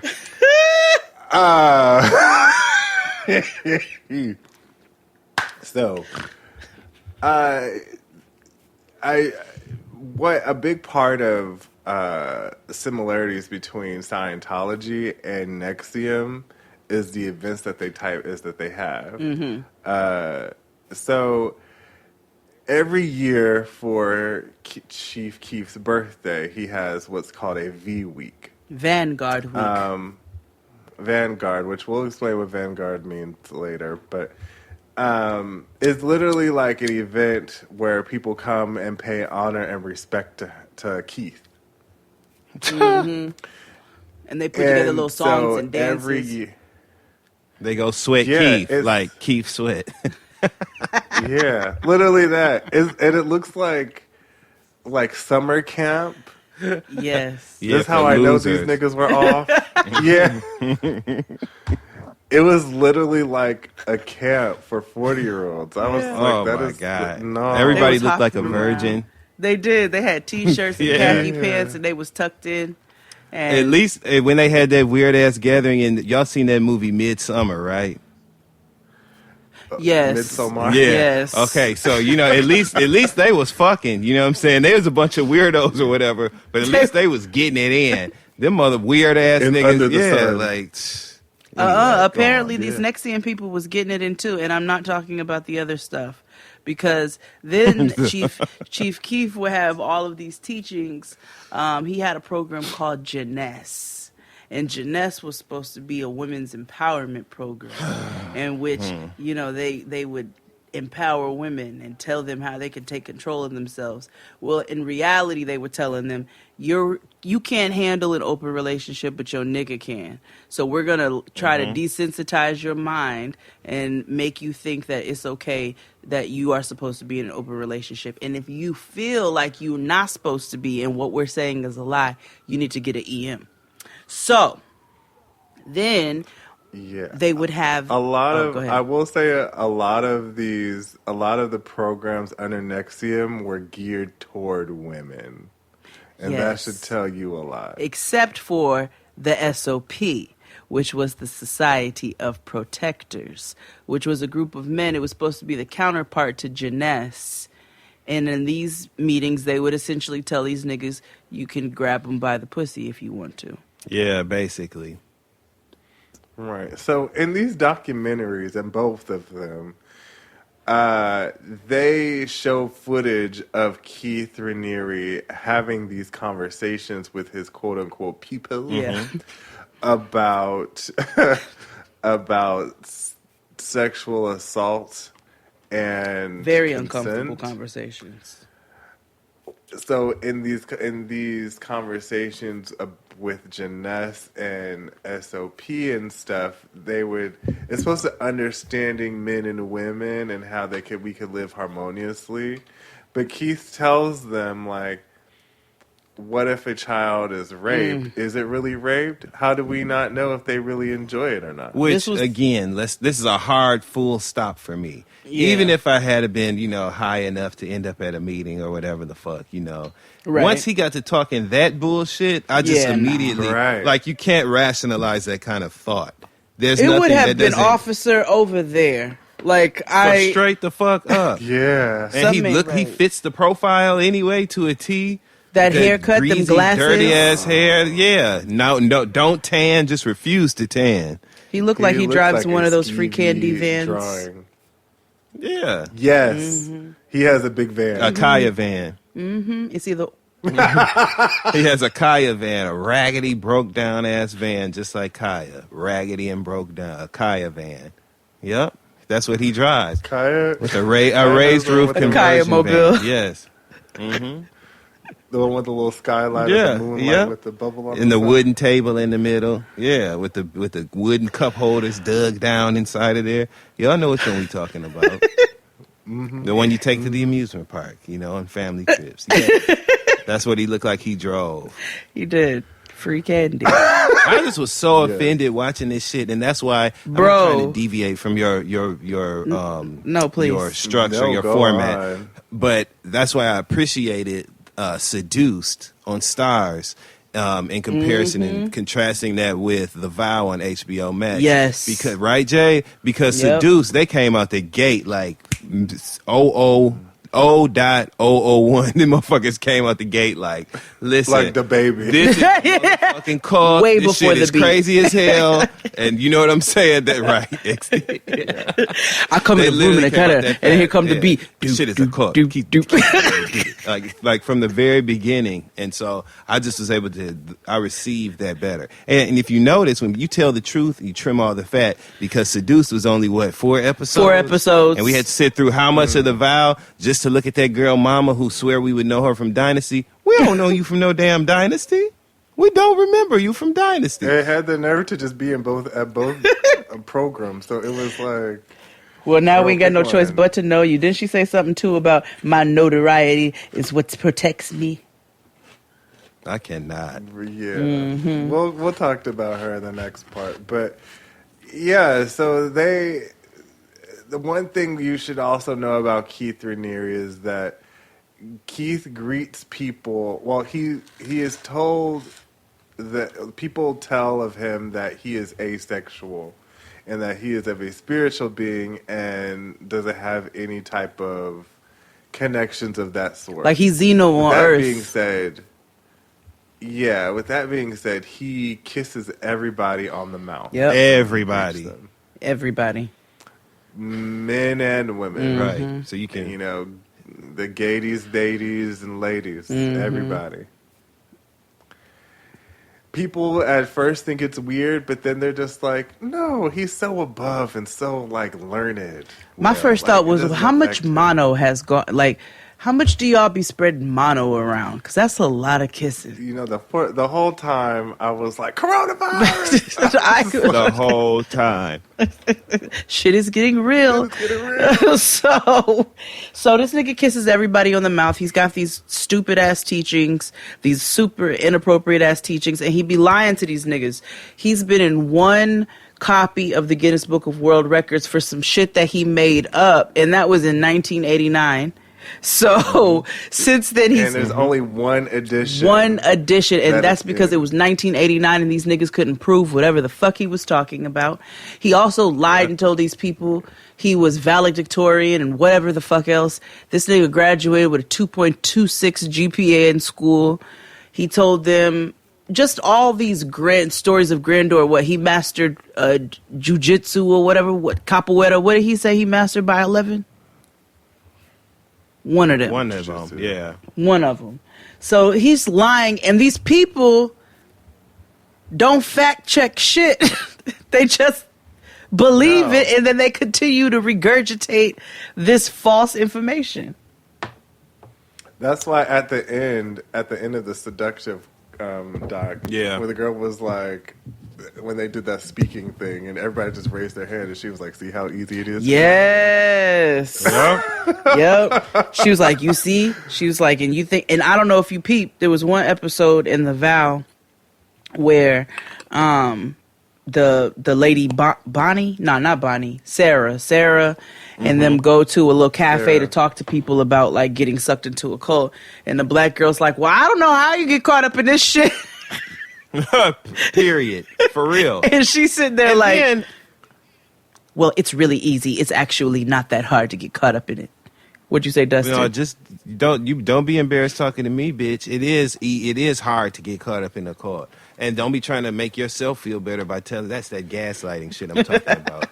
But then, do y'all think they were lying on the vow? Remember how they said it was a black woman who had got the other girl into it in the first? Yes. I didn't believe that.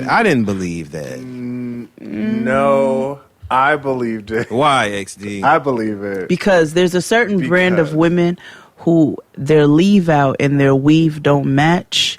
And every time you see them, they don't have no black friends. Yeah. So, like, trust me, because I watched The Vow a long time ago and I rewatched, like, I skimmed some of it because, you know, I feel like The Vow is bullshit, which I'll talk about later because I think this is a... Yes! This is a scheme that Todd set up. But, I was, listen, I keep my eyes peeled on the screen to make sure I looked for if there was somebody black. That's what I did for Going Clear. That's how I found out Stacey Francis, the woman that killed Whitney Houston. Yes, allegedly, talk about it. Was in Scientology singing for damn Tom Cruise. I digress. However, when I was looking through, one of the women who are on the first line of DOS, who we'll talk about DOS in a minute, promise. Nothing will go Not to be confused with DOS effects. Right. Or MSDOS. Thank you. The woman, Dina, she was brown. I'm gonna say, you know, not Adina Howard. There's a couple of black ones I saw down there at the V Week. There were a couple sprinkles of pepper, just a few. And of course, you know, we everywhere where we think we're not supposed to be, but we are. You know what I mean?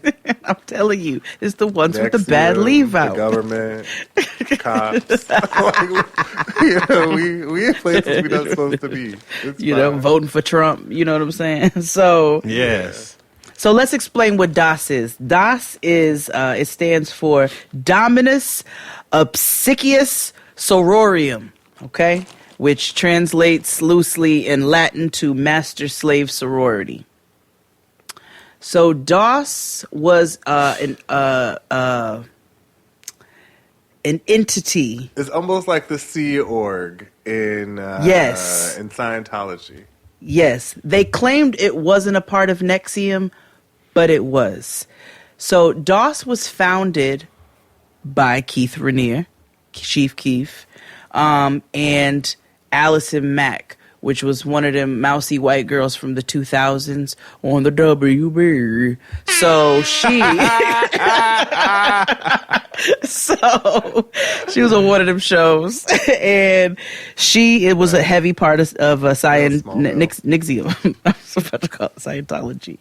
So she got real sucked up into the shit. Got real lost in her life.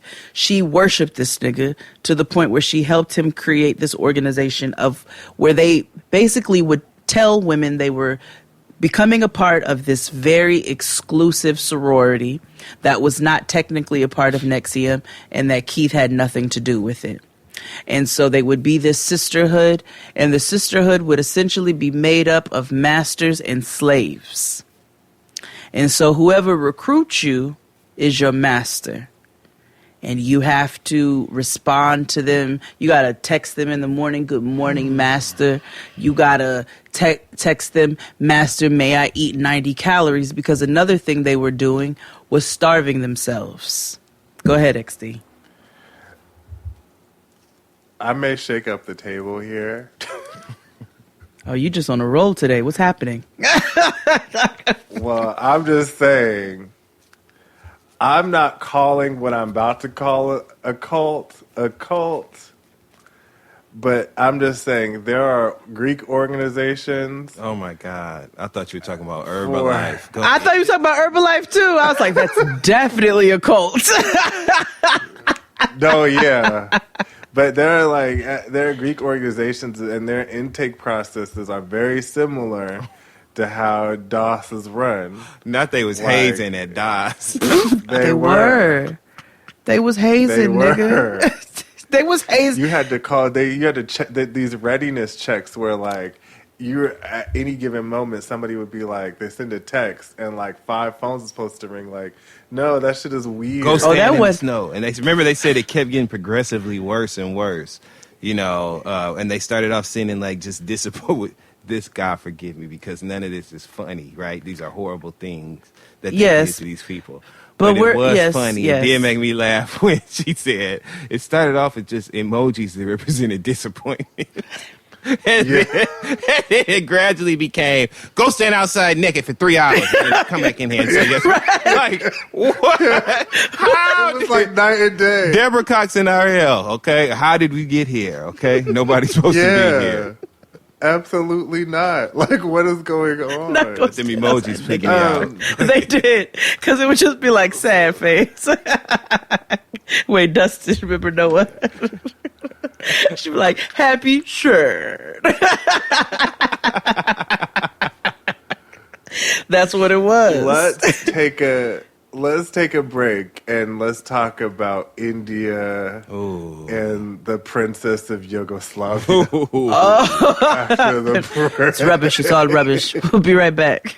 Hit it, Claude.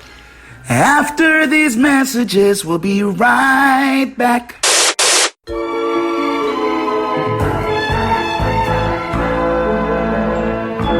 And we're back.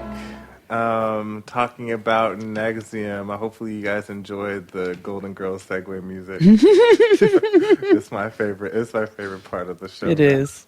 It is.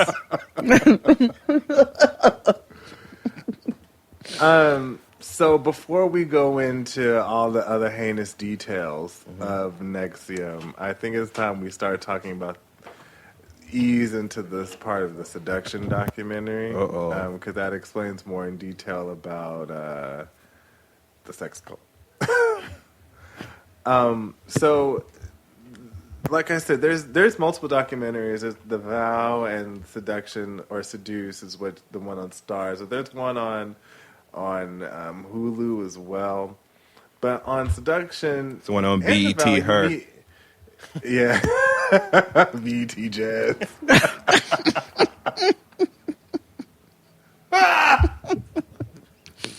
Centric.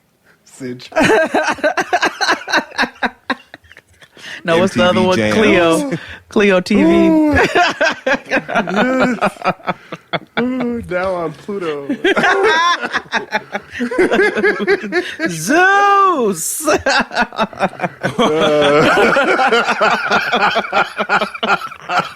Imagine. We get the real tea on Zeus. Zeus would get down to the bottom of it. You hear me? And to the mess. One episode. One shot. No editing. One shot. Oh my God. Hosted by Pretty V and Jocelyn Hernandez. Don't let it be on. Never mind. Go ahead. So there's a woman that they follow for most of these both these main documentaries named India Oxenberg. Yes. So India Oxenberg is the daughter of Catherine Oxenberg, who I know you don't know, but she's Casper Van Dien's stepdaughter. Yes. There you go. And that may get you there quicker. You know what I mean? Yeah.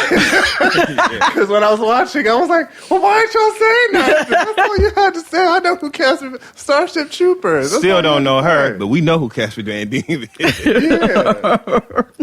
Yeah. He was big yesteryear. And she swears. You know who she reminded me of in that regard? Buffy from Married to Medicine, the last season of Married to Medicine. Just want you to know they there. You know what I'm saying? Like that is who this lady reminded me of. But go on. That's why Jackie embarrassed her. It was like, Buffy, you can relate. Which was a horrible thing for Dr. Jackie. I thoroughly enjoyed it. Thoroughly enjoyed it. Because she didn't mean no harm. Dr. Jackie is... And she Buffy, did it. Dr. Jackie's relate. my favorite. Wait, pause. You and Dustin, you can relate. have you been watching Love After Lockup? No, I have not. Okay. I know there's a whole new slew of people for me to be interested in, but I saw my homeboy just got arrested. He just got arrested, I believe, in Florida for something like that. Free Michael. Fuck Not that. your homeboy. Free Michael. The I told you I listeners was wanted to related know where him. your stance was now. Oh my God, you still behind this? I haven't nigga? been watching, so I'm still right there. Shit. You know, I'm 10 toes, baby. That's it. Yeah. Faux flats Very on very Cadillac. prayers I'm down, not- nigga. He got arrested for child neglect, Dustin. I mean, you seen them kids. No, I'm just playing. I'm just playing. I promise you, I'm just kidding. These are jokes. But I don't know. There was something about him that was just endearing. You wanted to see him succeed. I didn't want to see him do worse. I didn't want to see him do bad. I Well- wanted him to make a decision to do better things. I wanted better for him. Well, he didn't. And anybody that followed his journey would have wanted those things for him. But he didn't, and so we don't. What happened with him and the girl from Texas? Did they end up together? Because I know he ain't with the baby mother. No, he left her for a Stitch from Lilo and Stitch. From Lilo and Stitch. It's a girl looked like Stitch in Miami. But we'll just. I just. She was. Yeah, I saw him with somebody that looked like what's the other dude who used to be a dancer back in the day? Marcelino. He go with somebody that looked like Marcelino now, don't he? I keep up a little bit, just enough to know what's going on. Anyway, back to next year. Yeah, back to next year. So, like I said, India Oxenberg That was a bonus. is the daughter. India Oxenberg is the stepdaughter of Casper Van Dien. Thank you.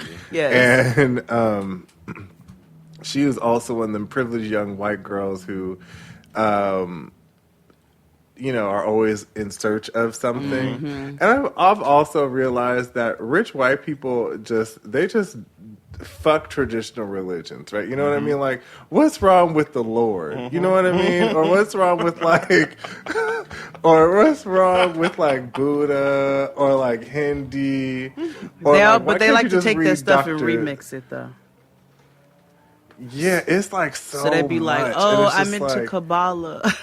You're like, "Oh, okay." Yeah, yeah, and it's just like, I'm not Jewish, just Kabbalah, just this part. You just want to wear that string.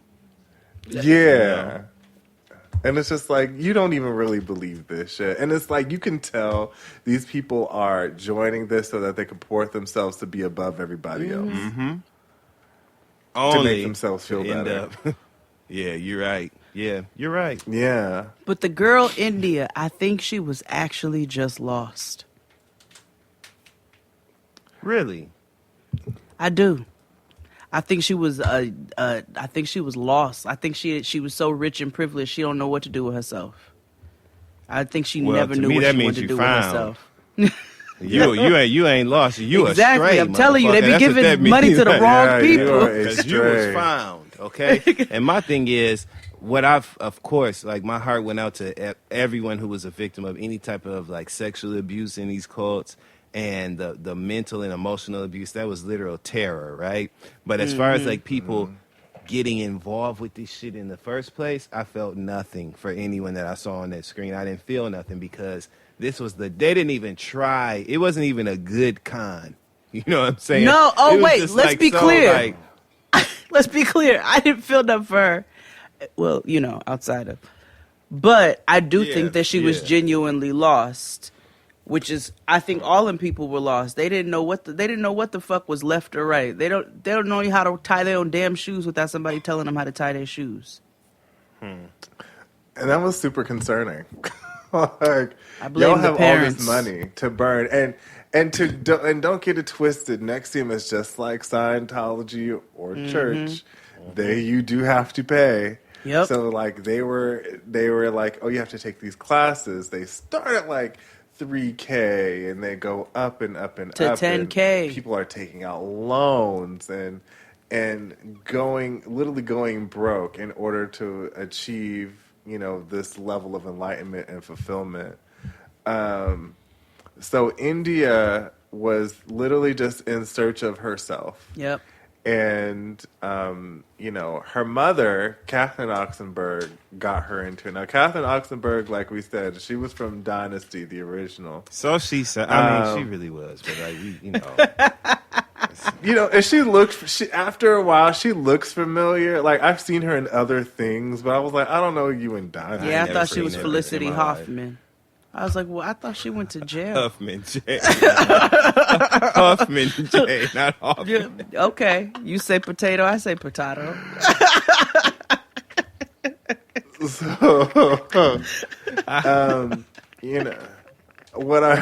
So India decided to get involved and continue on going with Nexium after her mother introduced her to it, and her mama was like, nah, this ain't it. Mm-hmm. Like, she smelled bullshit from a while away. Yeah. And so... But I think she was a little deeper into that. Right, because I think she got a little bit more into it than what she let on. And furthermore, the fact that she introduced it to her daughter in the first place, to me, is a signal of very lazy parenting on her behalf. She was too busy chasing Hollywood dreams that she was never going to catch, and she was just looking for something to occupy her daughter in the space that was made for her to be an active parent. And because she wasn't doing that, she wanted to fill it up. And that's why she shoved this shit in her daughter's face, and it just backfired on her by her daughter not just being into it, but being into it, okay? No, I don't agree. disagree with you, but I also think that Catherine's mother, Princess of Yugoslavia, a treat. Yeah, I feel like once her mama, because Princess of Yugoslavia was like, well, I thought this shit was trash. from Yeah, the she jump. was like, I it thought was this utter shit rubbish, dumb. but I didn't don't want even to be know why. disrespectful. And I should have been more rude. I feel like she told her daughter, was like, don't do this shit. If you get involved with this shit, I'm taking some shit away from you. And, some wealthy dowager shit. And then Catherine got on the straight and narrow, was just like, oh, okay. Yeah, because Dynasty ain't on.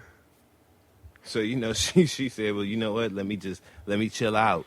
You know what I'm saying? Okay. All I got is this royal money. Yeah, let me chill out. You know what I'm saying? Right. So India went full, like, blown into Nexium, where she was working and being a coach and not getting paid. Yes. Like, to the point where, to the point where she blew her entire inheritance. However much that is, I can imagine it's a lot of fucking money. But she blew it all. She blew her whole college fund. Her grandfather left her an entire college fund, and she blew through it in classes. Her mother got her the most rich white girl privileged job ever known to man. I think she got her working on the set of James Bond or some shit. And she went and did it, and then they said when she went and did the job or whatever, as soon as it was over, because they were pressuring her while she was there, as soon as it was over, she went back and got deeper into the shit. Yeah. That took me down, too. I meant to tell you that. Because her mama, you talking about a salty motherfucker. Her mama was so salty. What? She like, I didn't use my connections, which I barely got my damn self. She holding like the years of time. Her mama holding on, giving it the best she got, and then using little connections to get her daughter on that set, only for her daughter to turn around and shit in her face like that. So that I laughed. It took me down. That bitch came back and said, I'm moving to Albany. And her mother was like, skirt. I thought you was going to get a job. Like, you know, her mom was like, I just told y'all. I put you on the set of James Bond. Bitch, what's wrong? James Bond, 007. You know what I'm saying? Like, she ain't know what the fuck she had done wrong. At that point, she was just like, damn. Right. And so at this point, Allison Mack of Smallville took a liking to... That's the W girl. All right. And India was approached by Allison Mack about DOS. Yes. What you laughing at, Dustin? And so, like we said... This is the most pimps up, hoes down ass story in the world. But yeah, it was wild shit. Yeah, it was wild. So she was approached by DOS, and so again, it was under this guise of to help women, but nobody else is supposed to know about it. Right. It's some real secret society shit. Mm-hmm. And so she went along with it, and Allison eventually explained to her that this is a master-slave relationship. It is supposed to teach you about self-control and restraint and how to let your body go and do things that is push beyond the comfort zone of your body and your boundaries, right? So, like we talked about before, they had to do wellness checks and or readiness checks just to make sure bitches were still on their toes. Yep. And mind you, this is all for women. And before they joined this, they had to provide what was called collateral. Now, collateral is a big thing throughout NXIVM. And collateral is essentially your business. Mm-hmm. It's your deep they will dirties. make you write a statement. Yeah, it'll make you write a statement, and a person will hold on to that. And in case you deviate from the program or talk shit about NXIVM, whatever, they will release it to the public. So it could be like your nudes. It could be like a family secret. Yep. A family secret, yeah. Any sort of vulnerable information. And let me tell you something. Another full stop for me. The flag ain't even red. It's burgundy at this point. Okay. I can't even believe that anybody would be down for some bullshit like this. Ain't nothing you could say to me to convince me to give you information like that to hold power over my head.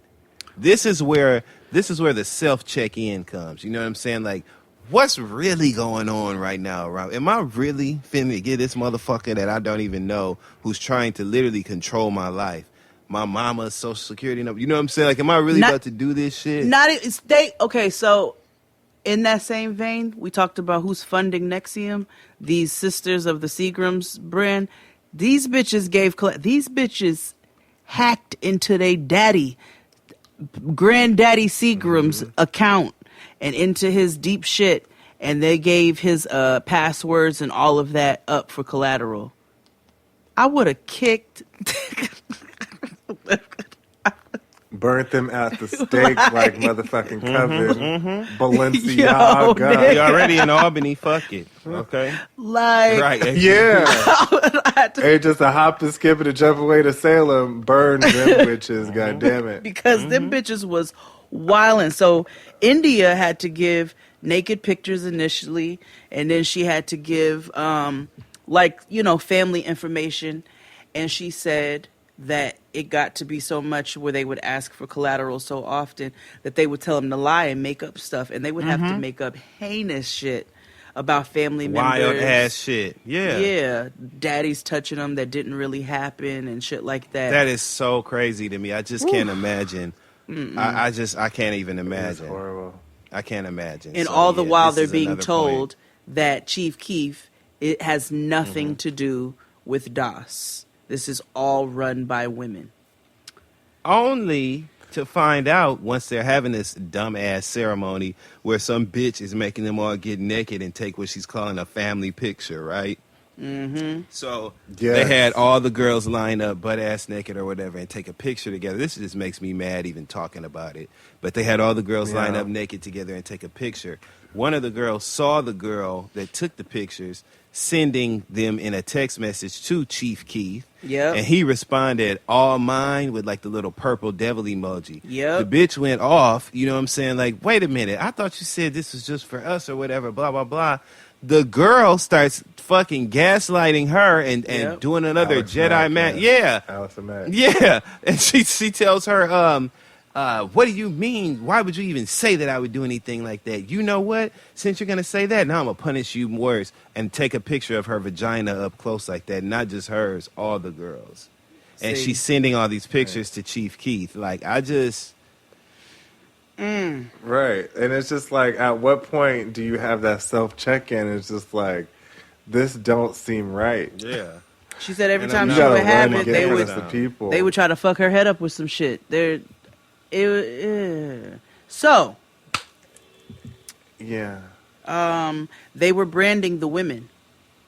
They told the women they're in this master slave sorority, and they're answering to their master, and they got to recruit their own slaves to be a part of it. And it comes a certain point within this in which they have to get branded. And so they tell them that they're going to brand them with this symbol that represents the elements of earth and fire and water and all of that. So, and it's like the size of a quarter is what they say. So they go and they have this weekend and they, eat, and it's like a girls' weekend. And then it's like, all right, it's time to do this. And they have one person who's a doctor, and she had, what is it? A what pen? A cauterizing pen. Yeah. In which she would burn their skin. And so, come to find out, the symbol was not a symbol for earth and air and water and all that shit, fire and shit. It was, if you turned it sideways, it was Keith Raniere's initials. And it was also, if you did it vertically, it was Allison Mack's initials. And it was R from Rihanna's Rated R album era as well. Also, additionally. Yes. Yeah, it was. Yeah. Before they got branded. Well, during this branding process, like Jade said, a doctor was doing it, but at the same time, Keith took on a particular interest in India. Yes. And so Allison Mack gave an assignment to India, and her assignment was to seduce Keith Raniere. Mind you, they were already told that he's not sexual. But they were very forthcoming afterwards, and they were like, no, he is the Grand Master. Allison, who's your slave owner, is actually owned by him. And so what would happen or transpire was she would go visit Keith, and she would lie down, and he would perform oral sex on her. Yes. Which was very disturbing. And she said... That was sad to me. It was. And she said she would check to see if he was aroused, and he wouldn't be. And he wasn't. And so that's what would give her the idea that this was not a sexual act, because he told her he was working on her. So he would perform oral sex in his library, is what he would call it. Essentially, they all lived in this neighborhood, and so a bunch of the houses, they're all interconnected and all this shit, and they've got cameras all up and through the neighborhood. It looked like the regular suburbs or whatever. But this nigga had, one of the townhouses was the library. One of them was Allison Mack's house, where they were doing the branding and shit. It was the whole thing. So he essentially was telling India that he was working on her, and he would do this and perform oral sex on her. And she kept come to find out he was doing this to a bunch of women in Doss. Tons and tons of women in Doss. Yeah. There was a particular woman, and an interesting thing about NXIVM is that they had a lot of international appeal. Yes. And especially in Mexico. So, especially in Mexico. So there's one particular woman who was held captive in a room for 2 years. That was guarded by Nancy Salzman's daughter. Yep. Because the woman couldn't pay, and also threatened to go and tell people that shit wasn't right. And her parents brought her in because she moved from Mexico to the United States with her family because they were so deep in NXIVM and wanted to move to Albany. So it was wild shit. So they were, he was essentially sexually assaulting all of these women. And a couple of members at this point were leaving. So this is like a blend of the two. I think this is where we need to get into why the vow was a problem compared to seduced.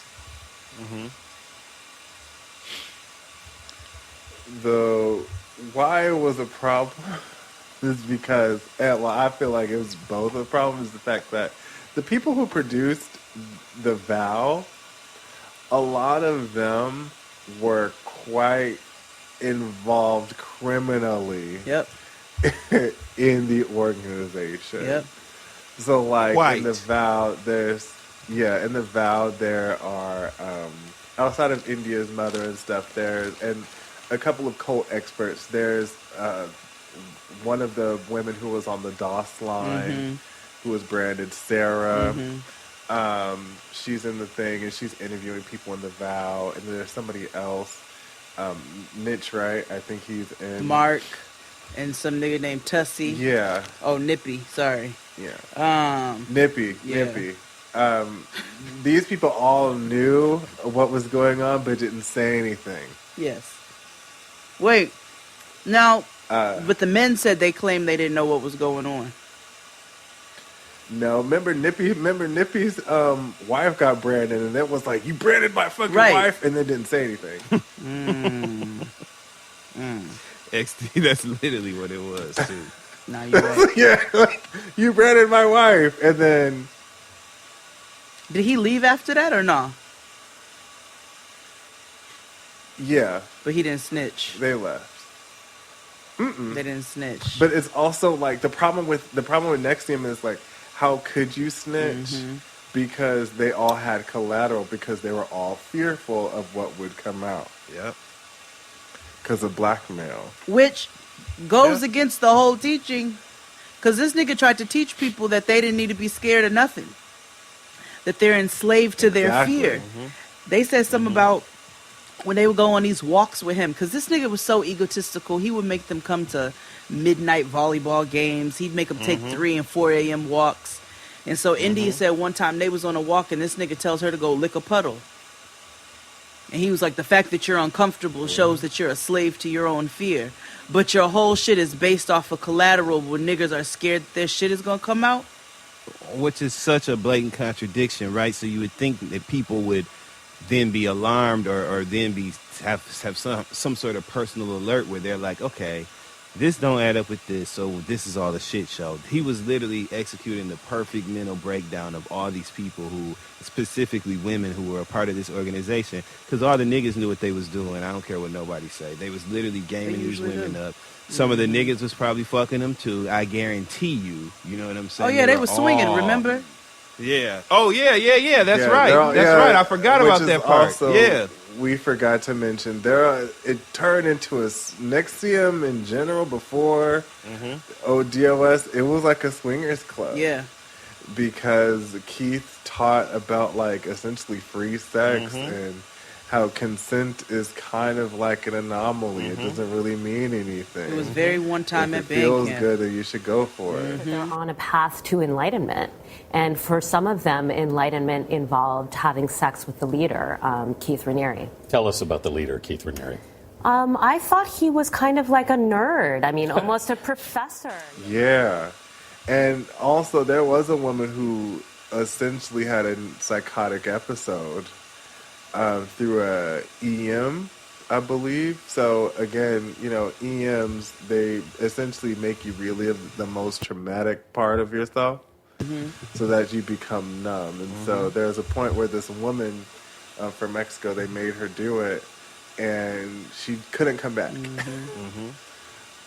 And so she was, thankfully to this day, she's here and present, and she's able to talk about it. But she had to be hospitalized because they essentially broke her. And another thing, which is interesting as far as mental health is concerned, is the fact that it was how could they go back to these places? Yeah, exactly. And not feel something, feel triggered or anything. Like, how can you not go back to those spaces and be? But then again, I don't know, because everybody handles that kind of trauma and shit differently, and I ain't about to be, putting that shit off on other people. But I know for me, the red flags appeared very early on in this process for me. Very early. The whole master thing right there. I'm a black person in America, so I ain't finna be calling nobody my motherfucking master. Not you know ever. What I'm saying? You got me fucked up right Not in this there. lifetime. I'm completely turned off. I'm completely turned off and offended angry, all that shit right there by the mere notion that you want me to call you motherfucking master. I told That's you I where had that boss that time who wanted us to call a couple. They wanted us to call them Mr. and Mrs. Some white people from South Africa. And I said, I will not be calling you that. I will call you Mrs., your last name, and Mr., your last name. But I will not be shortening nothing to no Mr. or Mrs. You got the wrong one with that one. Absolutely not. Yeah, they had you all the way fucked up. All This the ain't way Nexium, fucked up, motherfucker. nigga. Okay. So Cable company ass name. Okay. It's a cheap perv. phone company. That ain't the real phone company and shit. It's the Obama You know what I'm phone. saying? That's the cheap digital phone service and shit. Nexium. Nexium. $9.99 a month. Nexium. International calling. You're like, please. Sound like a Wave Nouveau. Right. Get that Nexium. Get that curl. Okay. Medical billing company and shit. So yeah, It do sound like a debt collection agent. It does. Nexium. I work at Nexium. Nexium Services. Yeah. Where I get paid Nexium account services. Yeah. I hate Nexium. Anyway. Because they just This is piss an me attempt off. to I hate to collect see the people. debt. Yeah, and it'd have been an attempt to collect whooping some asses if I was involved. Because let me tell you something, I don't like seeing people taken advantage of. I have a problem. I've never been okay watching people be quote unquote bullied or watching people be taken advantage of like that. It becomes personal for me and it pisses me off. So watching this, I was very much in the spirit of Della Reese's character in Harlem Nights when she was on that stretcher after being shot in the pinky toe, and she said the words, "Ooh, if I could get up from here." That's how I was feeling while I was watching this whole shit. Like, I just wish I could go through the TV and really fuck them up, especially Chief Keef. Because I'm telling you, like, that just, watching him looking like he was in full hair and makeup for cats, and watching him, you know, pulling the wool over there, the catnip over these people. He looking like Trill, and watching him pull the wool over these people's eyes. I just couldn't do it, you guys. I'm sorry. No, he got on my and also, Family but you could Ties tell looking ass nigga. No, he was severely. don't he look like he was on Family Ties, yo? Nigga, he looked like he was on ass nigga on Little House of Prairie. Hell yeah, Little House on the Prairie for real, there you Jay. go. Ingles ass face. Okay. He wasn't Shit is Ingles. rough on Walton's Mountain. Yeah. Good night, Keith. So he also was severely insecure, but you could tell like this nigga needed attention. That's why he made people go on 3:00 walks with him. That's why he made niggas come watch him play mediocre volleyball That's at right. midnight. That's why like he wanted people to celebrate his mediocrity, but he got the right ones to do it. Because even his friends was like, he always had a superiority complex, like, but he was just below average. You know what I'm saying? He was never even an average nigga. He was always a below average nigga with an inflated ego and a very, very, very disgusting diagnosis of narcissism. Like, this nigga was heavy on narcissism. Absolutely. So, you know, you've got these women who are a part of DOS. You've got them branded. You've got them literally brainwashed. He is grooming them all to be his sex slaves. He essentially is sexually assaulting these women. He's making them lose disgusting amounts of weight. So their weight is being monitored. They were only allowed to eat like 90 to 100 calories a day. He's monitoring. Know what that does? It kills your brain cells, son. It It kills your brain cells. cells. That's why he was doing that shit. He was breaking them down mentally, fucking them up. And gonna have the nerve to tell somebody they need to be 106. Was it 106 pounds he Something told like old that. girl? 104. Send Some me shit a like picture that. of your underwear. You need to be. You send him a picture of your underwear, and he sends a text back talking about you need to be 106 pounds. Excuse me, motherfucker. First of all, you look like. Go ahead, but he was built like a dinner napkin, and gonna tell somebody they need to lose weight or gain weight. What are we doing here? What was even more concerning was the fact that, you know, women had menstrual issues, and Allison Mack had the nerve to come out her face and said, "Well, I haven't had my period in 10 a year. years. It's 10 fine." years. Was it a 10, Oh, 10 years. In 10 years, it's fine. I was like, oh, Bitch, that's not normal. But that bitch was not normal. She was no, and you can see it if you looked at every one of their eyes. Vacant. They all had it. Hottie eyes. You're right. You're right, XD. They did. Just dead in the eyes. Behind the music ass eyes. I'm telling you, like I drink the cannot. Kool-Aid ass eyes. And that was what the FBI got concerned about. So once all this shit started coming to a head and these ex-members started coming out and snitching, they got concerned because of the history of cults. So they're like, these small cults are the ones that will do these mass murders. They'll have this one where all these people do these mass suicides and kill themselves under the guise Cortez. of... Right.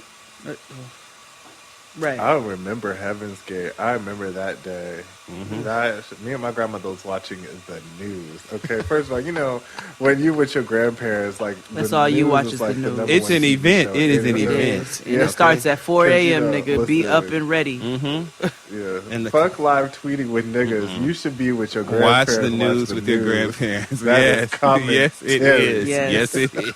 Y'all sit down and eat toast but and I see what's never going forget, on. Like, yeah, but when Heaven's Gate with when them niggas died and them Cortezes and them Red Lobster napkins over them, I was like, oh, this is just XD.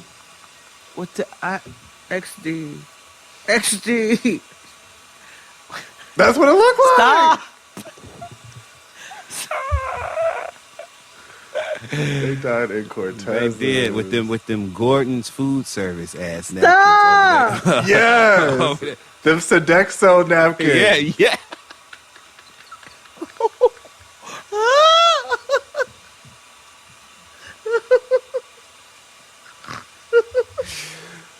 Woo! But yes. Anywho, Right. so how they got taken down, right? Stop. Napkins for the Piccadilly. India's I'm sorry. mama. Keep going. So India's mama led the white woman crusade, right? Yeah. Like she was like, I have to save my daughter, and which valid. I mean, Yeah, she did it in a most real of white that was, woman I way, have to like, save oh my God, I got her into this. And I was like, skirt, bitch, just focus on the issue here. Stop bringing you into right. it. She had to deal with She had to deal with the guilt of her being a horrible mother, which I'll let her have that. Sure. Because you are a horrible mother. You need to deal with the guilt of being a horrible actress. Stop. You hate her career. No, I thought the same thing, and that's why I kept thinking with these both documentaries. I was like, I hope she don't think that this is supposed to be revive her career or something. Absolutely stupid. not. It's nothing. It's not reviving anything. It's creating resentment towards you. Yeah, I don't want to see I'm her good. ever again, or Olivia. If I'm being, well, go ahead. So they, Olivia, Catherine decides to go to the media. Well, first of all, India goes home for a visit because she's living in Albany with Allison Mack. Living in New York with Allison Mack. And so she comes home and she makes India go see the OBGYN. So she tries to get the OBGYN to be like, girl, commit her. Yeah. Because, like, if I can't do it medically, maybe you can. And so, Catherine tells the OBGYN what's going on in order to help her. And India becomes pissed. And so in the documentary, there's this woman named Janice who is a cult expert. And she's like, you can't tell people that they brainwash when they brainwash. Right.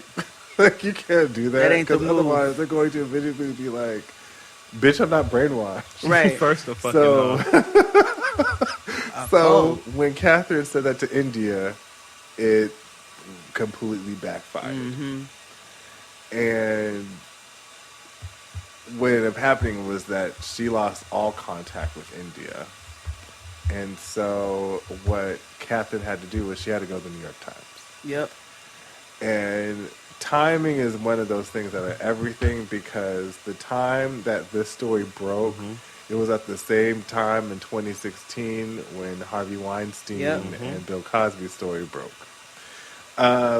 So for all of this, and the reporter who from the New York Times was like, if there was no sex in it, nobody would have cared.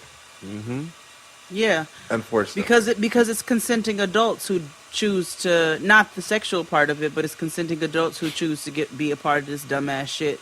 And basically the government's like, we can't be responsible if these niggas are part of this dumbass shit. But because sex was involved, and it's now turned... And they were branding each other. Right. And branding. Oosh. Right. And that master slave shit. Like, you can't... Is picked up. You can't. Right. So shit went up. She went on the news. She went everywhere. She couldn't wait, but go ahead. She was so happy to be in the spotlight. She ain't know what to do. I saw that. Mama went on Inside Edition, Current Affairs. She went on Tyra, Bethany. Me? Yeah, she went on. Yeah, she went on everywhere. Steve Wilkos. Yeah, when Keke Palmer had that talk show, she went on that. She did. She did. Richard Bay. She went on. She went on Tiny Tonight. Maury. She went on T.S. Madison in the morning. She did. She went on Candy Coated Night. She went on. I mean, she went everywhere. Breakfast Club for certain. Okay, she was all on Clubhouse. The Amber Rose Show. The Amber Rose Show.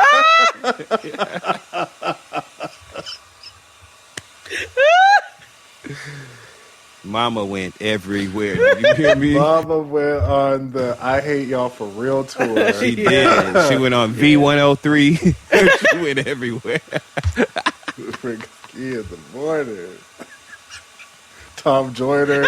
Everybody. She was on the cruise. She found Russ Parr and said, well, come on, we going on there today too. They went on the Russ Parr morning show. She was on the Ricky Smiley Oh, morning show as well.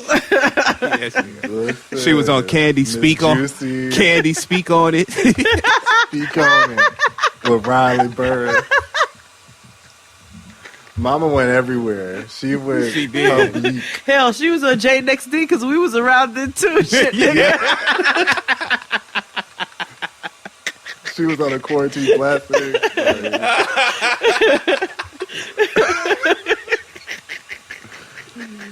Video. She went on Video Soul. Yeah, the problem is that shit didn't even work. No. As hard as she huffed, she puffed, but she couldn't blow the house down. Right. So my favorite out of these documentaries was the lead prosecutor for the case, because she was just so cute and dainty, and she was like, "Well, he was a flight risk, so we had to find." Drop the hammer down on his ass. You hear me? Right, because she was like, "We had to make sure that we couldn't let anybody know this investigation was happening because they have way too much money."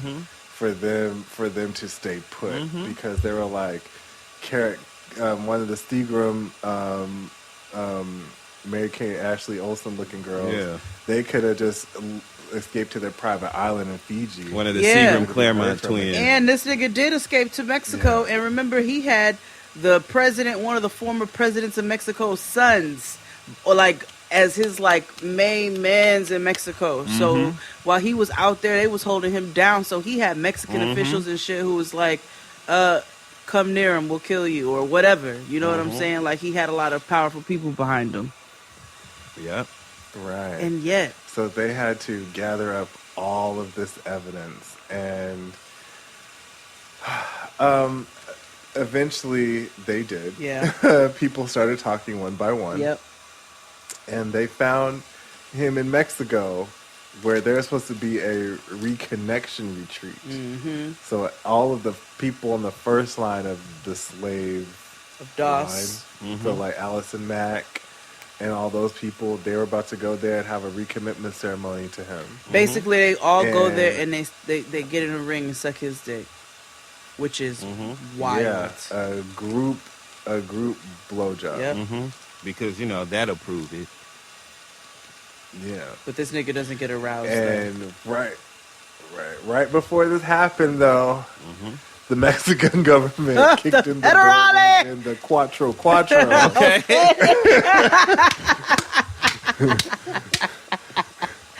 And, like straight like that, okay? Okay, that Cuatro. And they took him into custody. Did. They didn't. And then that started the domino effect. And at the time, India still didn't believe that these people were scamming. And they was still using her. They had her lying to the FBI. They had, like, she really was sincerely brainwashed into not realizing that this was up to no good. Dustin doesn't believe it, though. Right. Now, Mama was living in Brooklyn, which was so wild because I was like, I worked literally around the corner. You had to see the hoe. You had to see like, it, yeah. Listen, I had to. I was like, what the fuck? Like, 2016, you know, we was running the streets wild. Wasn't no COVID, so... And I was like, so this shit would be going on right next to us? Yeah. Because I definitely work right by that courthouse. Parties and shit. Yeah. Yeah. Oh, shit. Like, anywho, they, Allison Mack moved to Brooklyn and took India with her. Because, again, India wasn't really working. She was just a slave to Nexium. She wanted to be a coach so bad that she can get paid, but they never let her. For 7 years. How damn dumb are you? Mama was working for free. For 7 she felt that years. About the mission. Right. A Bad Boy Records ass contract. Hello. Yeah. Okay. This is how you sell 10 million records. Just and as much GoPro. Just as much evil. They had a Pebbles contract, okay? A Pebbles ass master, okay? A Pebbles ass grandmaster. You talk about Grandmaster Flash. Record. Okay, you end up owing Pebbles money. You be like, now how the hell? Yeah. That's a different. That Pebbles is a different kind of devil. They need to talk about her cult because that bitch is evil. That's a cult. That bitch is evil. LaFace. LaFace. And got the nerve to have a song talking about you've lied your last lie. You never know. You never know. Right. You never know. Talking about You never know. I'm out the door, baby. There's other fish in the sea. How you gonna have those are lyrics to Girlfriend by Pebbles. How you gonna be ruling with a iron fist over TLC like that, and then have a song, perform a song talking about you've lied your last lie, and I've cried my last cry. I'm out the door, baby. There's other fish in the sea. The blatant, I mean, low down. It's always people who can't sing that have audacity. Pebble said, okay. All right, we gonna see. Think about all the people that are famous that have audacity and can't sing. Anyway, go ahead. Yeah. So while living in Brooklyn, more people come and step forward, and they have enough evidence to search and seize Allison Mack's property. And she gets charged for conspiracy, a whole litany of things. Sex trafficking, all kinds of shit. According to court documents, Mack lured unsuspecting women into a secret sisterhood connected to a self-improvement organization known as Nexium. But prosecutors say it was really a sex trafficking group, and Mack's job was to find women to become sex slaves for its alleged leader, Keith Raniere. A rap sheet. That bitch got a rap sheet. Okay. All of the Salzmans. Yeah, all of the Salzmans, all of the Seagrams, witches, they get arrested. Racketeering. They had the highest bail set for $100 million ever. However, again, none of this is really real to India, nor has she accepted. But she found a box of flash drives that she didn't listen. She didn't know what was on it. And 6 months later, she moved. She was in L.A. living with her mama because she had nowhere else to go because she didn't have any more money. And she finally listens to the tapes or what was on the flash drives, and they are audio confessions. Yep. Of everything that Keith was doing. The creation of DOS, the fucking creation of the symbol, what it really meant, how stuff was supposed to go. Like, This nigga was the dumbest. He literally sat there and listed out all of his shit. Because all these videotapes, all this footage is real. Yep, all of it. It's actual footage from being there with the cult people. Yep. And that bitch, she found a pot of gold at the end of that rainbow, baby. Because that having those audios, are you crazy? Okay. That's all you need. Signed, sealed, delivered. All you need. Mm-hmm. And so he Just got literally. 120 years. Mm-hmm. He got 120 years. Alice and Matt got 40. Nancy Salzman, I think she got life or some shit like that. She might have 40 years. I can't remember. They're 40. Nah, she got 20. Lauren got 40. Her daughter got 40. 20, yeah, the mama got 20, everybody else got 40. Yep. And Keith got 120. Yep. And this nigga still has followers. They said they still do readiness drills. The few people who are still behind him and believe they still do readiness drills.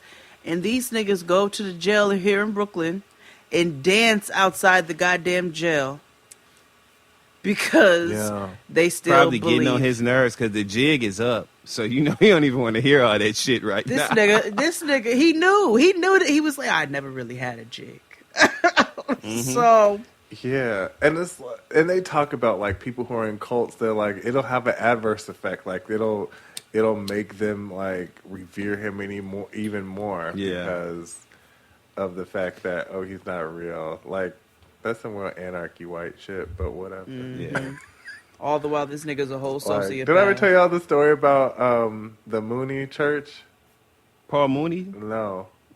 Excuse me. I should call it the Unification Church cult. Right. So my very first school, University of Bridgeport, was founded by Reverend Moon's people, what they call the Moonies, which is the Unification Church. They believe that Reverend Moon is the Messiah. Yes, I've read on them. Sorry, go ahead. Yeah, so the Unification Church is big in Bridgeport, Connecticut. It's big in Connecticut in general, but there was one. It was like 2005 or 6 or whatever, where Reverend Moon came to America, and it was just like a big thing. And so, like, my school is the only one at the time was the only people that actually like fucked with him or whatever. Yeah. So they had like this whole like event. Like it was ornate flowers. I've never seen like the sound system in the student center was always shoddy, but they imported some bullshit. Like it Clean it up good, y'all. God's coming to town today. Yeah. Literally what it was. Sky Daddy. Yeah. Niggas are singing Can You Feel the Brand New Day and shit. Go ahead. Yeah, there was like crisp flower petals and shit. Like they treated him like King Joffrey like Joffrey, Eddie Murphy clearly. in Coming to America. Yeah. Okay. Yeah. Wow. It was wild. And I realized that and then like later on I realized that some of like the courses in the philosophy section were very pointed. Oh, I thought you was going to say they tried to recruit you. No. But the philosophy course and the shit I was taking at the time, they were all pointed to very worldly ideas, almost like culty ideas. Yeah. See, but you But yeah, the you Unification trusted Church, that gut, like it had a whole. You trusted that gut. Oh yeah, I transferred. I transferred. I was see? like, oh no, thank You didn't drink the what? Kool-Aid, nigga. Thank you. No. Is that so hard? I went to a real school. Shout out to the University of Buffalo. That is a different, experience. Buffalo was a cult. Okay. Okay, I wasn't gonna say. Nigga, because I've been to what's that shit called? What's that shit that we go to with the waterfalls and we go on the boat and they got the Niagara Falls. Niagara Falls. Oh, yeah, Niagara Falls. Clifton Hill. Yeah, nigga, I've been to Niagara Falls, New York, and let me tell you something. A cult. They have a great outlet mall, though. I'm not going to front. Okay. Outlet malls are run by who? Outlet malls are funded by cults. Notice how they all look alike. Always out in the middle of nowhere. What's the one up there by Simon Mall? What's a Simon Mall?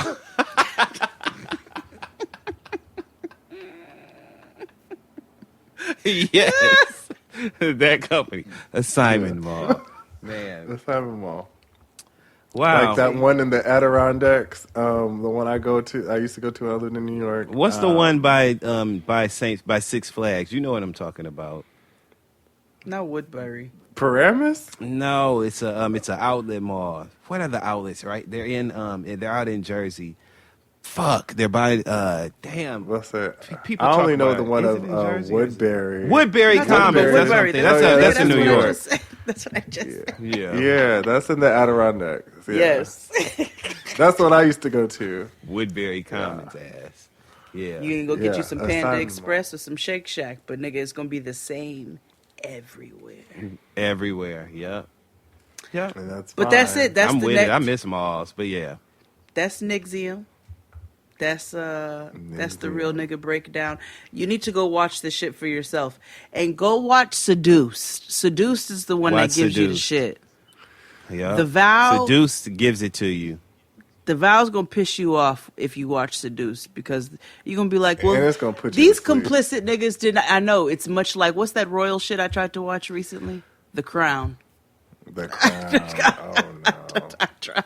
If that ain't, I thought that was about them little air fresheners niggas in the hood used to put in the behind the back seat of their car. So I was thoroughly disappointed when I checked it out. Yeah, I was thoroughly disappointed. I was like, oh, this finna be about the hood, but it wasn't even, Yeah, yeah.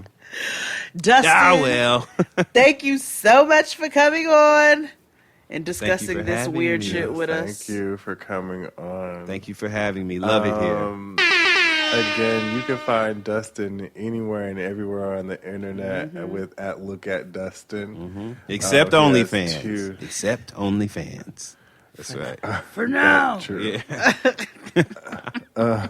He has 2 amazing podcasts that you can find anywhere and everywhere you listen to podcasts. The Friend Zone. And another one which I enjoy with Ebony Williams. Holding Court with Ebony Williams, baby. Holding Court with Ebony Williams. It. You can also find him showing feed racist chats from time to time.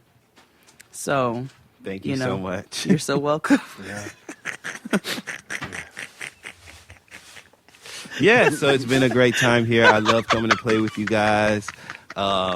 I will absolutely be FaceTiming you all after we end this. And, thanks for having me. I love Jaden XD. Been a huge supporter of Jaden XD from day one. It's always been Jaden XD to me.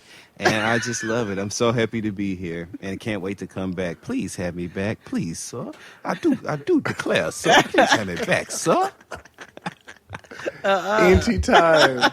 Again, if you want to watch this uncensored and on video, please subscribe to us on Patreon. $5 holla get you everything. Get you everything you need, and we'll see y'all next week. Bye. Bye.